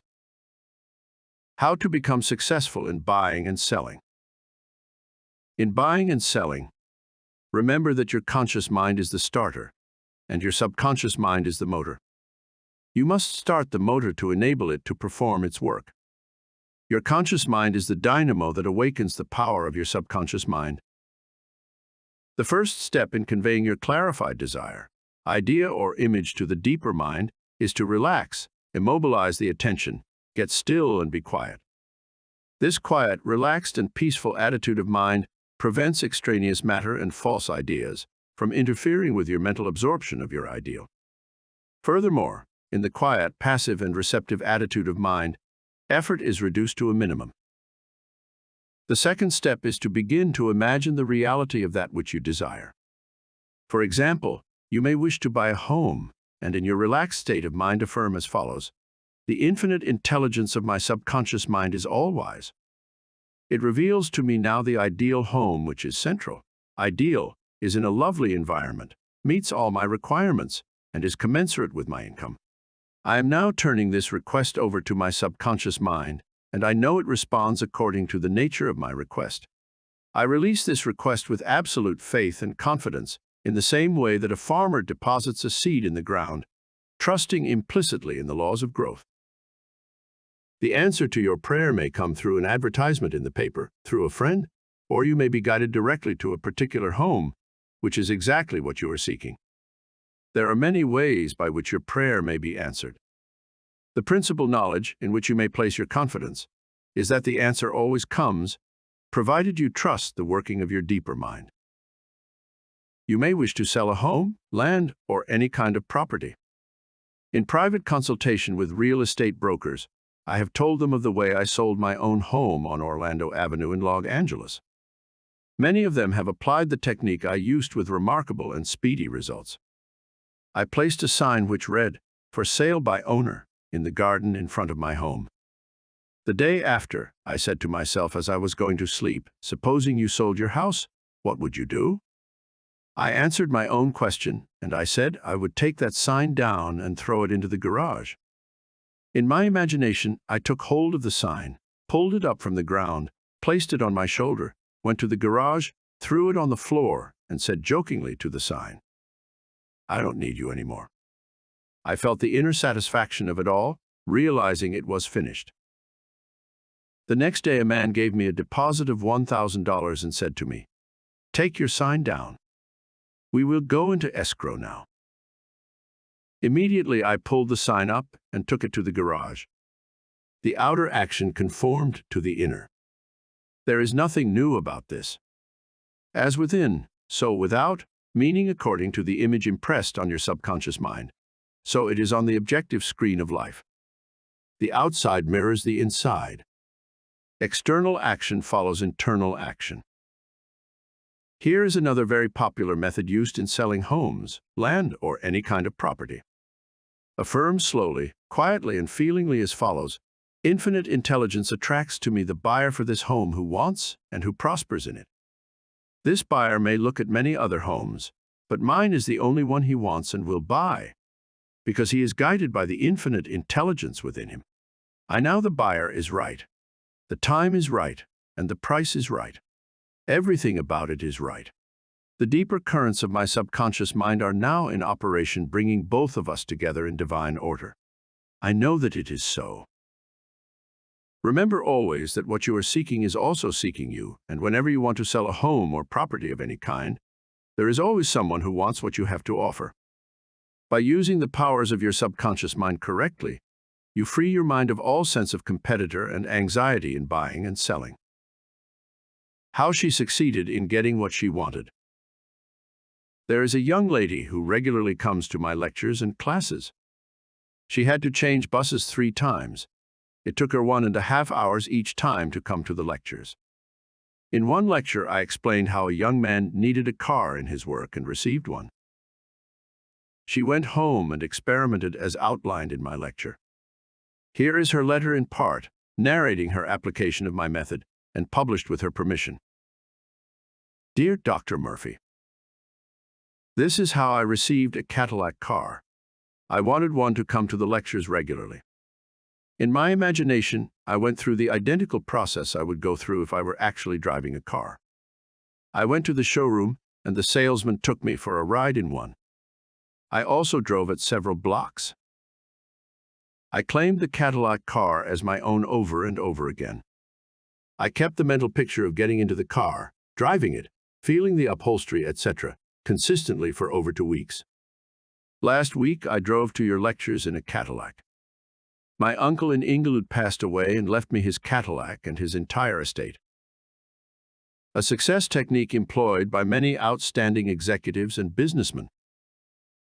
There are many prominent who quietly use the abstract term success over and over many times a day until they reach a conviction that success is theirs. They know that the idea of success contains all the essential elements of success. Likewise, you can begin now to repeat the word success to yourself with faith and conviction. Your subconscious mind will accept it as true of you, and you will be under a subconscious compulsion to succeed.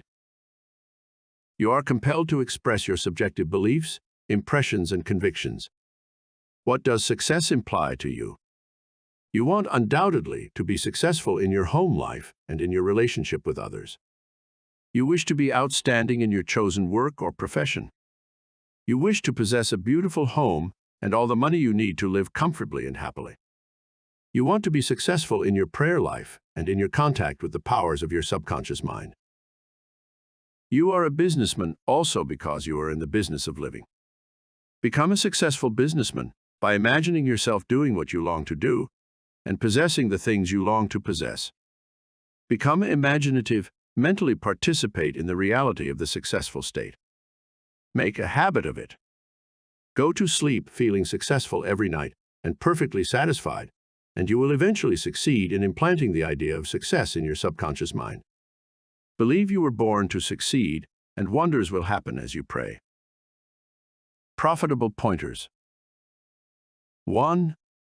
Success means successful living. When you are peaceful, happy, joyous, and doing what you love to do, you are successful. 2. Find out what you love to do, then do it. If you don't know your true expression, ask for guidance and the lead will come. 3. Specialize in your particular field and try to know more about it than anyone else. 4. A successful man is not selfish. His main desire in life is to serve humanity. 5. There is no true success without peace of mind.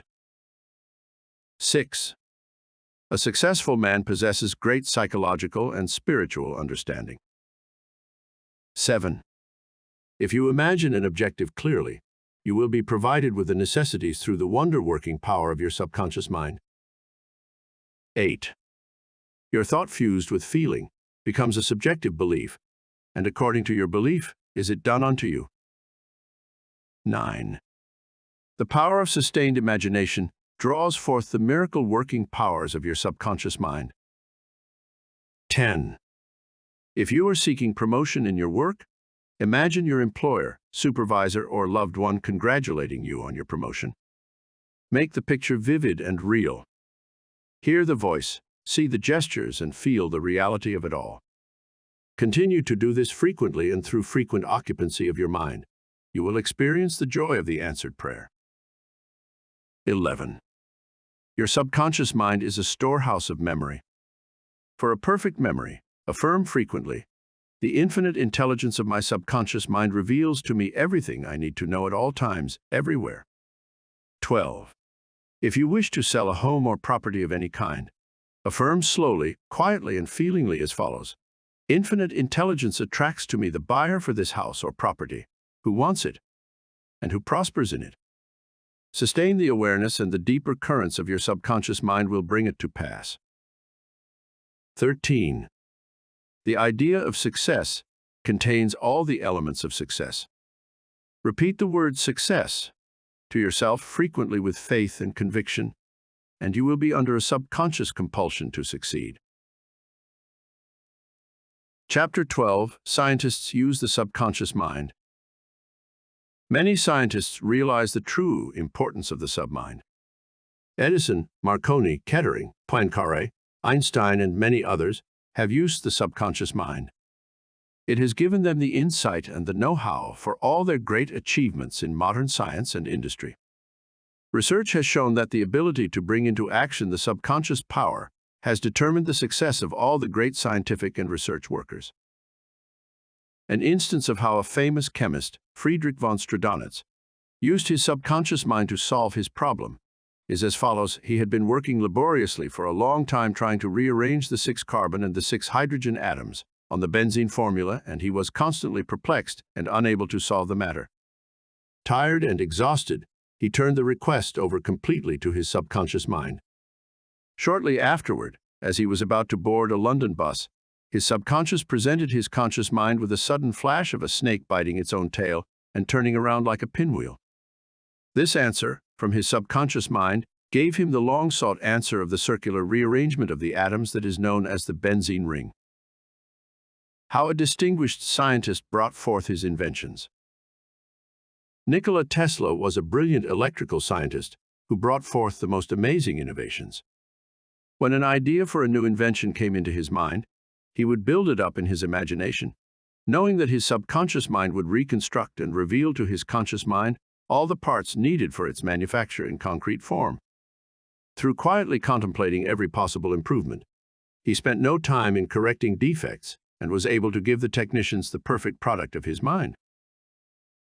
He said, "Invariably, my device works as I imagined it should. In 20 years, there has not been a single exception." How a famous naturalist solved his problem.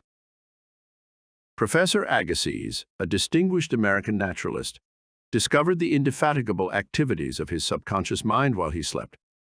The following has been reported by his widow in her biography of her famous husband.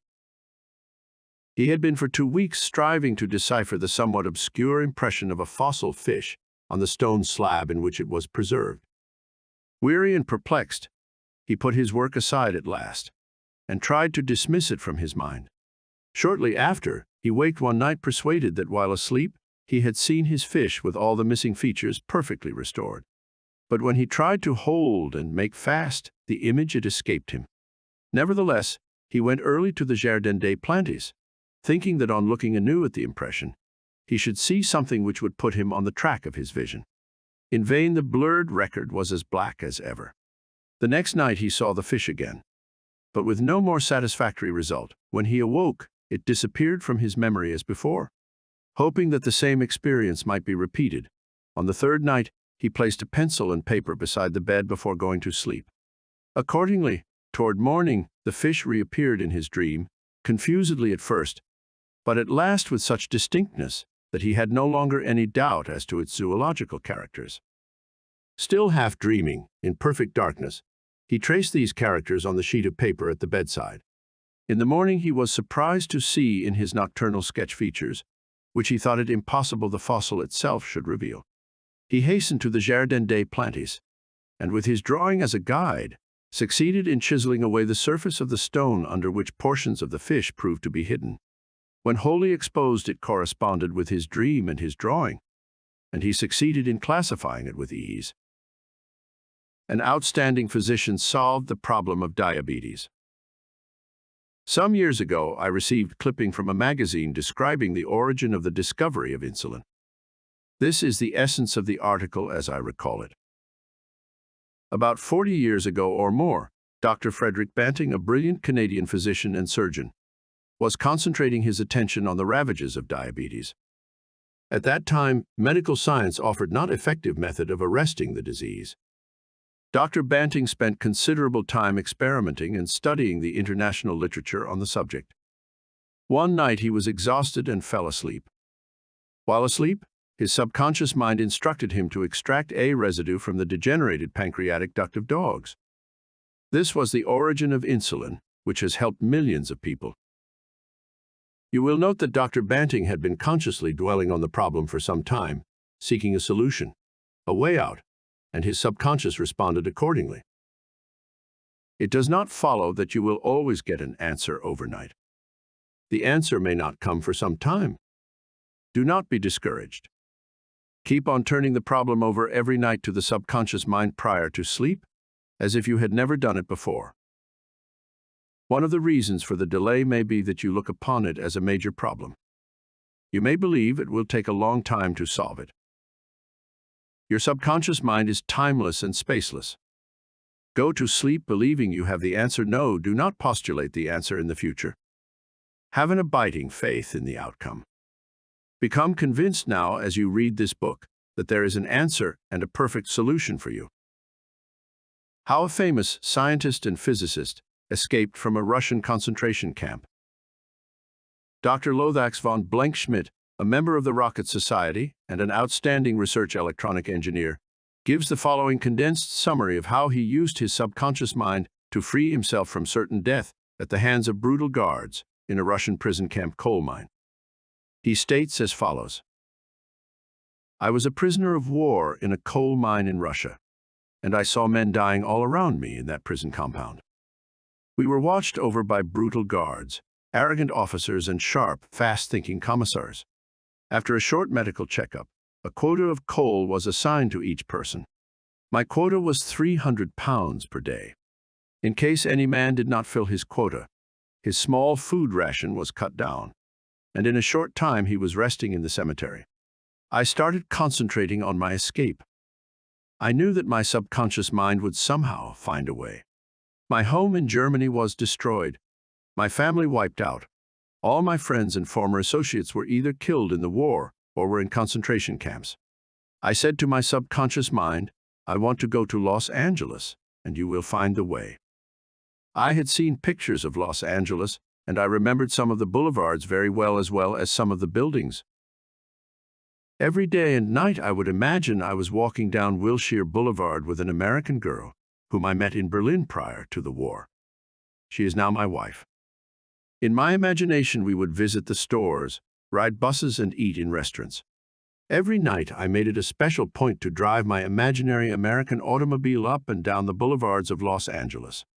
I made all this vivid and real. These pictures in my mind were as real and as natural to me as one of the trees outside the prison camp. Every morning the chief guard would count the prisoners as they were lined up. He would call out 1, 2, 3, etc. And when 17 was called out, which was my number in sequence, I stepped aside. In the meantime, the guard was called away for a minute or so, and on his return, he started by mistake on the next man as number 17. When the crew returned in the evening, the number of men was the same, and I was not missed, and the discovery would take a long time. I walked out of the camp undetected and kept walking for 24 hours, resting in a deserted town the next day. I was able to live by fishing and killing some wildlife. I found coal trains going to Poland and traveled on them by night, until finally I reached Poland. With the help of friends, I made my way to Lucerne, Switzerland. One evening at the Palace Hotel Lucerne, I had a talk with a man and his wife from the United States of America. This man asked me if I would care to be a guest at his home in Santa Monica, California.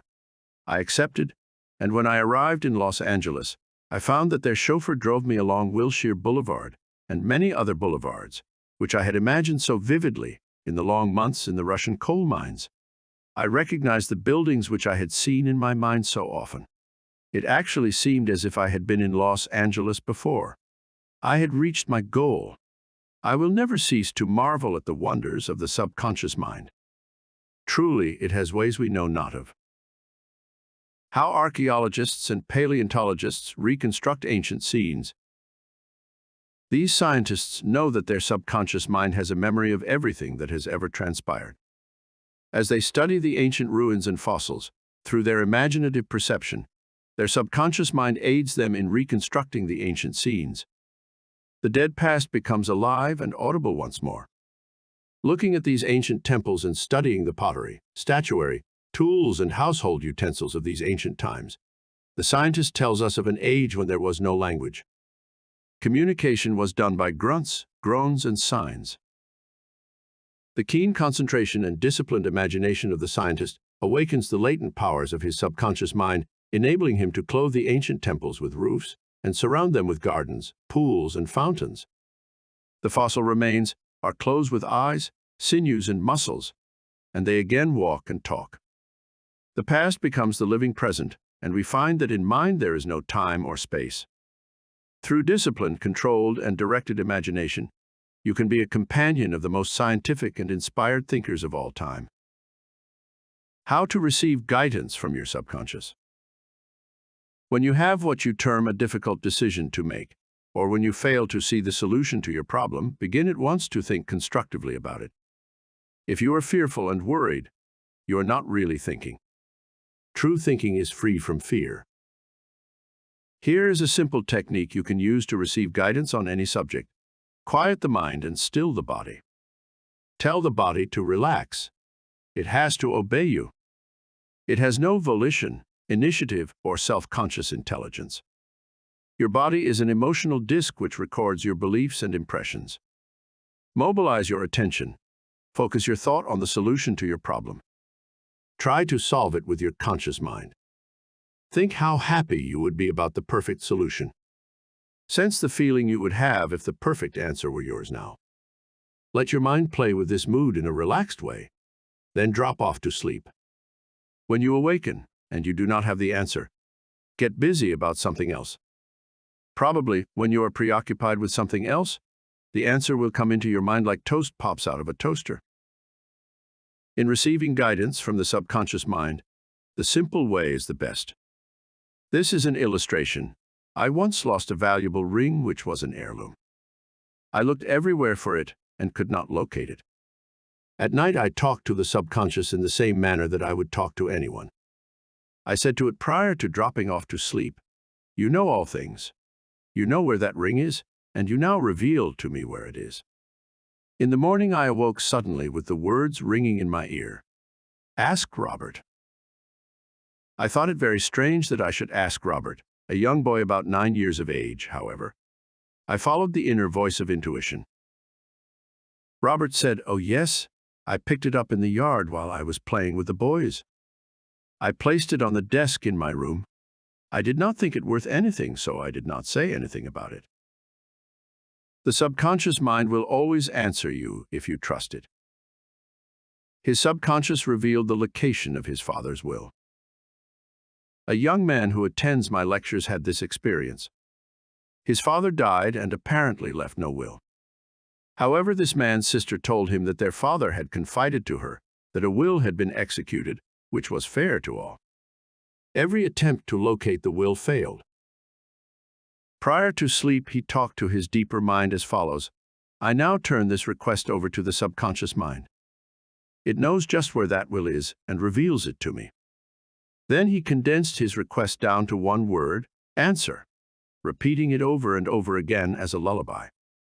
He lulled himself to sleep with the word, "answer." The next morning, this young man had an overpowering hunch to go to a certain bank in Los Angeles, where he found a safe deposit vault registered in the name of his father, the contents of which solved all his problems. Your thought, as you go to sleep, arouses the powerful latency which is within you. For example, let us suppose you are wondering whether to sell your home, buy a certain stock, sever partnership, move to New York, or stay in Los Angeles, dissolve the present contract, or take a new one. Do this. Sit quietly in your armchair or at the desk in your office. Remember that there is a universal law of action and reaction. The action is your thought. The reaction is the response from your subconscious mind. The subconscious mind is reactive and reflexive. This is its nature. It rebounds, rewards, and repays. It is the law of correspondence. It responds by corresponding.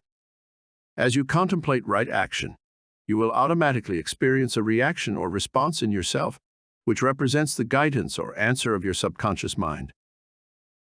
In seeking guidance, you simply think quietly about right action, which means that you are using the infinite intelligence resident in the submind to the point where it begins to use you.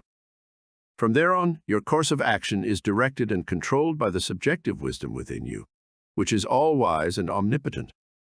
Your decision will be right. There will only be right action because you are under a subjective compulsion to do the right thing. I use the word compulsion because the law of the subconscious is compulsion. The secret of guidance.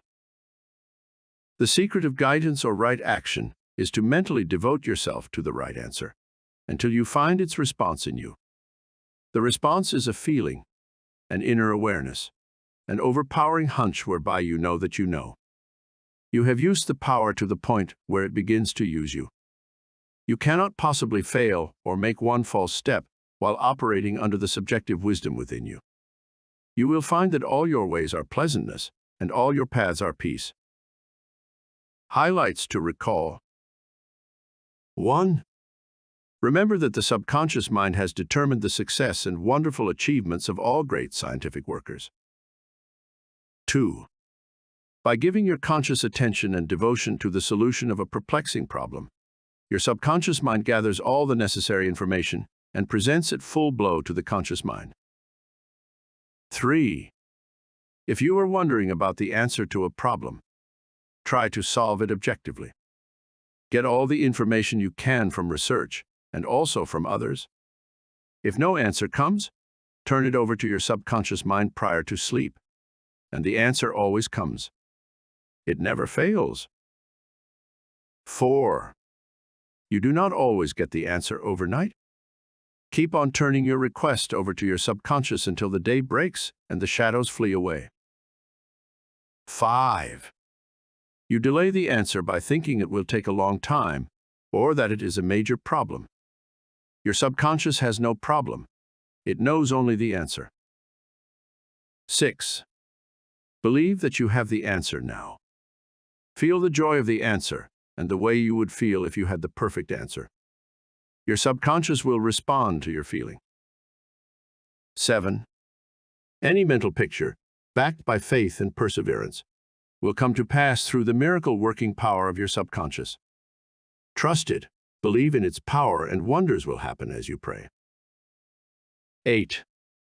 Your subconscious is the storehouse of memory, and within your subconscious are recorded your experiences since childhood. 9.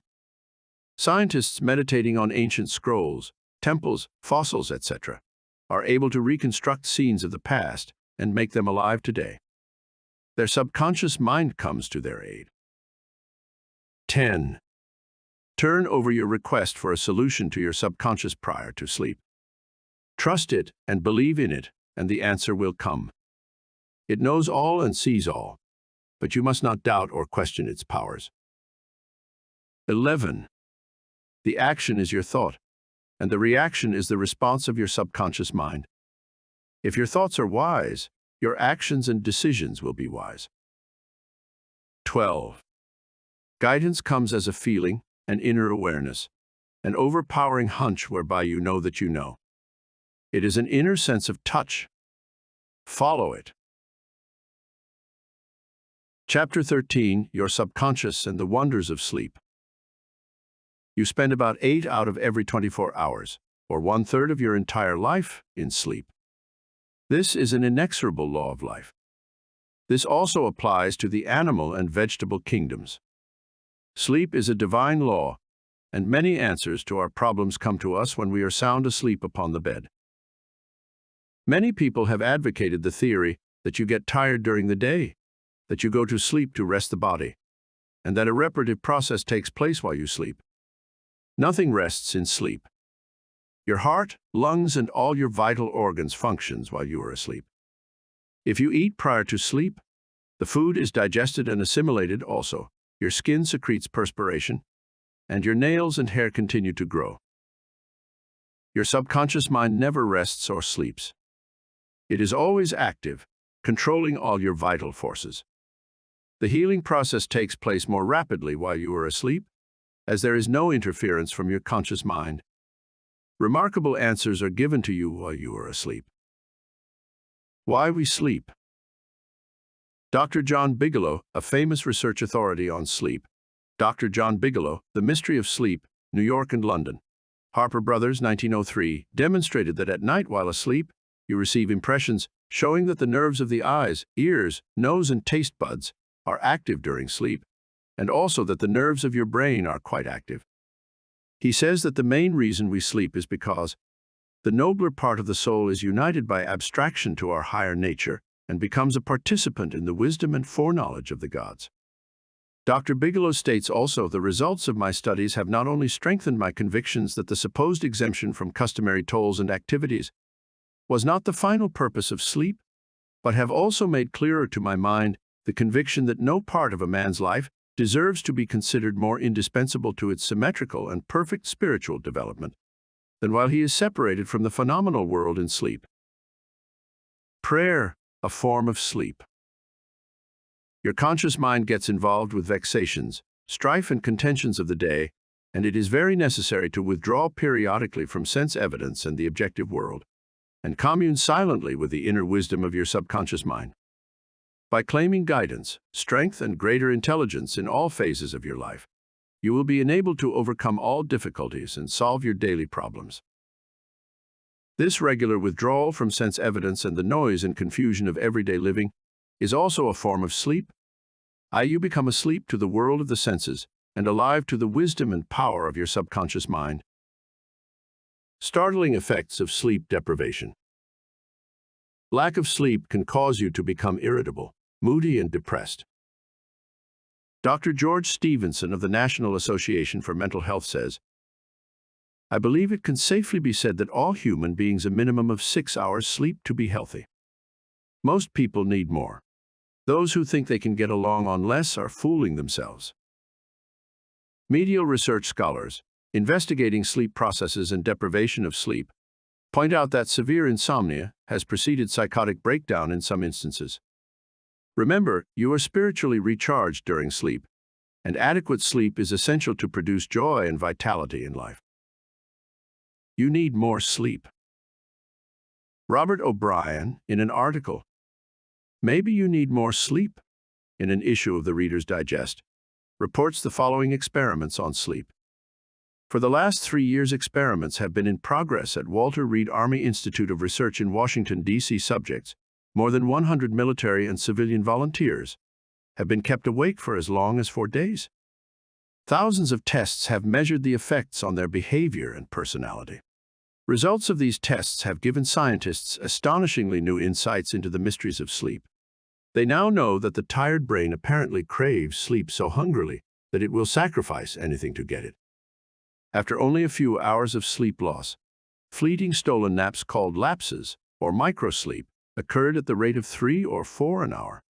As in real sleep, eyelids dropped and heartbeat slowed. Each lapse lasted just a fraction of a second. Sometimes the lapses were periods of blankness. Sometimes they were filled with images, wisps of dreams. As hours of sleep loss mounted, the lapses took place more often and lasted longer, perhaps 2 or 3 seconds. Even if the subjects had been piloting an airliner in a thunderstorm, they still couldn't have resisted microsleeps for those few priceless seconds. And it can happen to you, as many who have fallen asleep at the wheel of a car can testify. Another startling effect of sleep deprivation was its attack on human memory and perception. Many sleep-deprived subjects were unable to retain information long enough to relate it to the task they were supposed to perform.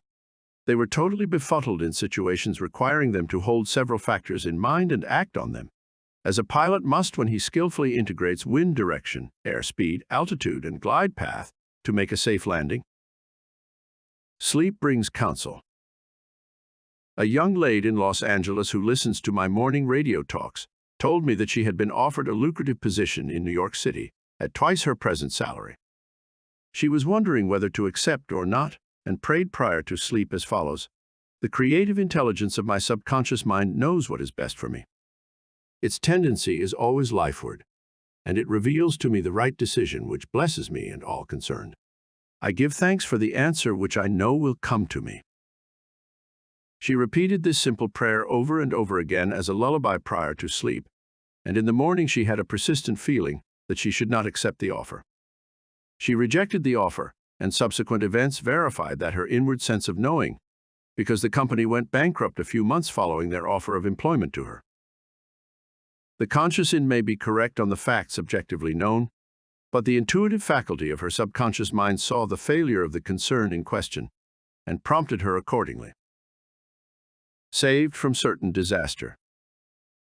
I will illustrate how the wisdom of your subconscious mind can instruct you and protect you relative to your request for right action as you go to sleep. Many years ago, before the Second World War, I was offered a very lucrative assignment in the Orient, and I pray for guidance and right decision as follows. Infinite intelligence within me knows all things, and the right decision is revealed to me in divine order. I will recognize the answer when it comes. I repeated this simple prayer over and over again as a lullaby prior to sleep, and in a dream came the vivid realization of things to come 3 years hence. An old friend appeared in the dream and said, "Read these headlines. Do not go." The headlines of the newspaper which appeared in the dream related to war and the attack on Pearl Harbor.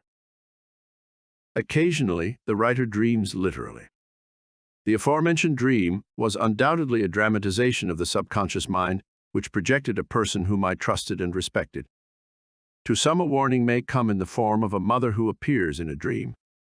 She tells the person not to go here or there, and the reason for the warning. Your subconscious mind is all-wise. It knows all things. Oftentimes it will speak to you only in a voice that your conscious mind will immediately accept as true. Sometimes your subconscious mind will warn you in a voice which sounds like that of your mother or some loved one, which may cause you to stop on the street, and you find, if you had gone another foot, a falling object from a window might have struck you on the head. My subconscious mind is one with the universal subconscious, and it knew the Japanese were planning a war, and it also knew when the war would start. Dr. Ryan, director of the Department of Psychology at Duke University, has gathered together a vast amount of evidence showing that a great number of people all over the world see events before they happen, and in many instances are therefore able to avoid the tragic event which was foreseen vividly in a dream. The dream I had showed clearly the headlines in the New York Times about 3 years prior to the tragedy of Pearl Harbor. In consequence of this dream, I immediately canceled the trip as I felt a subconscious compulsion to do so. 3 years later, the Second World War proved the truth of the inner voice of intuition. Your future is in your subconscious mind. Remember that the future, the result of your habitual thinking, is already in your mind, except when you change it through prayer. The future of a country, likewise, is in the collective subconscious of the people of that nation. There is nothing strange in the dream I had, wherein I saw the headlines of the New York newspapers long before the war began. The war had already taken place in mind, and all the plans of attack were already engraved on that great recording instrument, the subconscious mind or collective unconscious of the universal mind. Tomorrow's events are in your subconscious mind, so are next week's and next month's, and they may be seen by a highly psychic or clairvoyant person. No disaster or tragedy can happen to you if you decide to pray. Nothing is predetermined or foreordained. Your mental attitude, i.e. the way you think, feel, and believe, determines your destiny. You can, through scientific prayer, which is explained in a previous chapter, mold, fashion, and create your own future. Whatsoever a man soweth, that shall he also reap. A catnap nets him $15,000. One of my students mailed me a newspaper clipping 3 or 4 years ago about a man called Ray Hammerstrom, a roller at the steel works in Pittsburgh, operated by Jones and Laughlin Steel Corporation. He received $15,000 for his dream. According to the article, the engineers could not fix a faulty switch in a newly installed bar mill which controlled the delivery of straight bars to the cooling beds. The engineers worked on the switch about 11 or 12 times to no avail. Hammerstrom thought a lot about the problem and tried to figure out a new design which might work. Nothing worked. One afternoon, he lay down for a nap, and prior to sleep, he began to think about the answer to the switch problem. He had a dream in which the perfect design for the switch was portrayed. When he awoke, he sketched his new design according to the outline of his dream. This visionary catnap won Hammerstrom a check for $15,000, the largest award the firm ever gave an employee for a new idea. How a famous professor solved his problem in sleep. Dr. H. Helprecht, professor of Assyrian at the University of Pennsylvania, wrote as follows: "One Saturday evening, I had been wearying myself in the vain attempt to decipher 2 small fragments of agate which were supposed to belong to the finger rings of some Babylonians. About midnight, weary and exhausted, I went to bed and dreamed the following remarkable dream. A tall, thin priest of Nippur, about 40 years of age, led me to the treasure chamber of the temple, a small, low-ceilinged room without windows, with scraps of agate and lapis lazuli scattered on the floor. Here he addressed me as follows: "The two fragments, which you have published separately on pages 22 and 26, belong together, and are not finger rings. The first two rings served as earrings for the statue of God. The two fragments you have are the portions of them. If you will put them together, you will have confirmation of my words." I awoke at once. I examined the fragments, and to my astonishment, found the dream verified. The problem was then at last solved. This demonstrates clearly the creative manifestation of his subconscious mind, which knew the answer to all his problems. How the subconscious worked for a famous writer while he slept. Robert Louis Stevenson, in one of his books, Across the Plains, devotes a whole chapter to dreams. He was a vivid dreamer and had the persistent habit of giving specific instructions to his subconscious every night prior to sleep. He would request his subconscious to evolve stories for him while he slept. For example, if Stevenson's funds were at a low ebb, his command to his subconscious would be something like this: "Give me a good, thrilling novel which will be marketable and profitable." His subconscious responded magnificently. Stevenson says, "These little brownies, the intelligences and powers of his subconscious, can tell me a story piece by piece, like a serial, and keep me, its supposed creator, all the while in total ignorance of where they aim." And he added, "That part of my work which is done when I am up and about, which he is consciously aware and awake, is by no means necessarily mine, since all goes to show that the brownies have a hand in it even then." Sleep in peace and wake in joy. To those who suffer from insomnia, you will find the following prayer very effective. Repeat it slowly, quietly, and lovingly prior to sleep.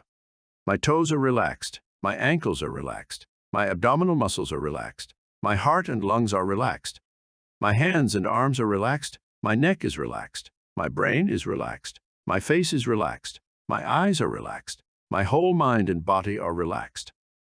I fully and freely forgive everyone, and I sincerely wish for them harmony, health, peace, and all the blessings of life. I am at peace, I am poised, serene, and calm. I rest in security and in peace. A great stillness steals over me, and a great calm quiets my whole being as I realize the divine presence within me.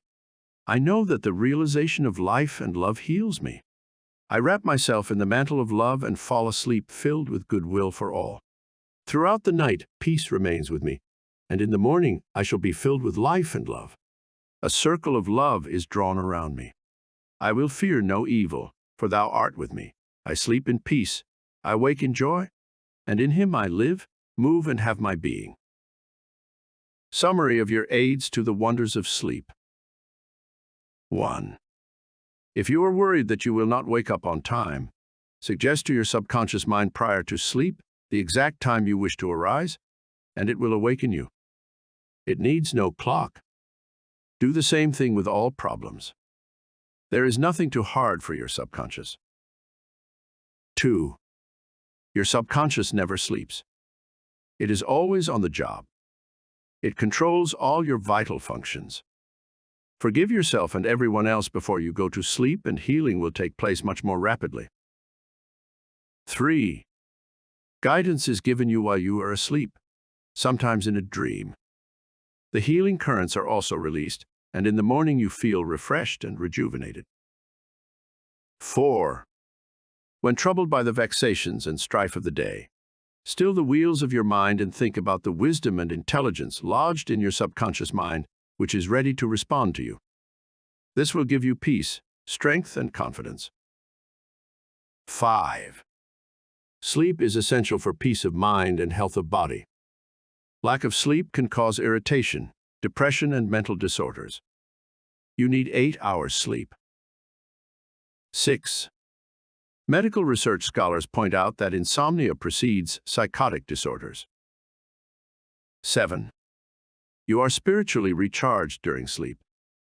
Adequate sleep is essential for joy and vitality in life. 8. Your tired brain craves sleep so hungrily that it will sacrifice anything to get it. Many who have fallen asleep at the wheel of an automobile can testify to this. 9. Many sleep-deprived people have poor memories and lack proper coordination. They become befuddled, confused, and disorientated. 10. Sleep brings counsel.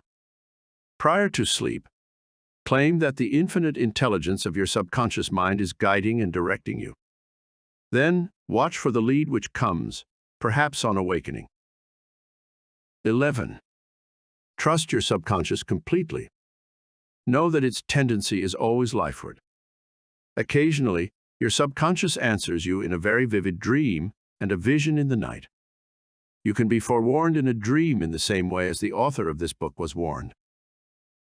12. Your future is in your mind now, based on your habitual thinking and beliefs. Claim that infinite intelligence leads and guides you, and that all good is yours, and your future will be wonderful. Believe it and accept it. Expect the best, and invariably the best will come to you. 13. If you are writing a novel, play, or book, or are working on an invention, speak to your subconscious mind at night and claim boldly that its wisdom, intelligence, and power are guiding, directing, and revealing to you the ideal play, novel, book, or revealing the perfect solution, whatever it may be. Wonders will happen as you pray this way. Chapter 14. Your subconscious mind and marital problems. Ignorance of the functions and powers of the mind is the cause of all marital trouble. Friction between husband and wife can be solved by each using the law of mind correctly. By praying together, they stay together. The contemplation of divine ideals, the study of the laws of life, the mutual agreement on a common purpose and plan, and the enjoyment of personal freedom bring about that harmonious marriage, that wedded bliss, that sense of oneness where the two become one. The best time to prevent divorce is before marriage. It is not wrong to try to get out of a very bad situation. But why get into the bad situation in the first place? Would it not be better to give attention to the real cause of marital problems, in other words, to really get at the root of the matter involved? As with all other problems of men and women, the problems of divorce, separation, annulment, and endless litigation are directly traceable to lack of knowledge of the working and interrelationship of the conscious and subconscious mind. The meaning of marriage. Marriage, to be real, must first be on a spiritual basis. It must be of the heart, and the heart is the chalice of love. Honesty, sincerity, kindness, and integrity are also forms of love. Each partner should be perfectly honest and sincere with the other. It is not a true marriage when a man marries a woman for her money, social position, or to lift his ego, because this indicates a lack of security, honesty, and true love. Such a marriage is a farce, a sham, and a masquerade. When a woman says, "I am tired of working. I want to get married because I want security," her premise is false. She is not using the laws of mind correctly. Her security depends upon her knowledge of the interaction of the conscious and subconscious mind and its application. For example, a woman will never lack for wealth or health if she applies the techniques outlined in the respective chapters of this book. Her wealth can come to her independent of her husband, father, or anyone else. A woman is not dependent on her husband for health, peace, joy, inspiration, guidance, love, wealth, security, happiness, or anything in the world. Her security and peace of mind come from her knowledge of the inner powers within her, and from the constant use of the laws of her own mind in a constructive fashion. How to attract the ideal husband. You are now acquainted with the way your subconscious mind works. You know that whatever you impress upon it will be experienced in your world. Begin now to impress your subconscious mind with the qualities and characteristics you desire in a man. The following is an excellent technique. Sit down at night in your armchair. Close your eyes, let go, relax your body, become very quiet, passive, and receptive. Talk to your subconscious mind and say to it, "I am now attracting a man into my experience who is Hones, sincere, loyal, faithful, peaceful, happy, and prosperous. These qualities which I admire are sinking down into my subconscious mind now. As I dwell upon these characteristics, they become a part of me and are embodied subconsciously. I know there is an irresistible law of attraction, and that I attract to me a man according to my subconscious belief. I attract that which I feel to be true in my subconscious mind. I know I can contribute to his peace and happiness. He loves my ideals, and I love his ideals. He does not want to make me over. Neither do I want to make him over. There is mutual love, freedom, and respect. Practice this process of impregnating your subconscious. Then you will have the joy of attracting to you a man possessing the qualities and characteristics you mentally dwelled upon. Your subconscious intelligence will open up a pathway whereby both of you will meet, according to the irresistible and changeless flow of your own subconscious mind. Have a keen desire to give the best that is in you of love, devotion, and cooperation. Be receptive to this gift of love which you have given to your subconscious mind. How to attract the ideal wife. Affirm as follows: I now attract the right woman who is in complete accord with me. This is a spiritual union, because it is divine love functioning through the personality of someone with whom I blend perfectly. I know I can give to this woman love, light, peace, and joy. I feel and believe I can make this woman's life full, complete, and wonderful. I now decree that she possesses the following qualities and attributes. She is spiritual, loyal, faithful, and true. She is harmonious, peaceful, and happy. We are irresistibly attracted to each other. Only that which belongs to love, truth, and beauty can enter my experience. I accept my ideal companion now. As you think quietly and with interest on the qualities and attributes which you admire in the companion you seek, you will build the mental equivalent into your mentality. Then, the deeper currents of your subconscious mind will bring both of you together in divine order. No need for third mistake.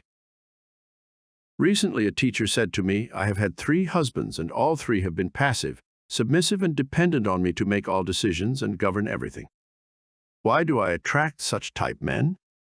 I asked her whether she had known that her second husband was the effeminate type, and she replied, of course not. Had I known, I would not have married him. Apparently, she had not learned anything from the first mistake. The trouble was with her own personality makeup. She was very masculine, domineering, and unconsciously wanted someone who would be submissive and passive so that she could play the dominant role. All this was unconscious motivation, and her subconscious picture attracted to her what she subjectively wanted. She had to learn to break the pattern by adopting the right prayer process. How she broke the negative pattern.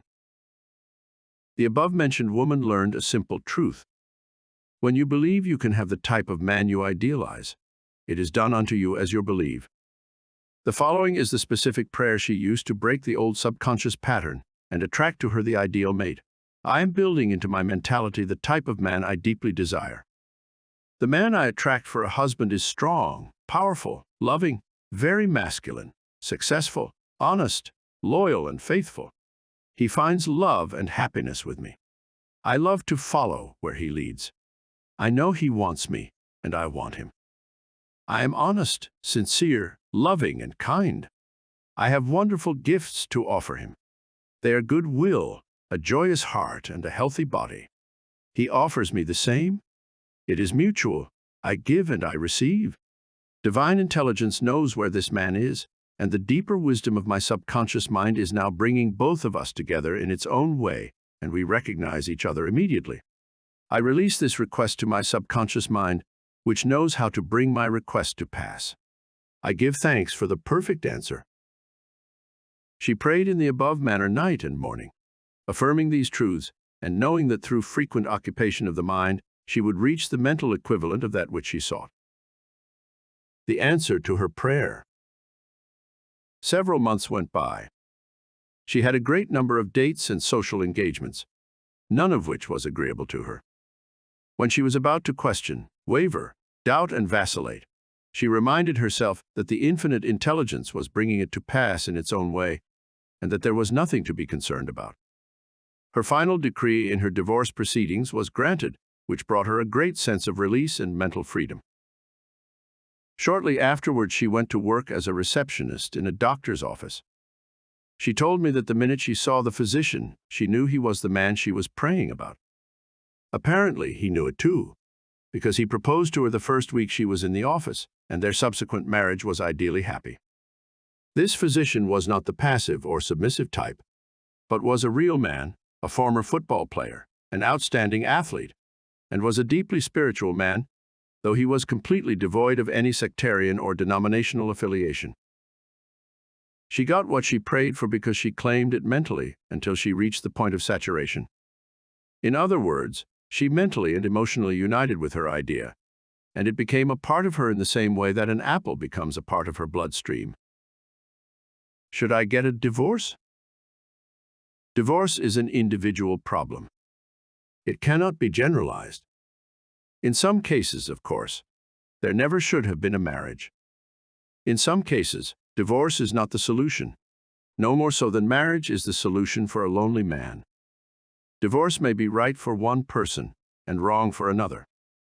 A divorced woman may be far more sincere and noble than may of her married sisters, who perhaps are living a lie. For example, I once talked with a woman whose husband was a dope fiend, an ex-convict, a wife-beater, and a non-provider.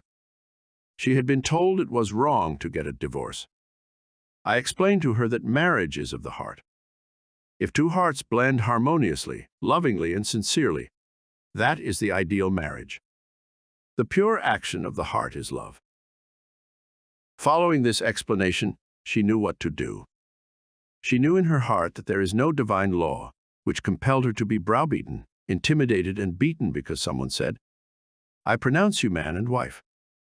If you are in doubt as to what to do, ask for guidance, knowing that there is always an answer, and you will receive it. Follow the lead that comes to you in the silence of your soul. It speaks to you in peace. Drifting into divorce. Recently, a young couple, married only for a few months, were seeking a divorce. I discovered that the young man had a constant fear that his wife would leave him. He expected rejection, and he believed that she would be unfaithful. These thoughts haunted his mind and became an obsession with him. His mental attitude was one of separation and suspicion. She felt unresponsive to him. It was his own feeling or atmosphere of loss and separation operating through them. This brought about a condition or action in accordance with the mental pattern behind it.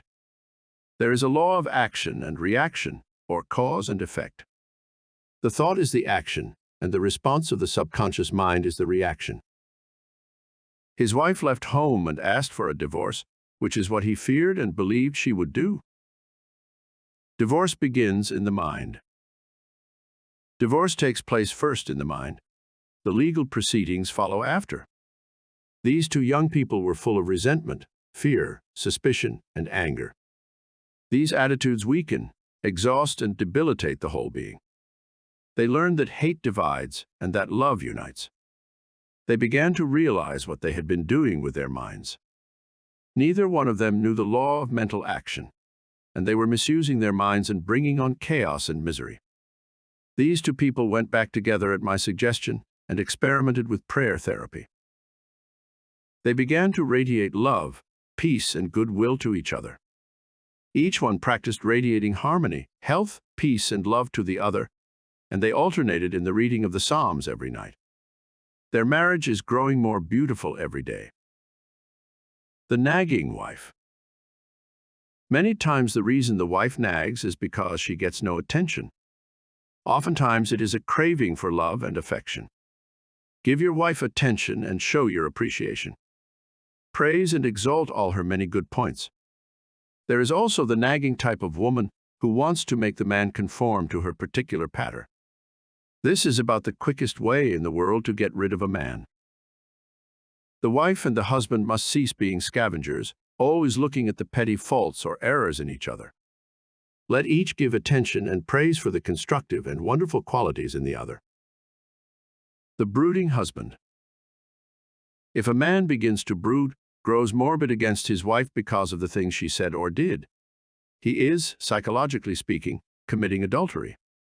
One of the meanings of adultery is idolatry, giving attention to or uniting mentally with that which is negative and destructive.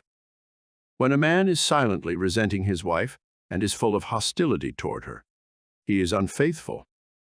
He is not faithful to his marriage vows, which are to love, cherish, and honor all the days of his life. The man who is brooding, bitter, and resentful can swallow his sharp remarks, abate his anger, and he can go to great lengths to be considerate, kind, and courteous. He can deftly skirt the differences. Through praise and mental effort, he can get out of the habit of antagonism. Then he will be able to get along better, not only with his wife, but with business associates also.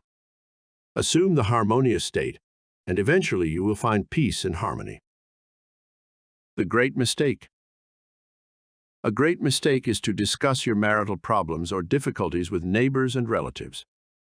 Suppose, for example, a wife say to the neighbor, "John never gives me any money. He treats my mother abominably, drinks to excess, and is constantly abusive and insulting." Now this wife is degrading and belittling her husband in the eyes of all the neighbors and relatives. He no longer appears as the ideal husband to them. Never discuss your marital problems with anyone except a trained counselor. Why cause numerous people to think negatively of your marriage? Moreover, as you discuss and dwell upon these shortcomings of your husband, you are actually creating these states within yourself. Who is thinking and feeling it? You are. As you think and feel, so are you. Relatives will usually give you the wrong advice. It is usually biased and prejudiced because it is not given in an impersonal way. Any advice you receive which violates the golden rule, which is a cosmic law, is not good or sound. It is well to remember that no two human beings ever lived beneath the same roof without clashes of temperament, periods of hurts and stain. Never display the unhappy side of your marriage to your friends. Keep your quarrels to yourself. Refrain from criticism and condemnation of your partner. Don't try to make your wife over. A husband must not try to make his wife into a second edition of himself. The tactless attempt to change her in many ways is foreign to her nature. These attempts are always foolish and many times result in a dissolution of the marriage. These attempts to alter her destroy her pride and self-esteem and arouse a spirit of contrariness and resentment that proves fatal to the marriage bond. Adjustments are needed, of course, but if you have a good look inside your own mind and study your character and behavior, you will find so many shortcomings they will keep you busy the rest of your life. If you say, "I will make him over into what I want," you are looking for trouble in the divorce court. You are asking for misery. You will have to learn the hard way that there is no one to change but yourself. Pray together and stay together through steps in prayer. The first step. Never carry over from one day to another accumulated irritations arising from little disappointments. Be sure to forgive each other for any sharpness before you retire at night. The moment you awaken in the morning, claim infinite intelligence is guiding you in all your ways. Send out loving thoughts of peace, harmony, and love to your marriage partner, to all members of the family, and to the whole world. The second step. Say grace at breakfast. Give thanks for the wonderful food, for your abundance, and for all your blessings. Make sure that no problems, worries, or arguments shall enter into the table conversation. The same applies at dinner time. Say to your wife or husband, "I appreciate all you are doing, and I radiate love and goodwill to you all day long." The third step. The husband and wife should alternate in praying each night. Do not take your marriage partner for granted. Show your appreciation and love. Think appreciation and goodwill rather than condemnation, criticism, and nagging. The way to build a peaceful home and a happy marriage is to use a foundation of love, beauty, harmony, mutual respect, faith in God, and all things good. Read the 23rd, 27th, and 91st Psalms, the 11th chapter of Hebrews, the 13th chapter of 1 Corinthians, and other great texts of the Bible before going to sleep. As you practice these truths, your marriage will grow more and more blessed through the years. Review your actions. 1. Ignorance of mental and spiritual laws is the cause of all marital unhappiness. By praying scientifically together, you stay together. 2. The best time to prevent divorce is before marriage. If you learn how to pray in the right way, you will attract the right mate for you. 3. Marriage is the union of a man and woman who are bound together by love. Their hearts beat as one, and they move onward, upward, and Godward. 4. Marriage does not bequeath happiness. People find happiness by dwelling on the eternal truths of God and the spiritual values of life. Then, the man and woman can contribute to each other's happiness and joy. 5. You attract the right mate by dwelling on the qualities and characteristics you admire in a woman or a man, and then your subconscious mind will bring you together in divine order. 6. You must build into your mentality the mental equivalent of what you want in a marriage partner. If you want to attract an honest, sincere, and loving partner in life, you must be honest, sincere, and loving yourself. 7.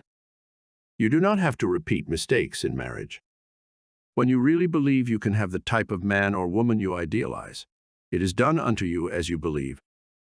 To believe is to accept something as true. Accept your ideal companion now mentally. 8. Do not wonder how, why, or where you will meet that mate you are praying for. Trust implicitly the wisdom of your subconscious mind. It has the know-how, and you don't have to assist it. 9. You are mentally divorced when you indulge in peeves, grudges, ill will, and hostility toward your marriage partner. You are mentally dwelling with error in the bed of your mind. Adhere to your marriage vows. I promise to cherish, love, and honor him, her all the days of my life. 10. Cease projecting fear patterns to your marriage partner. Project love, peace, harmony, and goodwill, and your marriage will grow more beautiful and more wonderful through the years. 11. Radiate love, peace, and goodwill to each other. These vibrations are picked up by the subconscious mind, resulting in mutual trust, affection, and respect. 12. A nagging wife is usually seeking attention and appreciation. She is craving for love and affection. Praise and exalt her many good points. Show her that you love her and appreciate her. 13. A man who loves his wife does not do anything unloving or unkind in word, manner, or action. Love is what love does. 14. In marital problems, always seek expert advice. You would not go to a carpenter to pull a tooth, neither should you discuss your marriage problems with relatives or friends. You should go to a trained person for counsel. 15. Never try to make your wife or husband over. These attempts are always foolish and tend to destroy the pride and self-esteem of the other. Moreover, it arouses a spirit of resentment that proves fatal to the marriage bond. Cease trying to make the other a second edition of yourself. 16. Pray together and you will stay together. Scientific prayer solves all problems. Mentally picture your wife as she ought to be, joyous, happy, healthy, and beautiful. See your husband as he ought to be, strong, powerful, loving, harmonious, and kind. Maintain this mental picture and you will experience the marriage made in heaven, which is harmony and peace. Chapter 15. Your Subconscious Mind and Happiness. William James, father of American psychology, said that the greatest discovery of the 19th century was not in the realm of physical science. The greatest discovery was the power of the subconscious touched by faith. In every human being is that limitless reservoir of power which can overcome any problem in the world. True and lasting happiness will come into your life the day you get the clear realization that you can overcome any weakness, the day you realize that your subconscious can solve your problems, heal your body, and prosper you beyond your fondest dream. You might have felt very happy when your child was born, when you got married, when you graduated from college, or when you won a great victory or a prize. You might have been very happy when you became engaged to the loveliest girl or the most handsome man. You could go on and list innumerable experiences which have made you happy. However, no matter how marvelous these experiences are, they do not give real lasting happiness. They are transitory. The book of Proverbs gives the answer: whosoever trusteth in the Lord, happy is he. When you trust in the Lord, the power and wisdom of your subconscious mind to lead, guide, govern, and direct all your ways, you will become poised, serene, and relaxed. As you radiate love, peace, and goodwill to all, you are building a superstructure of happiness for all the days of your life. You must choose happiness. Happiness is a state of mind. There is a phrase in the Bible which says, "Choose ye this day whom ye will serve." You have the freedom to choose happiness. This may seem extraordinarily simple, and it is. Perhaps this is why people stumble over the way to happiness. They do not see the simplicity of the key to happiness. The great things of life are simple, dynamic, and creative. They produce well-being and happiness.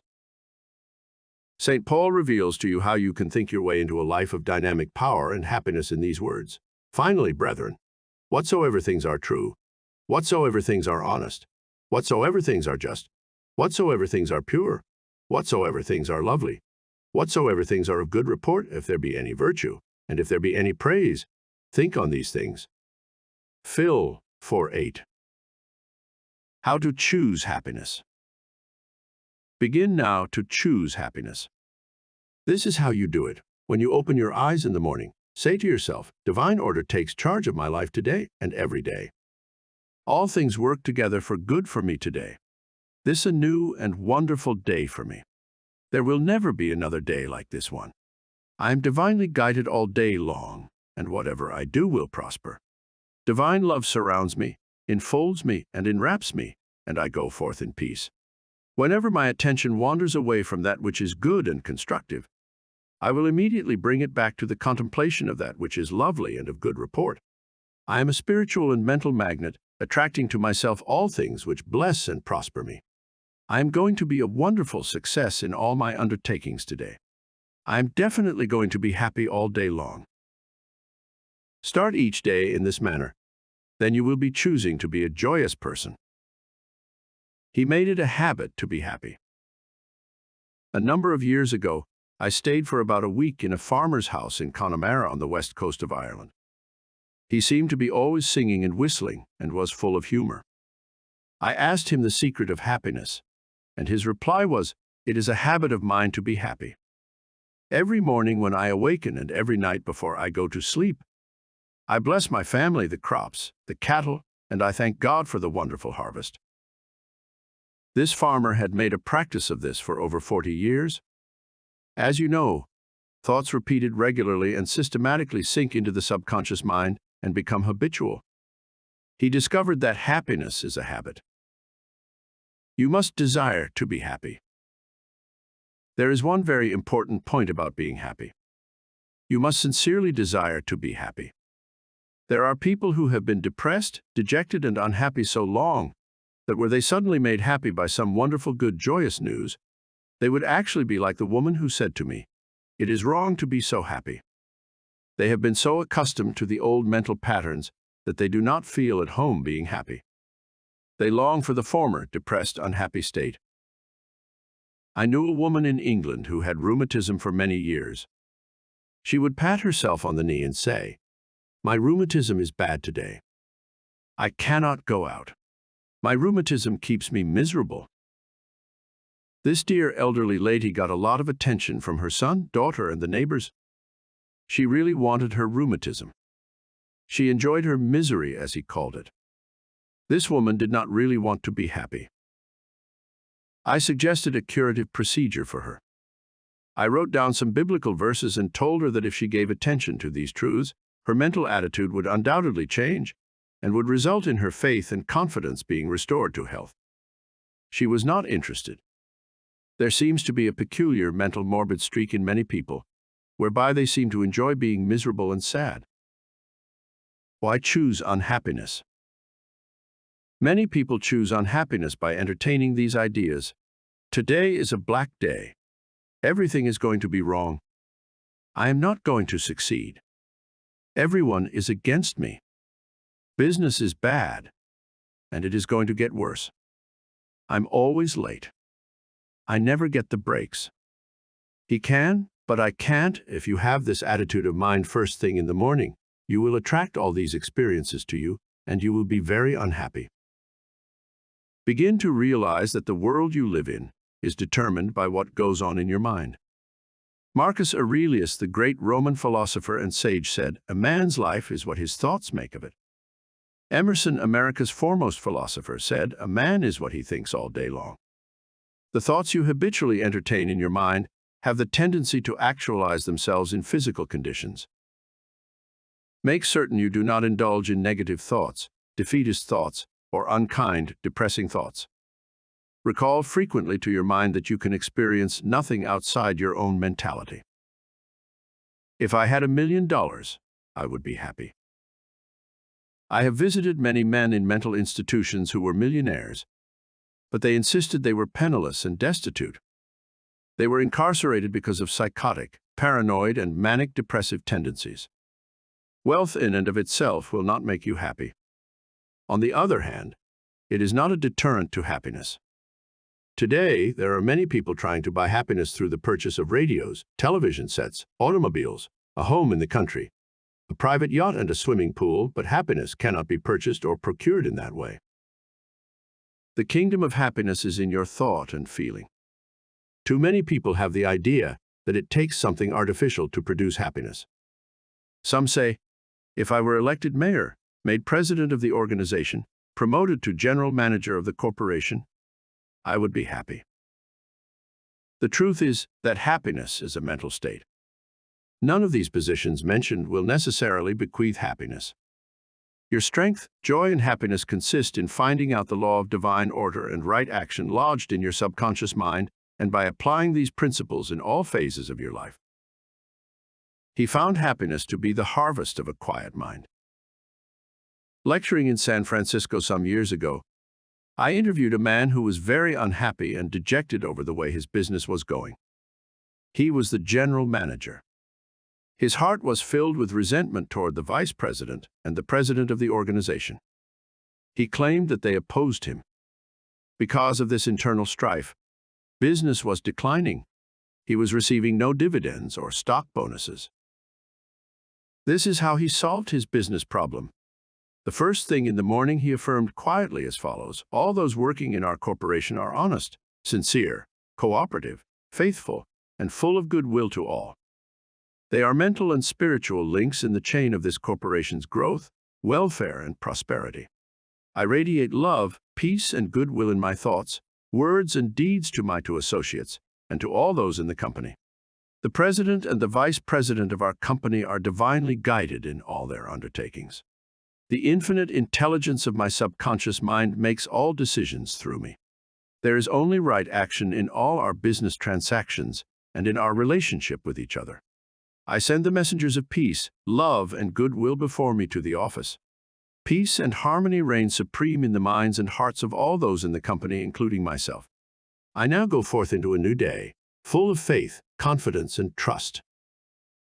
This business executive repeated the above meditation slowly 3 times in the morning, feeling the truth of what he affirmed. When fearful or angry thoughts came into his mind during the day, Hugh would say to himself, "Peace, harmony, and poise govern my mind at all times." As he continued disciplining his mind in this manner, all the harmful thoughts ceased to come, and peace came into his mind. He reaped the harvest. Subsequently, he wrote me to the effect that at the end of about 2 weeks of reordering his mind, the president and vice president called him into the office, praised his operations and his new constructive ideas, and remarked how fortunate they were in having him as a general manager. He was very happy in discovering that man finds happiness within himself. The block or stump is not really there. I read a newspaper article some years ago which told about a horse who had shied when he came to a stump on the road. Subsequently, every time the horse came to that same stump, he shied. The farmer dug the stump out, burned it, and leveled the old road. Yet, for 25 years, every time the horse passed the place where the former stump was, he shied. The horse was shying at the memory of a stump. There is no block to your happiness save in your own thought life and mental imagery. Are fear or worry holding you back? Fear is a thought in your mind. You can dig it up this very moment by supplanting it with faith in success, achievement, and victory over all problems. I knew a man who failed in business. He said to me, "I made mistakes. I've learned a lot. I'm going back into business, and I will be a tremendous success." He faced up to that stump in his mind. He did not whine or complain, but he tore up the stump of failure, and through believing in his inner powers to back him up, he banished all fear thoughts and old depressions. Believe in yourself and you will succeed and be happy. The happiest people. The happiest man is he who constantly brings forth and practices what is best in him. Happiness and virtue complement each other. The best are not only the happiest, but the happiest are usually the best in the art of living life successfully. God is the highest and best in you. Express more of God's love, light, truth, and beauty, and you will become one of the happiest persons in the world today. Epictetus, the Greek Stoic philosopher, said, "There is but one way to tranquility of mind and happiness. Let this, therefore, be always ready at hand with thee, both when thou wakest early in the morning, and all day long, and when thou goest too late to sleep, to account no external things thine own, but commit all these to God." Summary of steps to happiness. 1. William James said that the greatest discovery of the 19th century was the power of the subconscious mind touched by faith. 2. There is tremendous power within you. Happiness will come to you when you acquire a sublime confidence in this power. Then you will make your dreams come true. 3. You can rise victorious over any defeat and realize the cherished desires of your heart through the marvelous power of your subconscious mind. This is the meaning of "Whosoever trusteth in the Lord," spiritual laws of the subconscious mind. Happy is he. 4. You must choose happiness. Happiness is a habit. It is a good habit to ponder often on whatsoever things are true, whatsoever things are honest, whatsoever things are just, whatsoever things are pure, whatsoever things are lovely, whatsoever things are of good report, if there be any virtue, and if there be any praise, think on these things. Phil. 5. When you open your eyes in the morning, say to yourself, "I choose happiness today. I choose success today. I choose right action today. I choose love and goodwill for all today. I choose peace today." Pour life, love, and interest into this affirmation, and you have chosen happiness. 6. Give thanks for all your blessings several times a day. Furthermore, pray for the peace, happiness, and prosperity of all members of your family, your associates, and all people everywhere. 7. You must sincerely desire to be happy. Nothing is accomplished without desire. Desire is a wish with wings of imagination and faith. Imagine the fulfillment of your desire and feel its reality, and it will come to pass. Happiness comes in answered prayer. 8. By constantly dwelling on thoughts of fear, worry, anger, hate, and failure, you will become very depressed and unhappy. Remember, your life is what your thoughts make of it. 9. You cannot buy happiness with all the money in the world. Some millionaires are very happy, some are very unhappy. Many people with very little worldly good are very happy, and some are very unhappy. Some married people are happy, and some are very unhappy. Some single people are happy, and some are very unhappy. The kingdom of happiness is in your thought and feeling. 10. Happiness is the harvest of a quiet mind. Anchor your thoughts on peace, poise, security, and divine guidance, and your mind will be productive of happiness. 11. There is no block to your happiness.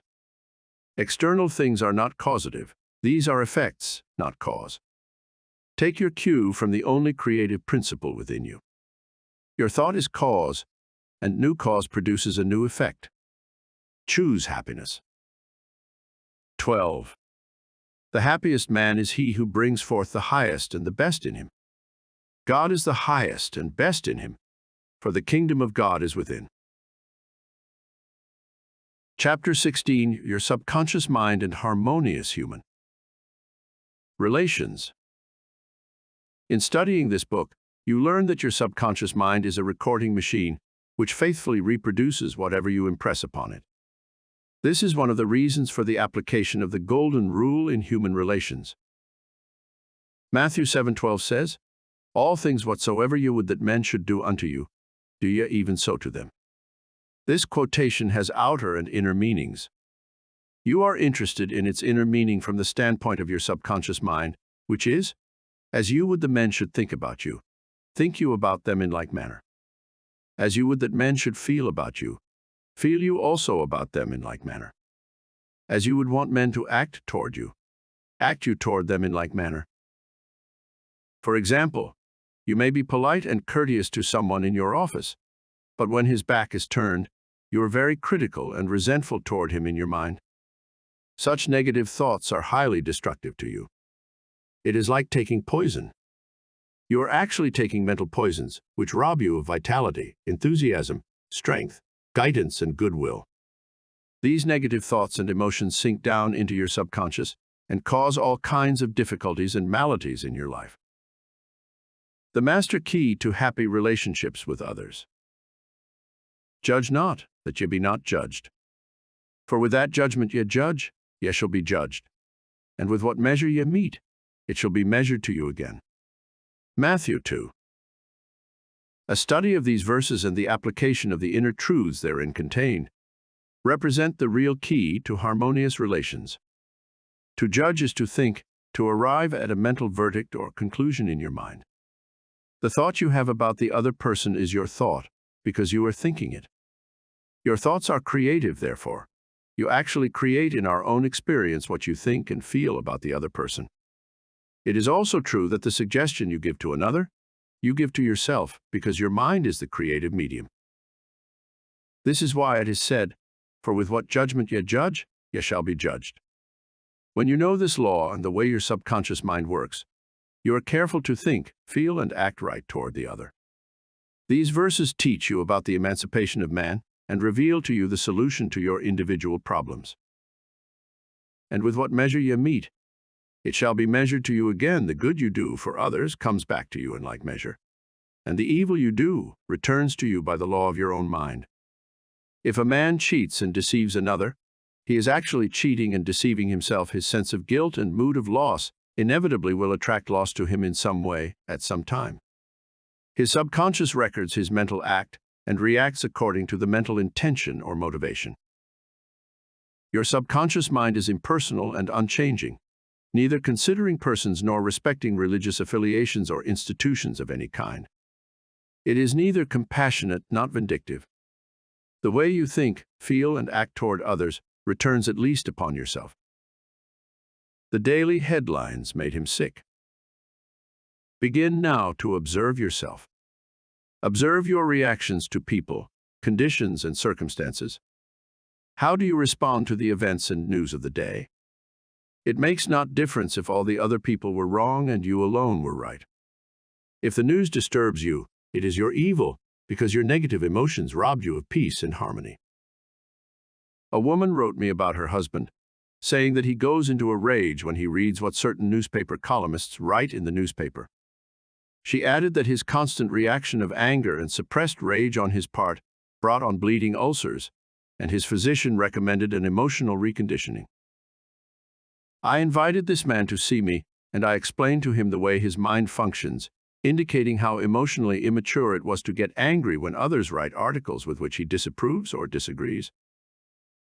He began to realize that he should give the newspaperman freedom to express himself, even though the latter disagreed with him politically, religiously, or in any other way.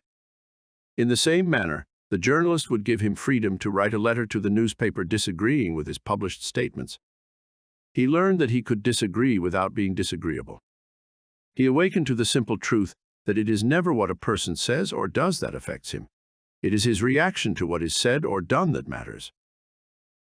This explanation was the cure for this man, and he realized that with a little practice he could master his morning tantrums. His wife told me, subsequently, that he laughed at himself and also at what the columnists say.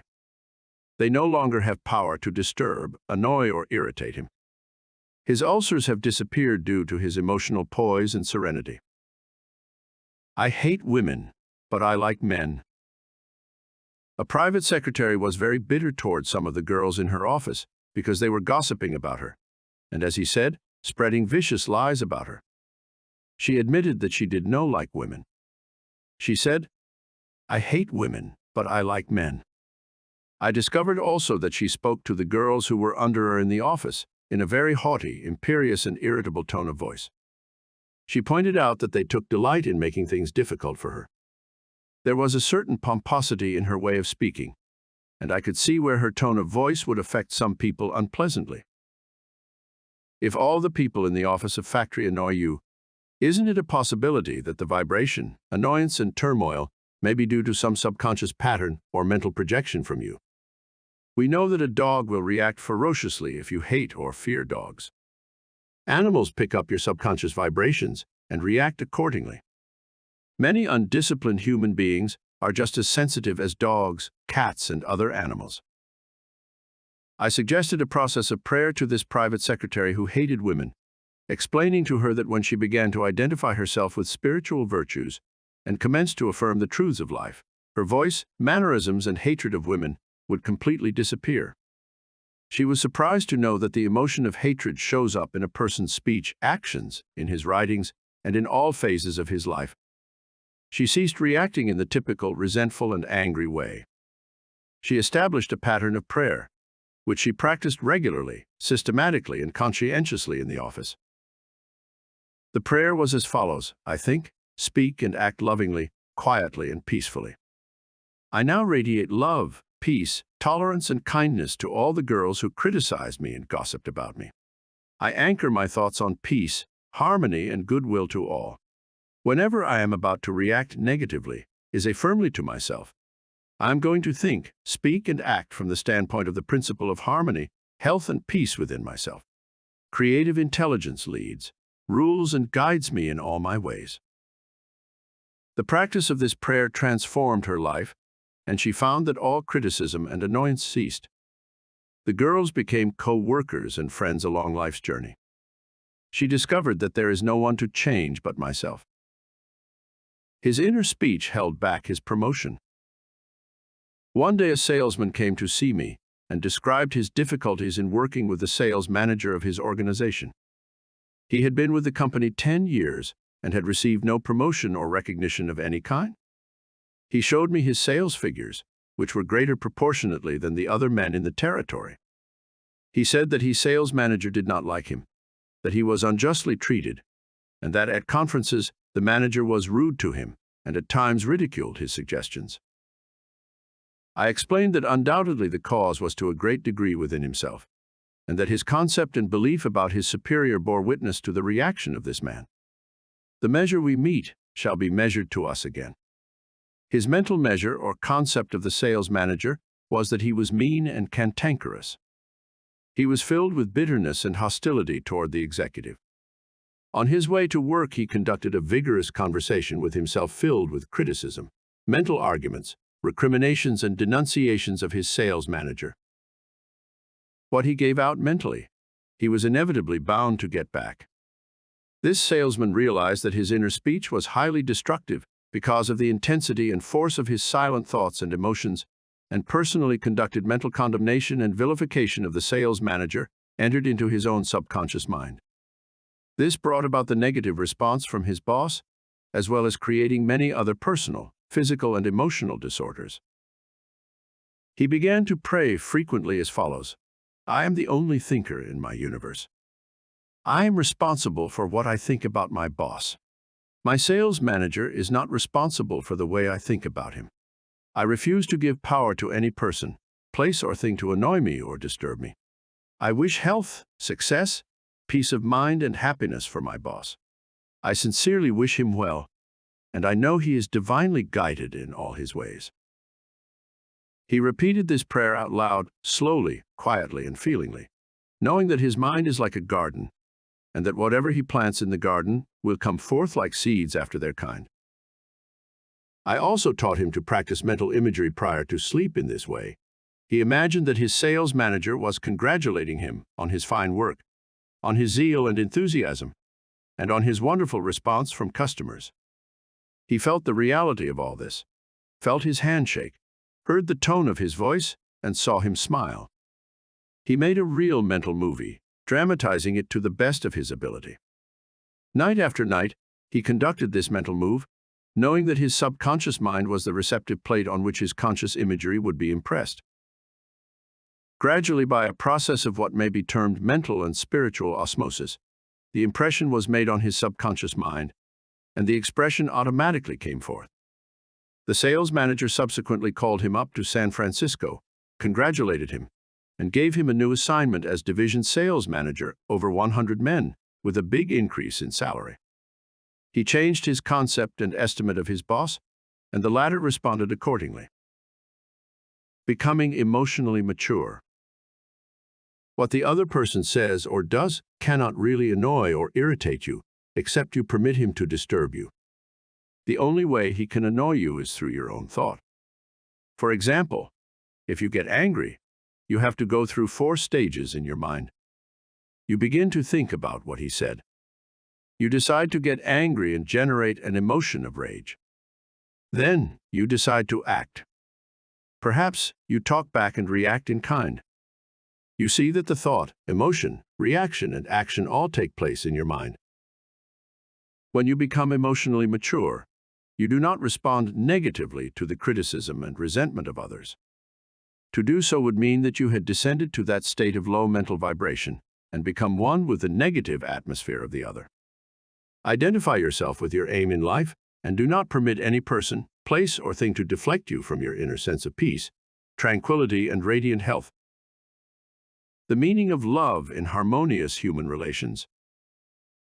Sigmund Freud, the Austrian founder of psychoanalysis, said that unless the personality has love, it sickens and dies. Love includes understanding, goodwill, and respect for the divinity in the other person. The more love and goodwill you emanate and exude, the more comes back to you.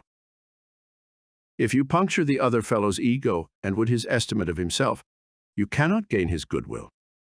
Recognize that every man wants to be loved and appreciated and made to feel important in the world. Realize that the other man is conscious of his true worth and that, like yourself, he feels the dignity of being an expression of the one life principle animating all men. As you do this consciously and knowingly, you build the other person up, and he returns your love and goodwill. He hated audiences. An actor told me that the audience booed and hissed him on his first appearance on the stage. He added that the play was badly written, and that undoubtedly he did not play a good role. He admitted openly to me that for months afterward, he hated audiences. He called them dopes, dummies, stupid, ignorant, gullible, etc. He quit the stage in disgust and went to work in a drugstore for a year. One day a friend invited him to hear a lecture in Town Hall, New York City, on how to get along with ourselves. This lecture changed his life. He went back to the stage and began to pray sincerely for the audience and himself. He poured out love and goodwill every night before appearing on the stage. He made it a habit to claim that the peace of God filled the hearts of all present, and that all present were lifted up and inspired. During each performance, he sent out love vibrations to the audience. Today, he is a great actor, and he loves and respects people. His goodwill and esteem are transmitted to others and are felt by them. Handling difficult people. There are difficult people in the world who are twisted and distorted mentally. They are mal-conditioned.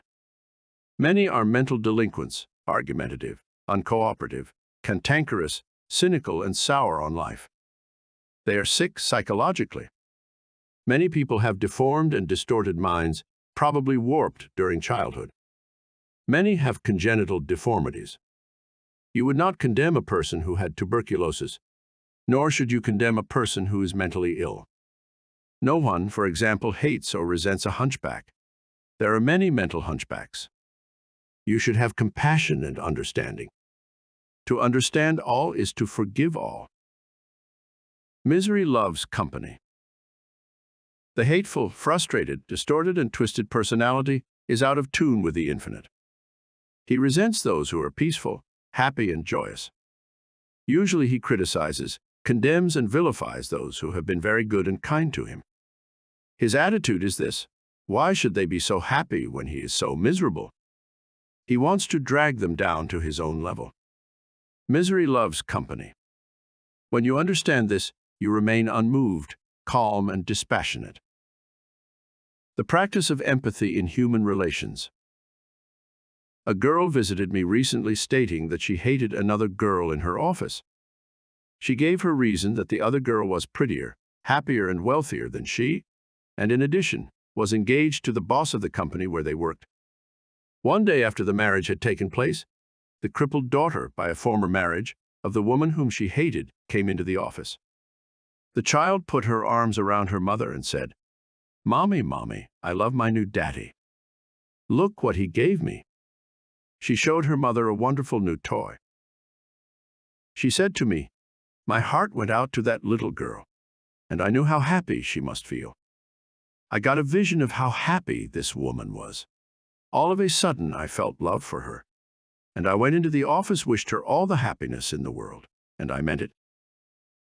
In psychological circles today, this is called empathy, which simply means the imaginative projection of your mental attitude into that of another.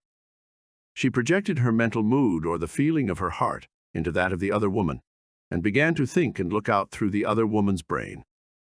She was actually thinking and feeling as the other woman, and also as the child, because she likewise had projected herself into the mind of the child. She was looking out from that vantage point on the child's mother. If tempted to injure or think ill of another, project yourself mentally into the mind of Moses, and think from the standpoint of the 10 Commandments. If you are prone to be envious, jealous, or angry, project yourself into the mind of Jesus, and think from that standpoint, and you will feel the truth of the words, "Love ye one another." Appeasement never wins. Do not permit people to take advantage of you and gain the point by temper tantrums, crying jags, or so-called heart attacks. These people are dictators who try to enslave you and make you do their bidding. Be firm but kind, and refuse to yield. Appeasement never wins. Refuse to contribute to their delinquency, selfishness, and possessiveness. Remember, do that which is right. You are here to fulfill your ideal and remain true to the eternal verities and spiritual values of life, which are eternal. Give no one in all the world the power to deflect you from your goal, your aim in life, which is to express your hidden talents to the world, to serve humanity, and to reveal more and more of God's wisdom, truth, and beauty to all people in the world. Remain true to your ideal. Know definitely and absolutely that whatever contributes to your peace, happiness, and fulfillment must of necessity bless all men who walk the earth. The harmony of the part is the harmony of the whole, for the whole is in the part, and the part is in the whole. All you owe the other, as Paul says, is love, and love is the fulfilling of the law of health, happiness, and peace of mind. Profitable pointers in human relations. 1. Your subconscious mind is a recording machine which reproduces your habitual thinking. Think good of the other, and you are actually thinking good about yourself. 2. A hateful or resentful thought is a mental poison. Do not think ill of another, for to do so is to think ill of yourself. You are the only thinker in your universe, and your thoughts are creative. 3. Your mind is a creative medium, therefore, what you think and feel about the other, you are bringing to pass in your own experience. This is the psychological meaning of the golden rule. As you that man should think about you, think you about them in the same manner. 4. To cheat, rob, or defraud another brings lack, loss, and limitation to yourself. Your subconscious mind records your inner motivations, thoughts, and feelings. These being of a negative nature, loss, limitation, and trouble come to you in countless ways. Actually, what you'll do to the other, you're doing to yourself. 5. The good you do, the kindness proffered, the love and goodwill you send forth, will all come back to you multiplied in many ways. 6. You are the only thinker in your world. You are responsible for the way you think about the other. Remember, the other person is not responsible for the way you think about him. Your thoughts are reproduced. What are you thinking about the other fellow? 7. Become emotionally mature and permit other people to differ from you. They have a perfect right to disagree with you, and you have the same freedom to disagree with them. You can disagree without being disagreeable. 8. Animals pick up your fear vibrations and snap at you. If you love animals, they will never attack you. Many undisciplined human beings are just as sensitive as dogs, cats, and other animals. 9. Your inner speech, representing your silent thoughts and feelings, is experienced in the reactions of others toward you. 10. Wish for the other what you wish for yourself. This is the key to harmonious human relations. 11. Change your concept and estimate of your employer. Feel and know he is practicing the golden rule and the law of love, and he will respond accordingly. 12. The other person cannot annoy you or irritate you except you permit him. Your thought is creative. You can bless him. If someone calls you a skunk, you have the freedom to say to the other, God's peace fills your soul. 13. Love is the answer to getting along with others. Love is understanding, goodwill, and respecting the divinity of the other. 14. You would not hate a hunchback or cripple. You would have compassion. Have compassion and understanding for mental hunchbacks who have been conditioned negatively.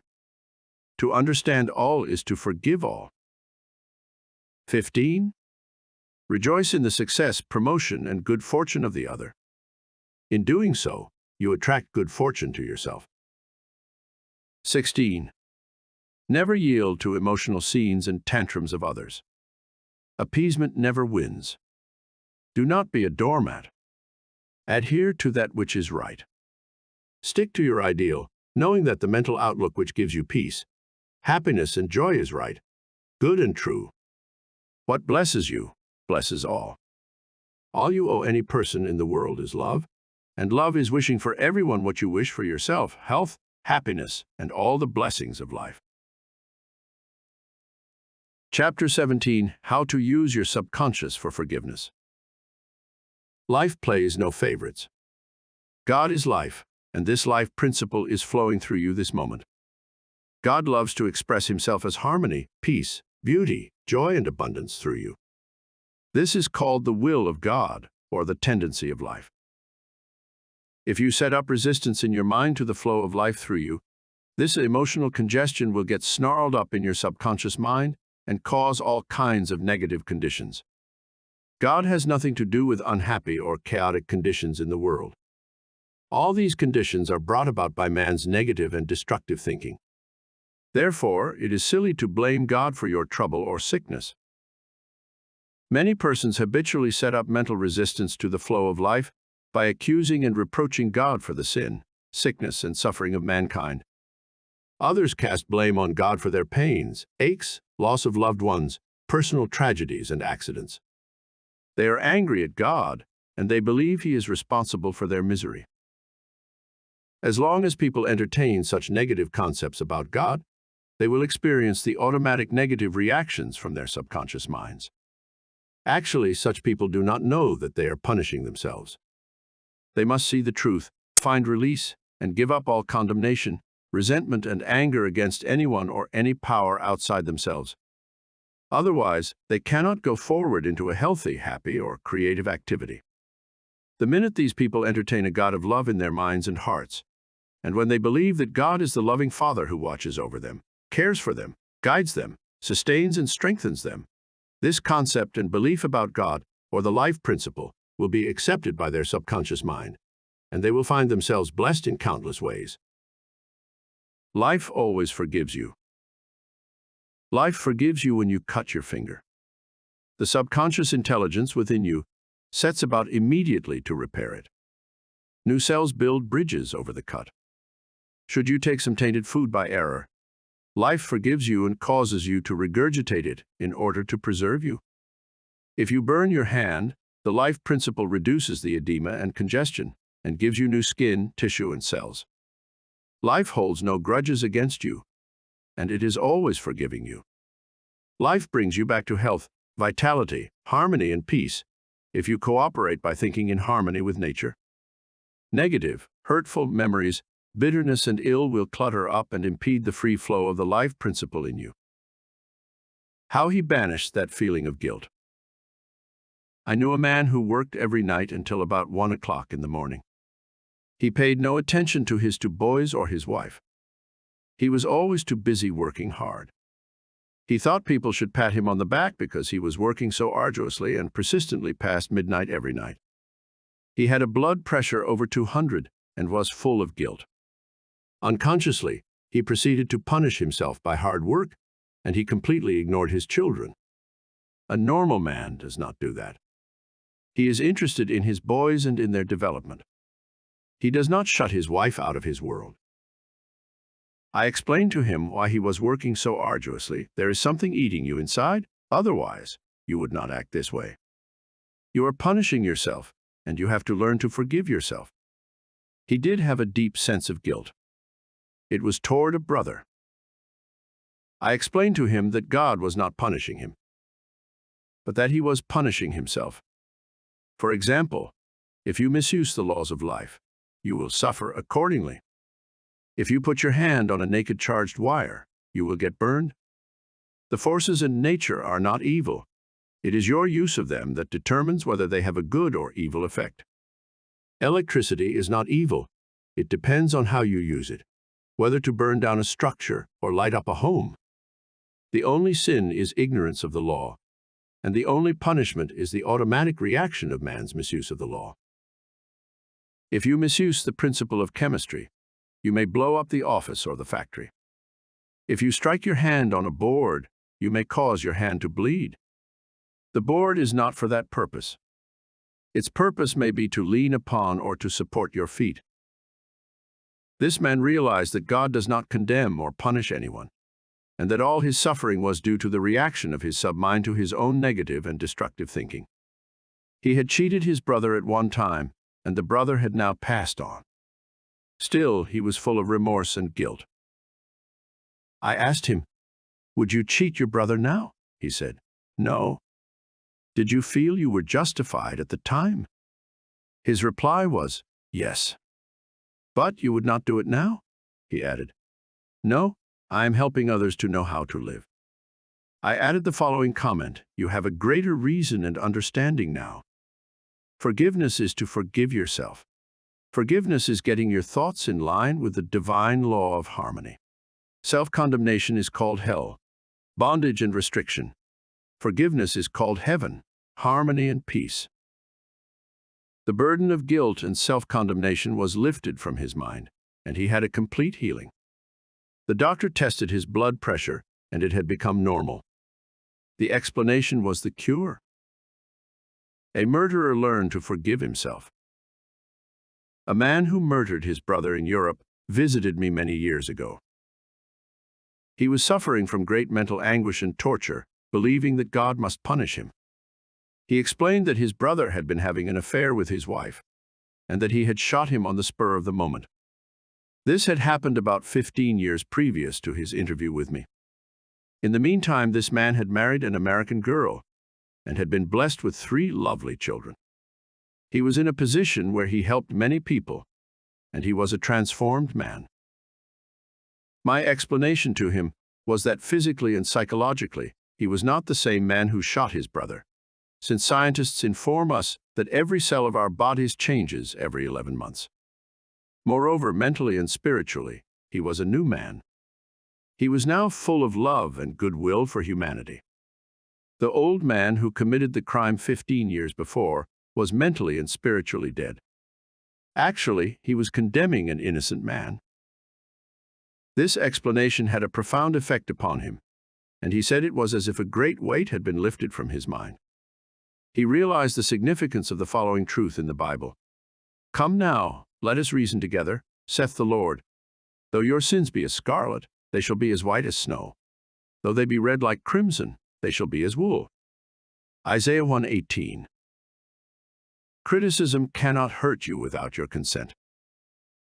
A schoolteacher told me that one of her associates criticized a speech she had given, saying to her that she spoke too fast, she swallowed some of her words, she couldn't be heard, her diction was poor, and her speech ineffective. This teacher was furious and full of resentment toward her critic. She admitted to me that the criticisms were just. Her first reaction was really childish, and she agreed that the letter was really a blessing and a marvelous corrective. She proceeded immediately to supplement her deficiencies in her speech by enrolling in a course in public speaking at City College.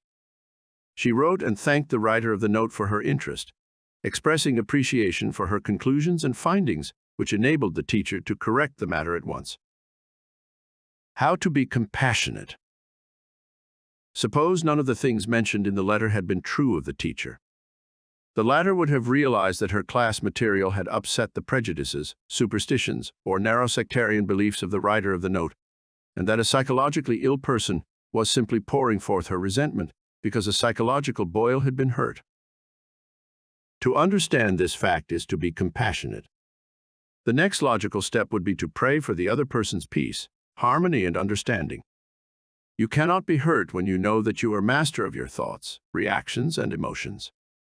Emotions follow thoughts, and you have the power to reject all thoughts which may disturb or upset you. Left at the altar. Some years ago, I visited a church to perform a marriage ceremony. The young man did not appear, and at the end of 2 hours, the bride-to-be shed a few tears, and then said to me, "I prayed for divine guidance. This might be the answer, for he never faileth." That was her reaction. Faith in God and all things good. She had no bitterness in her heart because, as she said, "It must not have been right action because my prayer was for right action for both of us." Someone else having a similar experience would have gone into a tantrum, have had an emotional fit, required sedation, and perhaps needed hospitalization. Tune in with the infinite intelligence within your subconscious depths, trusting the answer in the same way that you trusted your mother when she held you in her arms. This is how you can acquire poise and mental and emotional health. It is wrong to marry, sex is evil, and I am evil. Some time ago I talked to a young lady aged 22. She was taught that it was a sin to dance, to play cards, to swim, and to go out with men. She was threatened by her mother, who told her she would burn eternally in hell fire if she disobeyed her will and her religious teachings. This girl wore a black dress and black stockings. She wore no rouge, lipstick, or any form of makeup because her mother said that these things were sinful. Her mother told her that all men were evil and that sex was of the devil and simply diabolic debauchery. This girl had to learn how to forgive herself as she was full of guilt. To forgive means to give her. She had to give up all these false beliefs for the truths of life and new estimate of herself. When she went out with young men in the office where she worked, she had a deep sense of guilt and thought that God would punish her. Several eligible young men proposed to her, but she said to me, "It is wrong to marry. Sex is evil, and I am evil." This was her conscience of early conditioning speaking. She came to me once weekly for about 10 weeks, and I taught her the workings of the conscious and subconscious mind set forth in this book. This young girl gradually came to see that she had been completely brainwashed, mesmerized, and conditioned by an ignorant, superstitious, bigoted, and frustrated mother. She broke away completely from her family and started to live a wonderful life. At my suggestion, she dressed up and had her hair attended to. She took lessons in dancing from a man, and she also took driving lessons. She learned to swim, play cards, and had a number of dates. She began to love life. She prayed for a divine companion by claiming that infinite spirit would attract to her a man who harmonized with her thoroughly. Eventually, this came to pass. As he left my office one evening, there was a man waiting to see me, and I casually introduced them. They are now married and harmonize with each other perfectly. Forgiveness is necessary for healing. And when you stand praying, forgive if you have aught against any. Mark 11:25. Forgiveness of others is essential to mental peace and radiant health. You must forgive everyone who has ever hurt you if you want perfect health and happiness. Forgive yourself by getting your thoughts in harmony with divine law and order. You cannot really forgive yourself completely until you have forgiven others first. To refuse to forgive yourself is nothing more or less than spiritual pride or ignorance. In the psychosomatic field of medicine today, it is being constantly stressed that resentment, condemnation of others, remorse and hostility are behind a host of maladies ranging from arthritis to cardiac disease. They point out that these sick people, who were hurt, mistreated, deceived, or injured, were full of resentment and hatred for those who hurt them. This caused inflamed and festering wounds in their subconscious minds. There is only one remedy.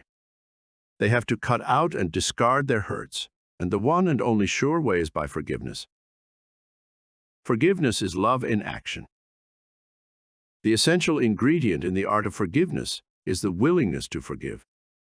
If you sincerely desire to forgive the other, you are 51% over the hurdle. I feel sure you know that to forgive the other does not necessarily mean that you like him or want to associate with him. You cannot be compelled to like someone. Neither can a government legislate goodwill, love, peace, or tolerance. It is quite impossible to like people because someone in Washington issues an edict to that effect. We can, however, love people without liking them. The Bible says, "Love ye one another." This anyone can do who really wants to do it. Love means that you wish for the other health, happiness, peace, joy, and all the blessings of life. There is only one prerequisite, and that is sincerity. You are not being magnanimous when you forgive. You are really being self. Because what you wish for the other, you are actually wishing for yourself. The reason is that you are thinking it and you are feeling it. As you think and feel, so are you. Could anything be simpler than that? Technique of forgiveness. The following is a simple method which works wonders in your life as you practice it. Quiet your mind, relax, and let go. Think of God and His love for you, and then affirm, "I fully and freely forgive." Mention the name of the offender. I release him mentally and spiritually. I completely forgive everything connected with the matter in question. I am free, and she is free. It is a marvelous feeling. It is my day of general amnesty. I release anybody and everybody who has ever hurt me, and I wish for each and every one health, happiness, peace, and all the blessings of life. I do this freely, joyously, and lovingly, and whenever I think of the person or persons who hurt me, I say, "I have released you, and all the blessings of life are yours. I am free, and you are free." It is wonderful.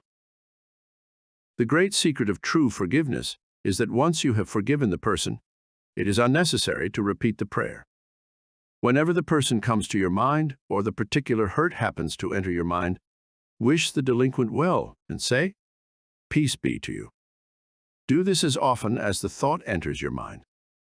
You will find that after a few days, the thought of the person or experience will return less and less often, until it fades into nothingness.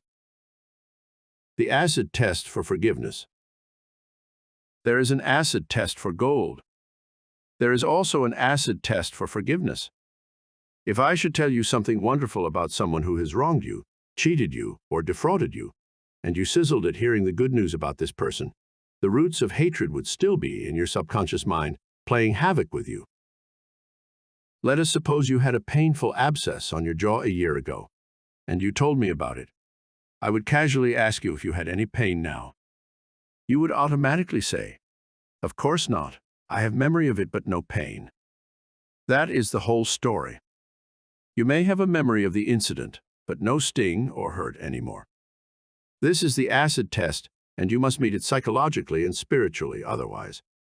You are simply deceiving yourself and not practicing the true art of forgiveness. To understand all is to forgive all. When man understands the creative law of his own mind, he ceases to blame other people and conditions for making or marring his life. He knows that his own thoughts and feelings create his destiny. Furthermore, he is aware that externals are not the causes and conditioners of his life and his experiences.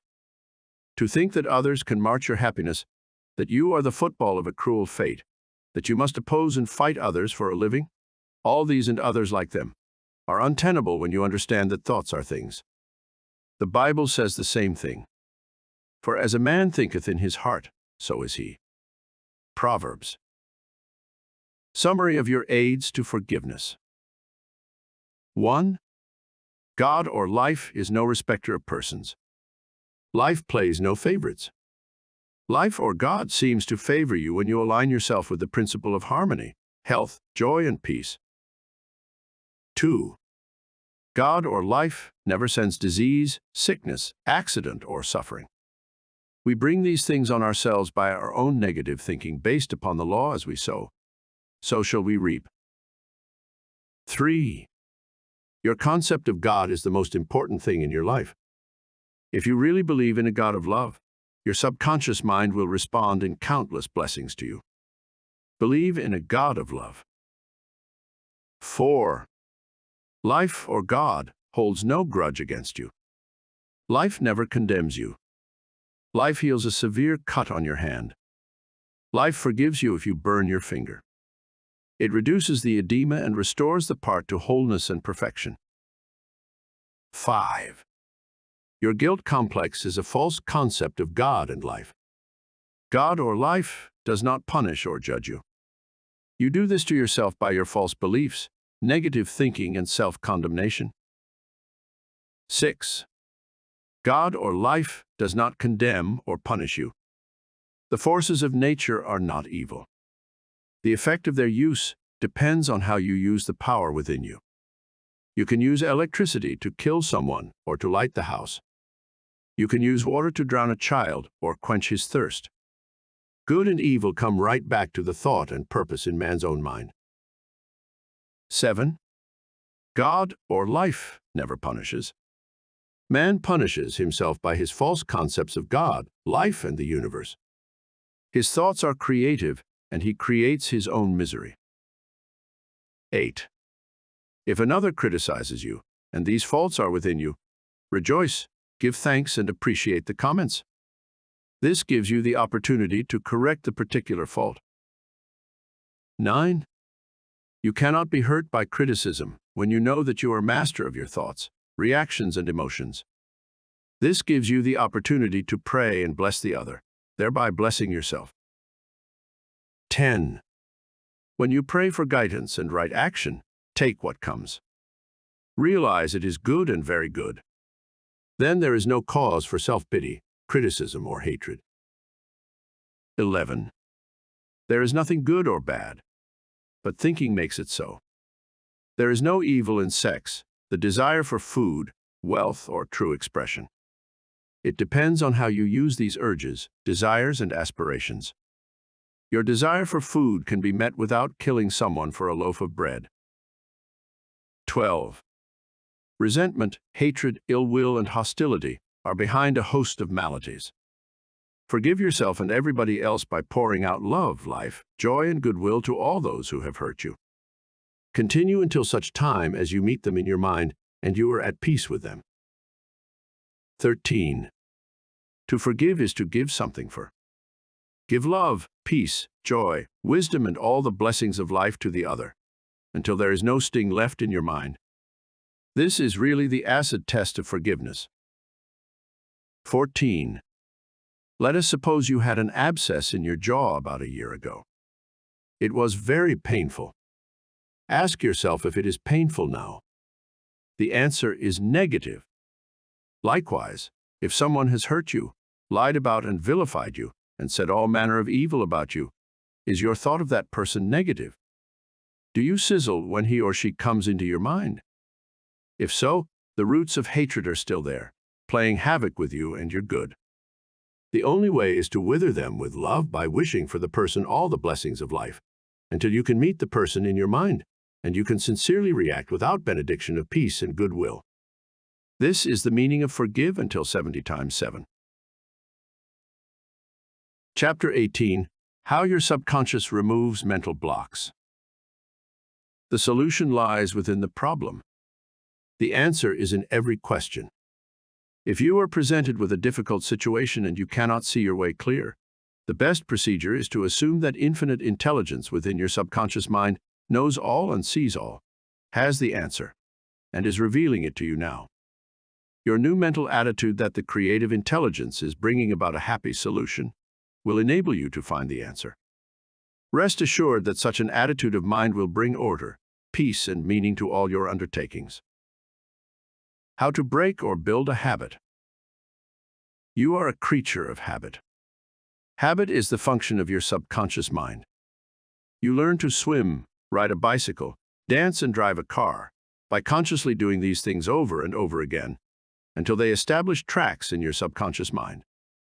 Then, the automatic habit action of your subconscious mind took over. This is sometimes called second nature, which is a reaction of your subconscious mind to your thinking and acting. You are free to choose a good habit or a bad habit. If you repeat a negative thought or act over a period of time, you will be under the compulsion of a habit. The law of your subconscious is compulsion. How he broke a bad habit. Mr. Jones said to me, an uncontrollable urge to drink seizes upon me, and I remain drunk for 2 weeks at a time. I can't give up this terrible habit. Time and time again these experiences had occurred to this unfortunate man.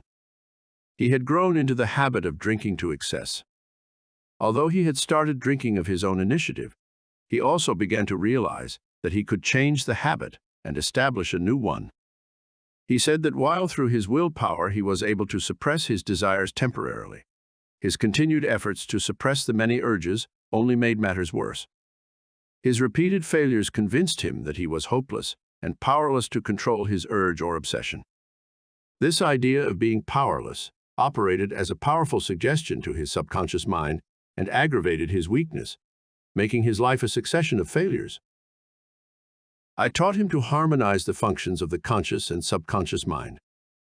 When these two cooperate, the idea or desire implanted in the submind is realized.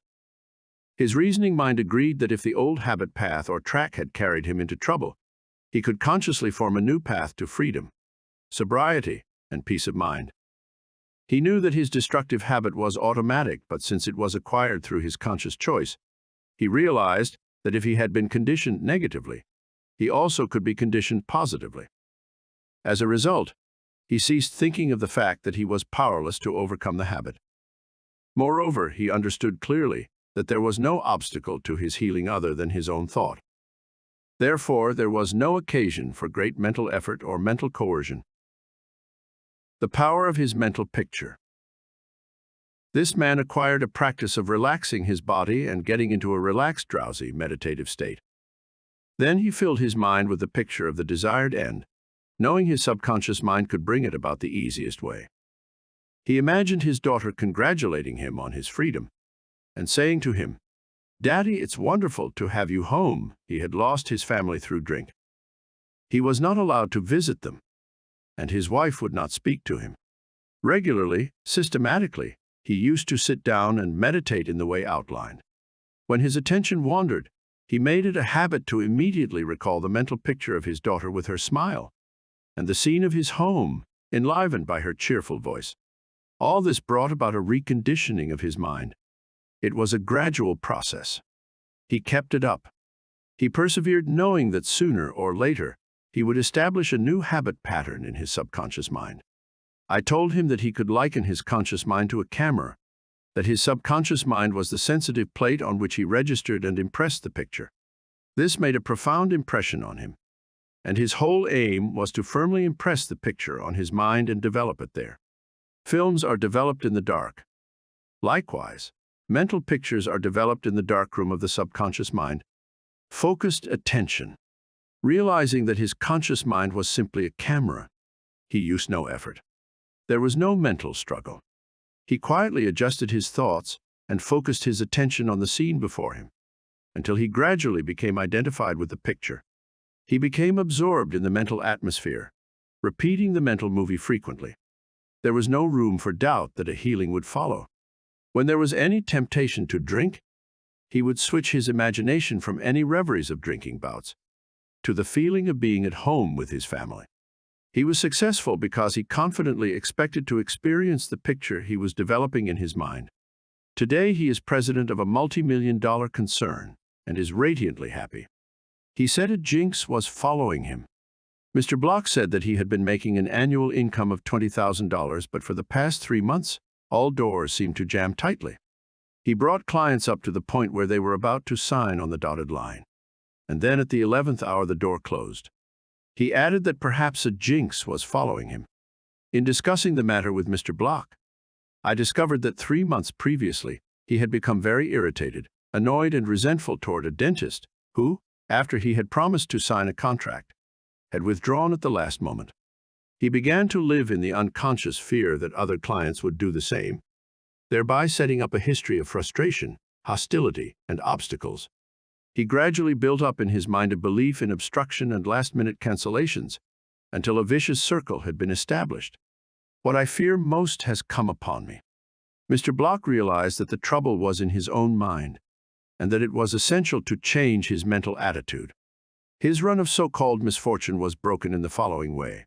I realize I am one with the infinite intelligence of my subconscious mind, which knows no obstacle, difficulty, or delay. I live in the joyous expectancy of the best.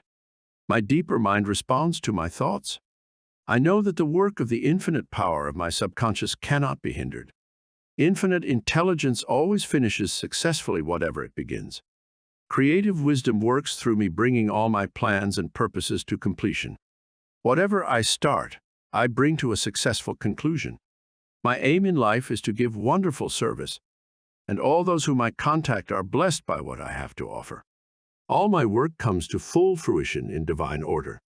He repeated this prayer every morning before going to call on his customers, and he also prayed each night prior to sleep.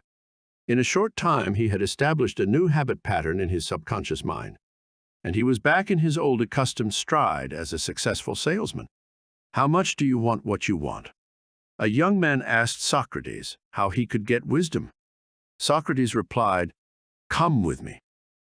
He took the lad to a river, pushed the boy's head under the water, held it there until the boy was gasping for air, then relaxed and released his head.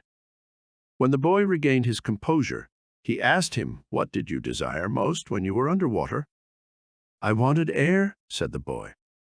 Socrates said to him, "When you want wisdom as much as you wanted air when you were immersed in the water, you will receive it."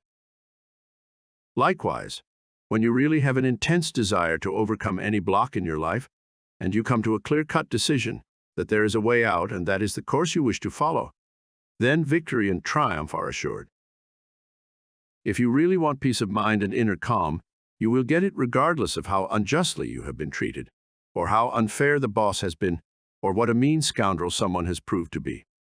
All this makes no difference to you when you awaken to your mental and spiritual powers. You know what you want, and you will definitely refuse to let the thieves' thoughts of hatred, anger, hostility, and ill will rob you of peace, harmony, health, and happiness. You cease to become upset by people, conditions, news, and events by identifying your thoughts immediately with your aim in life. Your aim is peace, health, inspiration, harmony, and abundance. Feel a river of peace flowing through you now. Your thought is the immaterial and invisible power, and you choose to let it bless, inspire, and give you peace. Why he could not be healed. This is a case history of a married man with 4 children who was supporting and secretly living with another woman during his business trips. He was ill, nervous, irritable, and cantankerous, and he could not sleep without drugs. The doctor's medicine failed to bring down his high blood pressure of over 200. He had pains in numerous organs of his body, which doctors could not diagnose or relieve. To make matters worse, he was drinking heavily. The cause of all this was a deep unconscious sense of guilt. He had violated the marriage vows, and this troubled him. The religious creed he was brought up on was deeply lodged in his subconscious mind, and he drank excessively to heal the wound of guilt. Some invalids take morphine and codeine for severe pains. He was talking alcohol for the pain or wound in his mind. It was the old story of adding fuel to the fire. The explanation and the cure. He listened to the explanation of how his mind worked. He faced his problem, looked at it, and gave up his dual role. He knew that his drinking was an unconscious attempt to escape. The hidden cause lodged in his subconscious mind had to be eradicated. Then the healing would follow. He began to impress his subconscious mind 3 or 4 times a day by using the following prayer. My mind is full of peace, poise, balance, and equilibrium. The infinite lies stretched in smiling repose within me. I am not afraid of anything in the past, the present, or the future. The infinite intelligence of my subconscious mind leads, guides, and directs me in all ways. I now meet every situation with faith, poise, calmness, and confidence. I am now completely free from the habit. My mind is full of inner peace, freedom, and joy. I forgive myself, then I am forgiven.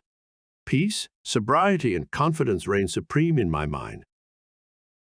He repeated this prayer frequently as outlined, being fully aware of what he was doing and why he was doing it. Knowing what he was doing gave him the necessary faith and confidence. I explained to him that as he spoke these statements out loud, slowly, lovingly, and meaningfully, they would gradually sink down into his subconscious mind. Like seeds, they would grow after their kind. These truths on which he concentrated went in through his eyes. His ears heard the sound, and the healing vibrations of these words reached his subconscious mind and obliterated all the negative mental patterns which caused all the trouble. Light dispels darkness. The constructive thought destroys the negative thought. He became a transformed man within a month. Refusing to admit it. If you are an alcoholic or drug addict, admit it. Do not dodge the issue. Many people remain alcoholics because they refuse to admit it. Your disease is an instability, an inner fear. You are refusing to face life, and so you try to escape your responsibilities through the bottle. As an alcoholic, you have no free will, although you think have, and you may even boast about your willpower. If you are a habitual drunkard and say bravely, I will not touch it anymore, you have no power to make this assertion come true, because you do not know where to locate the power. You are living in a psychological prison of your own making, and you are bound by your beliefs, opinions, training, and environmental influences. Like most people, you are a creature of habit. You are conditioned to react the way you do. Building in the idea of freedom. You can build the idea of freedom and peace of mind into your mentality so that it reaches your subconscious depths. The latter, being all-powerful, will free you from all desire for alcohol. Then you will have the new understanding of how your mind works, and you can truly back up your statement and prove the truth to yourself. 51% healed. If you have a keen desire to free yourself from any destructive habit, you are 51% healed already. When you have a greater desire to give up the bad habit than to continue it, you will not experience too much difficulty in gaining complete freedom. Whatever thought you anchor the mind upon, the latter magnifies. If you engage the mind on the concept of freedom, freedom from the habit, and peace of mind, and if you keep it focused on this new direction of attention, you generate feelings and emotions which gradually emotionalize the concept of freedom and peace. Whatever idea you emotionalize is accepted by your subconscious and brought to pass. The law of substitution. Realize that something good can come out of your suffering. You have not suffered in vain. However, it is foolish to continue to suffer. If you continue as an alcoholic, it will bring about mental and physical deterioration and decay. Realize that the power in your subconscious is backing you up. Even though you may be seized with melancholia, you should begin to imagine the joy of freedom that is in store for you. This is the law of substitution. Your imagination took you to the bottle. Let it take you now to freedom and peace of mind. You will suffer a little bit, but it is for a constructive purpose. You will bear it like a mother in the pangs of childbirth, and you will likewise bring forth a child of the mind. Your subconscious will give birth to sobriety. Cause of alcoholism. The real cause of alcoholism is negative and destructive thinking, for as a man thinketh, so is he. The alcoholic has a deep sense of inferiority, inadequacy, defeat, and frustration, usually accompanied by a deep inner hostility. He has countless alibis as to his reason for drinking, but the sole reason is in his thought life. 3 magic steps. The first step: get still, quiet the wheels of the mind. Enter into a sleepy, drowsy state. In this relaxed, peaceful, receptive state, you are preparing for the second step. The second step: take a brief phrase which can readily be graven on the memory and repeat it over and over as a lullaby. Use the phrase, "Sobriety and peace of mind are mine now, and I give thanks." To prevent the mind from wandering, repeat it aloud or sketch its pronunciation with the lips and tongue as you say it mentally. This helps its entry into the subconscious mind. Do this for 5 minutes or more. You will find a deep emotional response. The third step: just before going to sleep, practice what Johann von Goethe, German author, used to do. Imagine a friend or loved one in front of you. Your eyes are closed, you are relaxed and at peace. The loved one or friend is subjectively present and is saying to you, "Congratulations." You see the smile, you hear the voice. You mentally touch the hand. It is all real and vivid. The word congratulations implies complete freedom. Hear it over and over again until you get the subconscious reaction which satisfies. Keep on keeping on. When fear knocks at the door of your mind, or when worry, anxiety, and doubt cross your mind, behold your vision, your goal. Think of the infinite power within your subconscious mind, which you can generate by your thinking and imagining, and this will give you confidence, power, and courage. Keep on, persevere, until the day breaks and the shadows flee away. Review your thought power. 1. The solution lies within the problem. The answer is in every question. Infinite intelligence responds to you as you call upon it with faith and confidence. 2. Habit is the function of your subconscious mind. There is no greater evidence of the marvelous power of your subconscious than the force and sway habit holds in your life. You are a creature of habit. 3. You form habit patterns in your subconscious mind by repeating a thought and act over and over again, until it establishes tracks in the subconscious mind and becomes automatic, such as swimming, dancing, typing, walking, driving your car, etc. 4. You have freedom to choose. You can choose a good habit or a bad habit. Prayer is a good habit. 5. Whatever mental picture, backed by faith, you behold in your conscious mind, your subconscious mind will bring to pass. 6.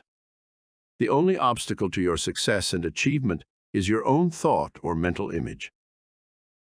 7. When your attention wanders, bring it back to the contemplation of your good or goal. Make a habit of this. This is called disciplining the mind. 8. Your conscious mind is the camera, and your subconscious mind is the sensitive plate on which you register or impress the picture. 9. The only jinx that follows anyone is a fear thought repeated over and over in the mind. Break the jinx by knowing that whatever you start, you will bring to a conclusion in divine order. Picture the happy ending and sustain it with confidence. 10. To form a new habit, you must be convinced that it is desirable. When your desire to give up the bad habit is greater than your desire to continue, you are 51% healed already. 11. The statements of others cannot hurt you except through your own thoughts and mental participation. Identify yourself with your aim, which is peace, harmony, and joy. You are the only thinker in your universe. 12. Excessive drinking is an unconscious desire to escape. The cause of alcoholism is negative and destructive thinking. The cure is to think of freedom, sobriety, and perfection, and to feel the thrill of accomplishment. 13. Many people remain alcoholics because they refuse to admit it. 14. The law of your subconscious mind, which held you in bondage and inhibited your freedom of action. will give you freedom and happiness. It depends on how you use it. 15. Your imagination took you to the bottle. Let it take you to freedom by imagining you are free. 16. The real cause of alcoholism is negative and destructive thinking. As a man thinketh in his heart, subconscious mind, so is he. 17. When fear knocks at the door of your mind, let faith in God and all things good open the door. Chapter 19. How to use your subconscious mind to remove fear. One of our students told me that he was invited to speak at a banquet. He said he was panic-stricken at the thought of speaking before 1,000 people. He overcame his fear this way. For several nights, she sat down in an armchair for about 5 minutes and said to himself slowly, quietly, and positively, I am going to master this fear. I am overcoming it now. I speak with poise and confidence. I am relaxed and at ease. He operated a definite law of mind and overcame his fear. The subconscious mind is amenable to suggestion and is controlled by suggestion. When you still your mind and relax, the thoughts of your conscious mind sink down into the subconscious through a process similar to osmosis, whereby fluids separated by a porous membrane intermingle. As these positive seeds or thoughts sink into the subconscious they grow after their kind, and you become poised, serene, and calm. Man's greatest enemy. It is said that fear is man's greatest enemy. Fear is behind failure, sickness, and poor human relations. Millions of people are afraid of the past, the future, old age, insanity, and death. Fear is a thought in your mind, and you are afraid of your own thoughts. A little boy can be paralyzed with fear when he is told there is a boogeyman under his bed who is going to take him away. When his father turns on the light and shows him there is no boogeyman, he is freed from fear. The fear in the mind of the boy was as real as if there really was a boogeyman there. He was healed of a false thought in his mind. The thing he feared did not exist. Likewise, most of your fears have no reality. They are merely a conglomeration of sinister shadows, and shadows have no reality. Do the thing you fear. Ralph Waldo Emerson, philosopher and poet, said, "Do the thing you are afraid to do, and the death of fear is certain." There was a time when the writer of this chapter was filled with unutterable fear when standing before an audience. The way I overcame it was to stand before the audience, do the thing I was afraid to do, and the death of fear was certain. When you affirm positively that you are going to master your fears, and you come to a definite decision in your conscious mind, you release the power of the subconscious, which flows in response to the nature of your thought. Banishing stage fright. A young lady was invited to an audition. She had been looking forward to the interview. However, on 3 previous occasions, she had failed miserably due to stage fright. She possessed a very good voice, but she was certain that when the time came for her to sing, she would be seized with stage fright. The subconscious mind takes your fears as a request, proceeds to manifest them, and then brings them into your experience. On 3 previous auditions, she sang wrong notes, and she finally broke down and cried. The cause, as previously outlined, was an involuntary autosuggestion, a silent fear thought emotionalized and subjectified. She overcame it by the following technique. 3 times a day, she isolated herself in a room. She sat down comfortably in an armchair, relaxed her body, and closed her eyes. She stilled her mind and body to the best of her ability. Physical inertia favors passivity and renders the mind more receptive to suggestion. She counteracted the fear suggestion by saying to herself, "I sing beautifully. I am poised, serene, confident, and calm." She repeated this statement slowly, quietly, and with feeling from 5 to 10 times at each sitting. She had 3 such sittings every day and 1 immediately prior to sleep. At the end of a week, she was completely poised and confident and gave an outstanding audition. Carry out the above procedure, and the death of fear is certain. Fear of failure. Occasionally, young men from the local university come to see me as well as school teachers, who often seem to suffer from suggestive amnesia at examinations. The complaint is always the same: I know the answers after the examination is over, but I can't remember the answers during the examination. The idea which realizes itself is the one to which we invariably give concentrated attention. I find that each one is obsessed with the idea of failure. Fear is behind the temporary amnesia, and it is the cause of the whole experience. One young medical student was the most brilliant person in his class, yet he found himself failing to answer simple questions at the time of written or oral examinations. I explained to him that the reason was he had been worrying and was fearful for several days previous to the examination. These negative thoughts became charged with fear. Thoughts enveloped in the powerful emotion of fear are realized in the subconscious mind. In other words, this young man was requesting his subconscious mind to see to it that he failed, and that is exactly what it did. On the day of the examination, he found himself stricken with what is called in psychological circles suggestive amnesia. How to overcome fear? He learned that his subconscious mind was the storehouse of memory, and that it had a perfect record of all he had heard and read during his medical training. Moreover, he learned that the subconscious mind was responsive and reciprocal. The way to be en rapport with it was to be relaxed, peaceful, and confident. Every night and morning he began to imagine his mother congratulating him on his wonderful record. He would hold an imaginary letter from her in his hand. As he began to contemplate the happy result, he called forth a corresponding or reciprocal response or reaction in himself. The all-wise and omnipotent power of the subconscious took over, dictated and directed his conscious mind accordingly. He imagined the end, thereby willing the means to the realization of the end. Following this procedure, he had no trouble passing subsequent examinations. In other words, the subjective wisdom took over, compelling him to give an excellent account of himself. Fear of water, mountains, closed places, etc. There are many people who are afraid to go into an elevator, climb mountains, or even swim in the water. It may well be that the individual had unpleasant experiences in the water in his youth, such as having been thrown forcibly into the water without being able to swim. He might have been forcibly detained in an elevator which failed to function properly, causing resultant fear of closed places. I had an experience when I was about 10 years of age. I accidentally fell into a pool and went down 3 times. I can still remember the dark water engulfing my herd, and my gasping for air until another boy pulled me out at the last moment. This experience sank into my subconscious mind, and for years I feared the water.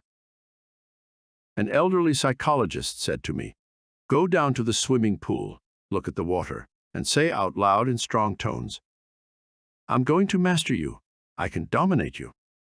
Then go into the water, take lessons, and overcome it." This I did, and I mastered the water. Do not permit water to master you. Remember, you are the master of the water. When I assumed a new attitude of mind, the omnipotent power of the subconscious responded, giving me strength, faith, and confidence, and enabling me to overcome my fear. Master technique for overcoming any particular fear. The following is a process and technique for overcoming fear, which I teach from the platform. It works like a charm. Try it. Suppose you are afraid of the water, a mountain, an interview, an audition, or you fear closed places. If you are afraid of swimming, begin now to sit still for 5 or 10 minutes 3 or 4 times a day, and imagine you are swimming. Actually, you are swimming in your mind. It is a subjective experience. Mentally, you have projected yourself into the water. You feel the chill of the water and the movement of your arms and legs. It is all real, vivid, and a joyous activity of the mind. It is not idle daydreaming, for you know that what you are experiencing in your imagination will be developed in your subconscious mind. Then you will be compelled to express the image and likeness of the picture you impressed on your deeper mind. This is the law of the subconscious. You could apply the same technique if you are afraid of mountains or high places. Imagine you are climbing the mountain, Feel the reality of it all. Enjoy the scenery, knowing that as you continue to do this mentally, you will do it physically with ease and comfort. He blessed the elevator. I knew an executive of a large corporation who was terrified to ride in an elevator. He would walk up 5 flights of stairs to his office every morning. He said that he began to bless the elevator every night and several times a day. He finally overcame his fear. This was how he blessed the elevator. The elevator in our building is a wonderful idea. It came out of the universal mind. It is a boon and a blessing to all our employees. It gives wonderful service. It operates in divine order. I ride in it in peace and joy. I remain silent now, while the currents of life, love, and understanding flow through the patterns of my thought. In my imagination, I am now in the elevator, and I step out into my office. The elevator is full of our employees. I talk to them, and they are friendly, joyous, and free.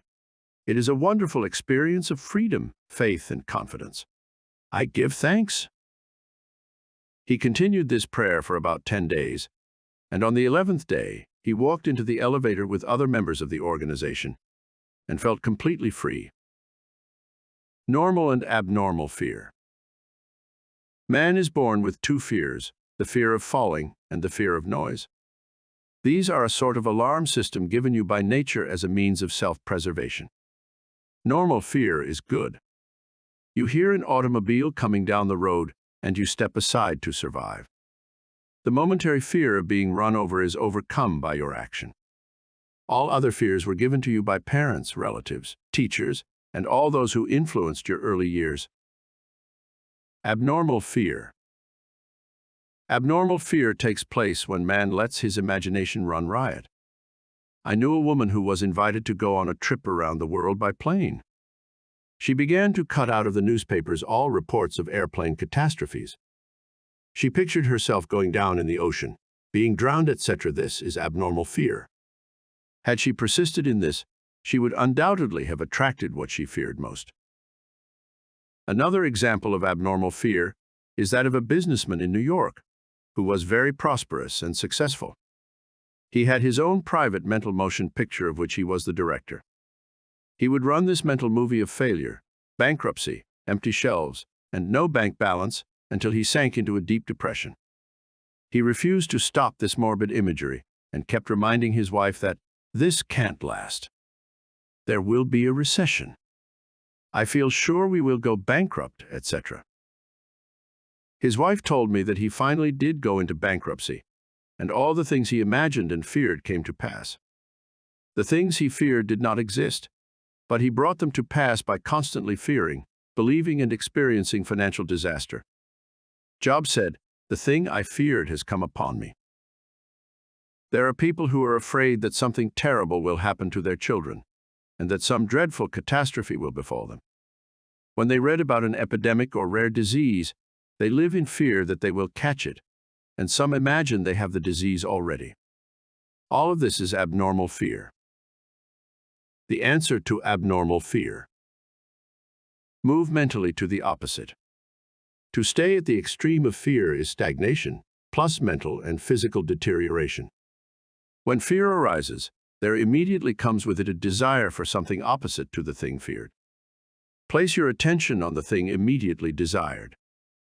Get absorbed and engrossed in your desire, knowing that the subjective always overturns the objective. This attitude will give you confidence and lift your spirits. The infinite power of your subconscious mind is moving on your behalf, and it cannot fail. Therefore, peace and assurance is yours. Examine your fears. The president of a large organization told me that when he was a salesman, he used to walk around the block 5 or 6 times before he called on a customer. The sales manager came along one day and said to him, "Don't be afraid of the boogeyman behind the door. There is no boogeyman. It is a false belief." The manager told him that whenever he looked at his own fears, he stared them in the face and stood up to them, looking them straight in the eye. Then they faded and shrank into insignificance. He landed in the jungle. A chaplain told me of his experiences in the Second World War. He had to parachute from a damaged plane and land in the jungle. He said he was frightened, but he knew there were two kinds of fear, normal and abnormal, which we have previously pointed out. He decided to do something about the fear immediately, and he began to talk to himself saying, "John, you can't surrender to your fear. Your fear is a desire for safety and security and a way out." He began to claim, "Infinite intelligence which guides the planets in their courses is now leading and guiding me out of the jungle." He kept saying this out loud to himself for 10 minutes or more. Then, he added, something began to stir inside me. A mood of confidence began to seize me, and I began to walk. After a few days, I miraculously came out of the jungle and was picked up by a rescue plane. His changed mental attitude saved him. His confidence and trust in the subjective wisdom and power within him was the solution to his problem.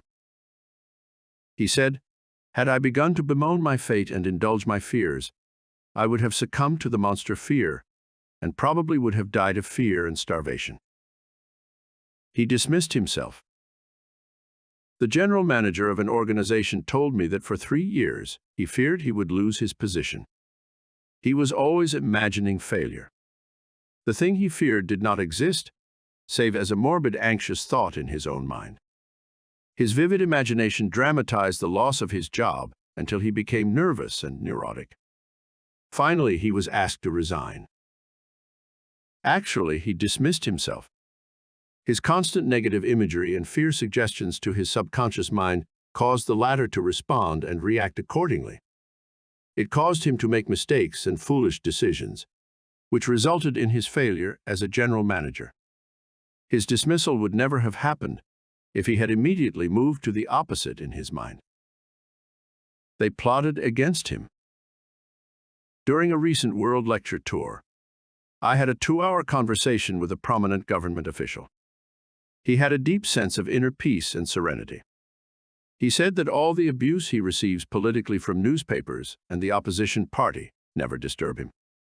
His practice is to sit still for 15 minutes in the morning and realize that in the center of himself is a deep, still ocean of peace. Meditating in this way, he generates tremendous power which overcomes all manner of difficulties and fears.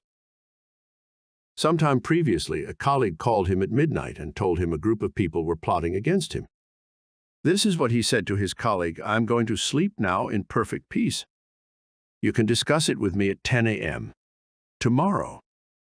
He said to me, "I know that no negative thought can ever manifest except if emotionalize the thought and accept it mentally. I refuse to entertain their suggestion of fear. Therefore, no harm can come to me." Notice how calm he was, how cool, how peaceful. He did not start getting excited, tearing his hair, or wringing his hands. At his center he found the still water, an inner peace, and there was a great calm. Deliver yourself from all your fears. Use this perfect formula for casting out fear. I sought the Lord, and he heard me, and delivered me from all my fears. Psalm. The Lord is ancient word meaning law, the power of your subconscious mind. Learn the wonders of your subconscious and how it works and functions. Master the techniques given to you in this chapter. Put them into practice now, today. Your subconscious will respond, and you will be free of all fears. I sought the Lord, and he heard me and delivered me from all my fears. Step this way to freedom from fear. 1. Do the thing you are afraid to do, and the death of fear is certain. Say to yourself and mean it, "I'm going to master this fear," and you will. 2. Fear is a negative thought in your mind. Supplant it with a constructive thought. Fear has killed millions. Confidence is greater than fear. Nothing is more powerful than faith in God and the good. 3. Fear is man's greatest enemy. It is behind failure, sickness, and bad human relations. Love casts out fear. Love is an emotional attachment to the good things in life. Fall in love with honesty, integrity, justice, goodwill, and success. Live in the joyous expectancy of the best, and invariably the best will come to you. 4. Counteract the fear suggestions with the opposite, such as, I sing beautifully, I am poised, serene, and calm. It will pay fabulous dividends. 5. Fear is behind amnesia at oral and written examination time. You can overcome this by affirming frequently, I have a perfect memory for everything I need to know, or you can imagine a friend congratulating you on your brilliant success on the examination. Persevere, and you will win. 6. If you are afraid of the water, in your imagination swim freely and joyously. Project yourself into the water mentally. Feel the chill and thrill of swimming across the pool. Make it vivid. As you do this subjectively, you will be compelled to go into the water and conquer it. This is the law of your mind. 7. If you are afraid of closed places, such as elevators, lecture halls, etc., mentally ride in an elevator blessing all its parts and functions. You will be amazed how quickly the fear will be dissipated. 8. You were born with only 2 fears, the fear of falling and the fear of noise. All your other fears were acquired. Get rid of them. 9. Normal fear is good. Abnormal fear is very bad and destructive. To constantly indulge in fear thoughts results in abnormal fear, obsessions, and complexes. To fear something persistently causes a sense of panic and terror. 10. You can overcome abnormal fear when you know the power of your subconscious mind can change conditions and bring to pass the cherished desires of your heart. Give your immediate attention and devotion to your desire, which is the opposite of your fear. This is the love that casts out fear. 11. If you are afraid of failure, give your attention to success. If you are afraid of sickness, dwell on your perfect health. If you are afraid of an accident, dwell on the guidance and protection from God. If you are afraid of death, dwell on eternal life. God is life, and that is your life now. 12. The great law of substitution is the answer to fear. Whatever you fear has its solution in the form of your desire. If you are sick, you desire health. If you are in the prison of fear, you desire freedom. Expect the good. Mentally concentrate on the good and know that your subconscious mind answers you always. It never fails. 13. The things you fear do not really exist except as thoughts in your mind. Thoughts are creative. This is why Job said, "The thing I feared has come upon me." Think good and good follows. 14. Look at your fears. Hold them up to the light of reason. Learn to laugh at your fears. That is the best medicine. 15. Nothing can disturb you but your own thought. The suggestions, statements, or threats of other persons have no power. The power is within you, and when your thoughts are focused on that which is good, then God's power is with your thoughts of good. There is only one creative power, and it moves as harmony. There are no divisions or quarrels in it. Its source is love. This is why God's power is with your thoughts of good. Chapter 20, How to Stay Young in Spirit Forever. Your subconscious mind never grows old. It is timeless, ageless, and endless. It is a part of the universal mind of God which was never born, and it will never die. Fatigue or old age cannot be predicated on any spiritual quality or power. Patience, kindness, veracity, humility, goodwill, peace, harmony, and brotherly love are attributes and qualities which never grow old. If you continue to generate these qualities here on this plane of life, you will always remain young in spirit. I remember reading an article in one of our magazines some years ago, which stated that a group of eminent medical men at the DeCourcy Clinic in Cincinnati, Ohio, reported that years alone are not responsible for bringing about degenerative disorders.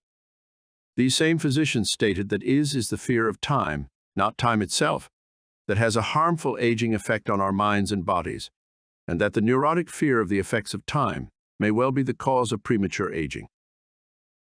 During the many years of my public life, I have had occasion to study the biographies of the famous men and women who have continued their productive activities into the years well beyond the normal span of life. Some of them achieve their greatness in old age. At the same time, has been my privilege to meet and to know countless individuals of no prominence, who, in their lesser sphere, belong to those hardy mortals who have proved that old age of itself does not destroy the creative powers of the mind and body. He had grown old in his thought life. A few years ago, I called on an old friend in London, England. He was over 80 years of age, very ill, and obviously was yielding to his advancing years. Our conversation revealed his physical weakness, his sense of frustration, and a general deterioration, almost approaching lifelessness. His cry was that he was useless and that no one wanted him. With an expression of hopelessness, he betrayed his false philosophy: we are born, grow up, become old, good for nothing, and that's the end. This mental attitude of futility and worthlessness was the chief reason for his sickness. He was looking forward only to senescence, and after that, nothing. Indeed, he had grown old in his thought life, and his subconscious mind brought about all the evidence of his habitual thinking. Age is the dawn of wisdom. Unfortunately, many people have the same attitude as this unhappy man. They are afraid of what they term old age, the end and extinction, which really means that they are afraid of life. Yet, life is endless. Age is not the flight of years, but the dawn of wisdom.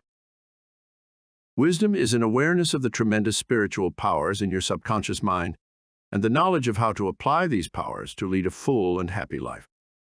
Get it out of your head once and for all that 65, 75, or 85 years of age is synonymous with the end for you or anybody else.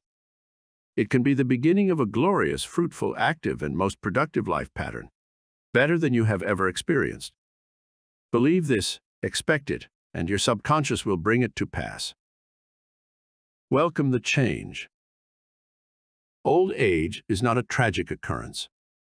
What we call the aging process is really change. It is to be welcomed joyfully and gladly, as each phase of human life is a step forward on the path, which has no end. Man has powers which transcend his bodily powers. He has senses which transcend his 5 physical senses. Scientists today are finding positive, indisputable evidence that something conscious in man can leave his present body and travel thousands of miles to see, hear, touch, and speak to people, even though his physical body never leaves the couch on which it reclines. Man's life is spiritual and eternal. He need never grow old, for life, or God, cannot grow old. The Bible says that God is life. Life is self-renewing, eternal, indestructible, and is the reality of all men. Evidence for survival. The evidence gathered by the psychical research societies, both in Great Britain and America, is overwhelming. You may go into any large metropolitan library and get volumes on the proceedings of the Psychical Research Society, based on findings of distinguished scientists on survival following so-called death. You will find a startling report on scientific experiments establishing the reality of life after death, in the Case for Psychic Survival by Hereward Carrington, director of the American Psychical Institute. Life is. A woman asked Thomas Edison, the electrical wizard, "Mr. Edison, what is electricity?" He replied, "Madam, electricity is. Use it." Electricity is a name we give an invisible power which we do not fully comprehend, but we learn all we can about the principle of electricity and its uses. We use it in countless ways. The scientist cannot see an electron with his eyes, yet he accepts it as a scientific fact, because it is the only valid conclusion, which coincides with his other experimental evidence. We cannot see life. However, we know we are alive. Life is, and we are here to express it in all its beauty and glory. Mind and spirit do not grow old. The Bible says, "And this is life eternal, that they might know thee, the only true God." John. The man who thinks or believes that the earthly cycle of birth, adolescence, youth, maturity, and old age, is all there is to life, is indeed to be pitied. Such a man has no anchor, no hope, no vision, and to him, life has no meaning. This type of belief brings frustration, stagnation, cynicism, and a sense of hopelessness, resulting in neurosis and mental aberrations of all kinds. If you cannot play a fast game of tennis, or swim as fast as your son, or if your body has slowed down, or you walk with a slow step, remember life is always clothing itself anew. What men call death is but a journey to a new city in another dimension of life.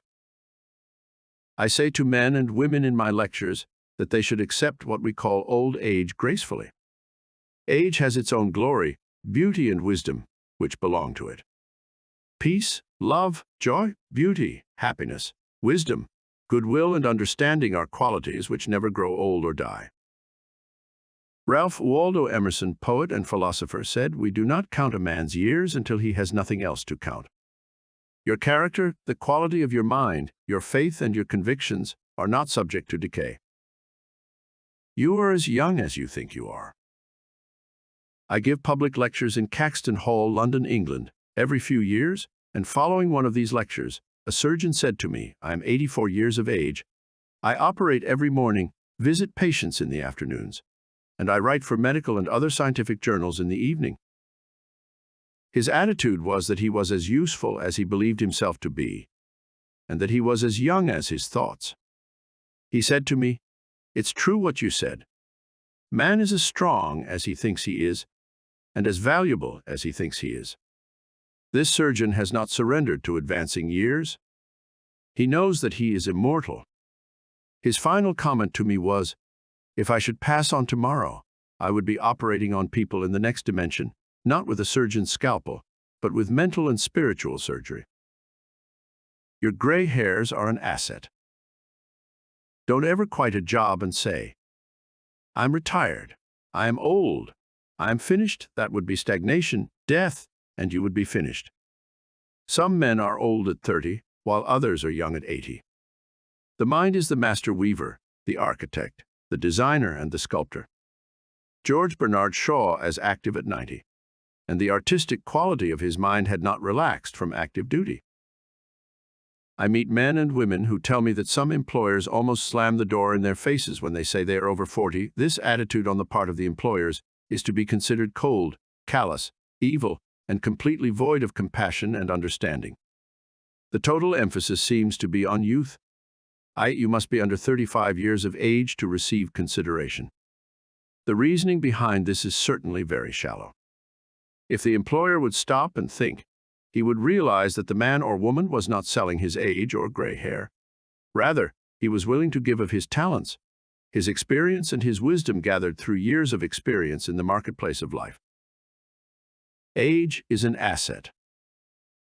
Your age should be a distinct asset to any organization because of your practice and application through the years of the principles of the Golden Rule and the law of love and goodwill. Your gray hair, if you have any, should stand for greater wisdom, skill, and understanding. Your emotional and spiritual maturity should be a tremendous blessing to any organization. A man should not be asked to resign when he is 65 years of age. That is the time of life when he could be most useful in handling personnel problems, making plans for the future, making decisions, and guiding others in the realm of creative ideas based on his experience and insight into the nature of the business. Be your age. A motion picture writer in Hollywood told me that he had to write scripts which would cater to the 12-year-old mind. This is a tragic state of affairs if the great masses of people are expected to become emotionally and spiritually mature. It means that the emphasis is placed on youth in spite of the fact that youth stands for inexperience, lack of discernment, and hasty judgment. I can keep up with the best of them. I am now thinking of a man 65 years of age who is trying frantically to keep young. He swims with young men every Sunday, goes on long hikes, plays tennis, and boasts of his prowess and physical power, saying, "Look, I can keep up with the best of them." He should remember the great truth, "As a man thinketh in his heart, so is he." Prov. Diets, exercises, and games of all kinds will not keep this man young. It is necessary for him to observe that the grows old or remains young in accordance with his processes of thinking. Your subconscious mind is conditioned by your thoughts. If your thoughts are constantly on the beautiful, the noble, and the good, you will remain young regardless of the chronological years. Fear of old age. Job said, "The things which I greatly feared is come upon me." There are many people who fear old age and are uncertain about the future because they anticipate mental and physical deterioration as the years advance. What they think and feel comes to pass. You grow old when you lose interest in life, when you cease to dream, to hunger after new truths, and to search for new worlds to conquer. When your mind is open to new ideas, new interests, and when you raise the curtain and let in the sunshine and inspiration of new truths of life and the universe, you will be young and vital. You have much to give.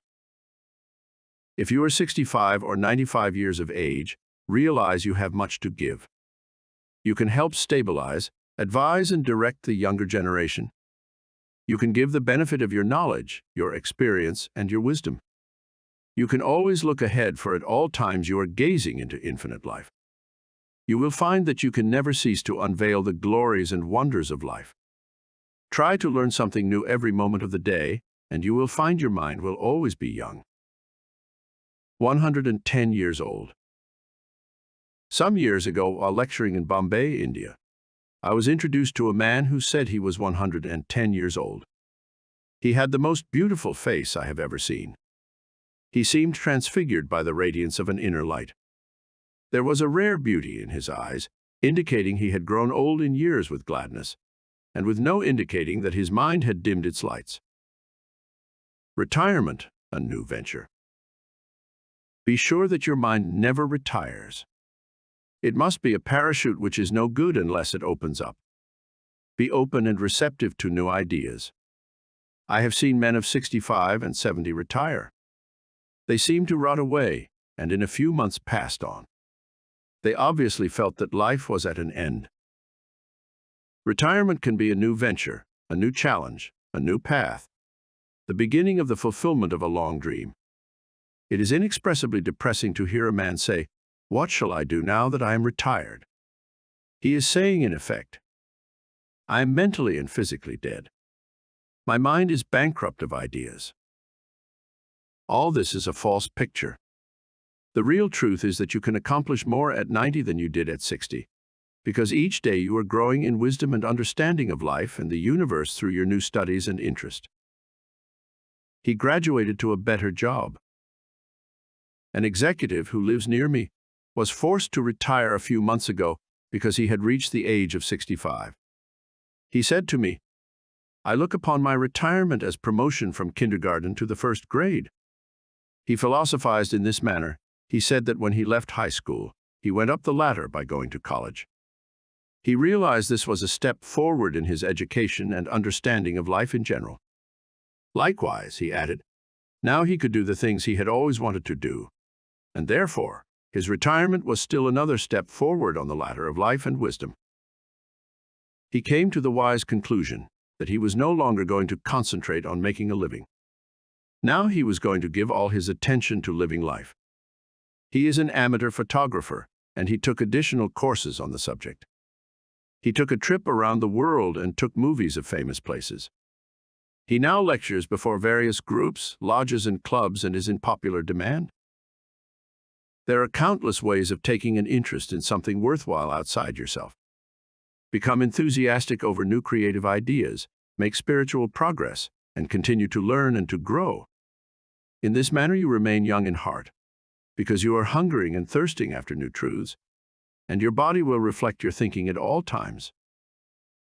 You must be a producer and not a prisoner of society. The newspapers are taking cognizance of the fact that the voting population of the elderly in California elections is increasing by leaps and bounds. This means that their voices will be heard in the legislature of the state and also in the halls of Congress. I believe there will be enacted a federal law prohibiting employers from discrimination against men and women because of age. A man of 65 years may be younger mentally, physically, and psychologically than many men at 30. It is stupid and ridiculous to tell a man he cannot be hired because he is over 40. It is like saying to him that he is ready for the scrap heap or the junk pile. What is a man of 40 or over to do? Must he bury his talents and hide his light under a bushel? Men who are deprived and prevented from working because of age must be sustained by government treasuries at county, state, and federal levels. The many organizations who refuse to hire them and benefit from their wisdom and experience will be taxed to support them. This is a form of financial suicide. Man is here to enjoy the fruit of his labor, and he is here to be a producer and not a prisoner of society, which compels him to idleness. Man's body slows down gradually as he advances through the years, but his conscious mind can be made much more active, alert, alive, and quickened by the inspiration from his subconscious mind. His mind, in reality, never grows old.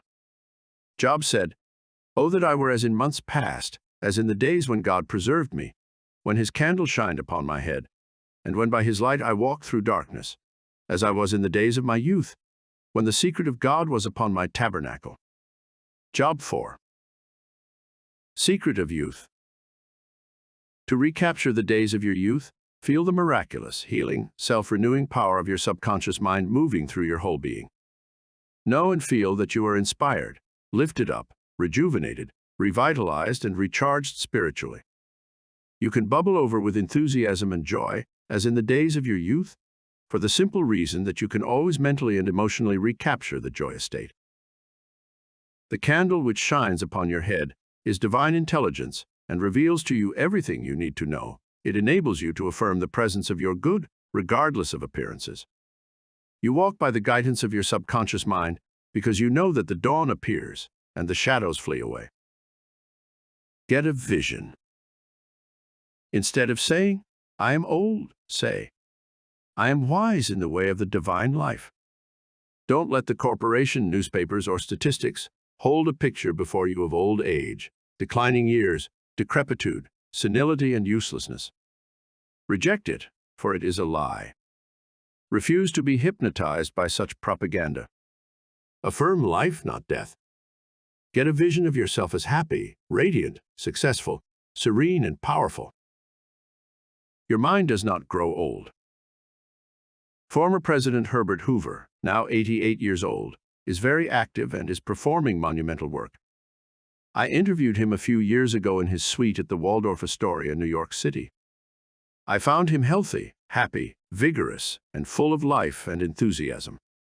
He was keeping several secretaries busy handling his correspondence, and was himself writing books of a political and historical nature. Like all great men, I found him affable, genial, amiable, loving, and most understanding. His mental acumen and sagacity gave me the thrill of a lifetime. He is a deeply religious man and is full of faith in God and in the triumph of the eternal truth of life.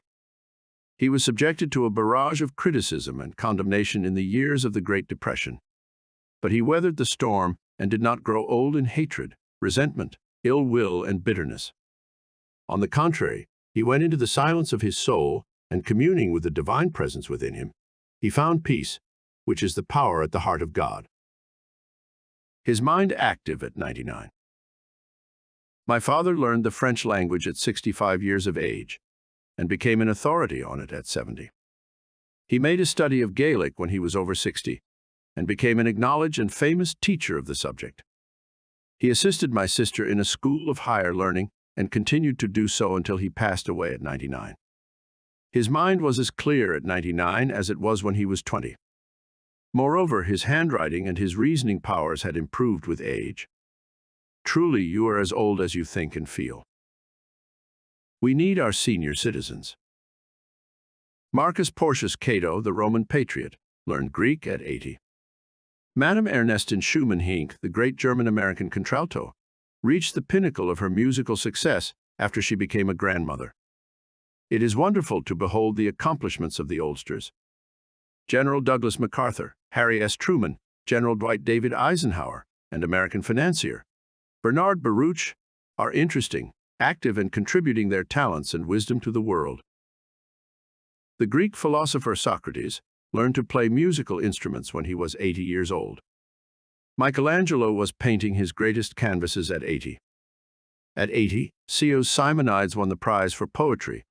Johann von Goethe finished Faust, and Leopold von Ranke commenced his History of the World, which he finished at 92. Alfred Tennyson wrote a magnificent poem, Crossing the Bar, at 83. Isaac Newton was hard at work close to 85. At 88, John Wesley was directing, preaching, and guiding Methodism. We have several men of 95 years who come to my lectures, and they tell me they are in better health now than they were at 20. Let us place our senior citizens in high places and give them every opportunity to bring forth the flowers of paradise. If you are retired, get interested in the laws of life and the wonders of your subconscious mind. Do something you have always wanted to do. Study new subject and investigate new ideas. Pray as follows. As the hart panteth after the water brooks, so panteth my soul after thee, O God. Psalm 42:1. The fruits of old age. His flesh shall be fresher than a child's. He shall return to the days of his youth. Job 33:25. Old age really means the contemplation of the truths of God from the highest standpoint. Realize that you are on an endless journey, a series of important steps in the ceaseless, tireless, endless ocean of life. Then, with the psalmist, you will say, they shall bring forth fruit in old age. They shall be fat and flourishing. Psalm 90:14. But the fruit of the Spirit is love, joy, peace, patience, gentleness, goodness, faith, meekness, temperance. Against such there is no law. Galatians 5:20-23. You are a child of infinite life, which knows no end, and you are a child of eternity. Profitable pointers. 1. Patience, kindness, love, goodwill, joy, happiness, wisdom, and understanding are qualities which never grow old. Cultivate them and express them and remain young in mind and body. 2. Some research physicians say that the neurotic fear of the effects of time may well be the cause of premature aging. 3. Age is not the flight of years. It is the dawn of wisdom in the mind of man. 4. The most productive years of your life can be from 65 to 95. 5. Welcome the advancing years. It means you are moving higher on the path of life, which has no end. 6. God is life, and that is your life now. Life is self-renewing, eternal and indestructible, and is the reality of all men. You live forever because your life is God's life. 7. Evidence of survival after death is overwhelming. Study Proceedings of Psychical Research Society of Great Britain and America in your library. The work is based on the scientific research by outstanding scientists for over 75 years. 8. You cannot see your mind, but you know you have a mind. You cannot see spirit, but you know that the spirit of the game, the spirit of the artist, the spirit of the musician, and the spirit of the speaker is real. Likewise, the spirit of goodness, truth, and beauty moving in your mind and heart are real. You cannot see life, but you know you are alive. 9. Old age may be called the contemplation of the truths of God from the highest standpoint. The joys of old age are greater than those of youth. Your mind is engaged in spiritual and mental athletics. Nature slows down your body so that you may have the opportunity to meditate on things divine.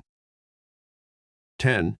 We do not count a man's years until he has nothing else to count. Your faith and convictions are not subject to decay. 11. You are as young as you think you are. You are as strong as you think you are. You are as useful as you think you are. You are as young as your thoughts. 12. Your gray hairs are an asset. You are not selling your gray hairs. You are selling your talent, abilities, and wisdom, which you have garnered through the years. 13. Diet and exercise won't keep you young. As a man thinketh, so is he. 14. Fear of old age can bring about physical and mental deterioration. The thing I greatly feared has come upon me. 15. You grow old when you cease to dream, and when you lose interest in life. You grow old if you are irritable, crotchety, petulant, and cantankerous. Fill your mind with the truths of God and radiate the sunshine of His love. This is youth. 16. Look ahead, for at all times you are gazing into infinite life. 17. Your retirement is a new venture. Take up new studies and new interests. You can now do the things you always wanted to do when you were so busy making a living. Give your attention to living life. 18. Become a producer and not a prisoner of society. Don't hide your light under a bushel. 19. The secret of youth is love, joy, inner peace, and laughter. In Him there is fullness of joy. In Him there is no darkness at all. 20. You are needed. Some of the great philosophers, artists, scientists, writers, and others accomplished their greatest work after they were 80 years old. 21. The fruits of old age are love, joy, peace, patience, gentleness, goodness, faith, meekness, and temperance. 22. You are a child of infinite life, which knows no end. You are a child of eternity.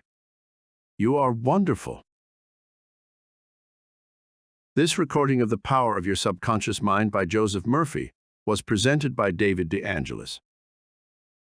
Sound recording copyright 2022 and produced by Deep Zen Limited 2022.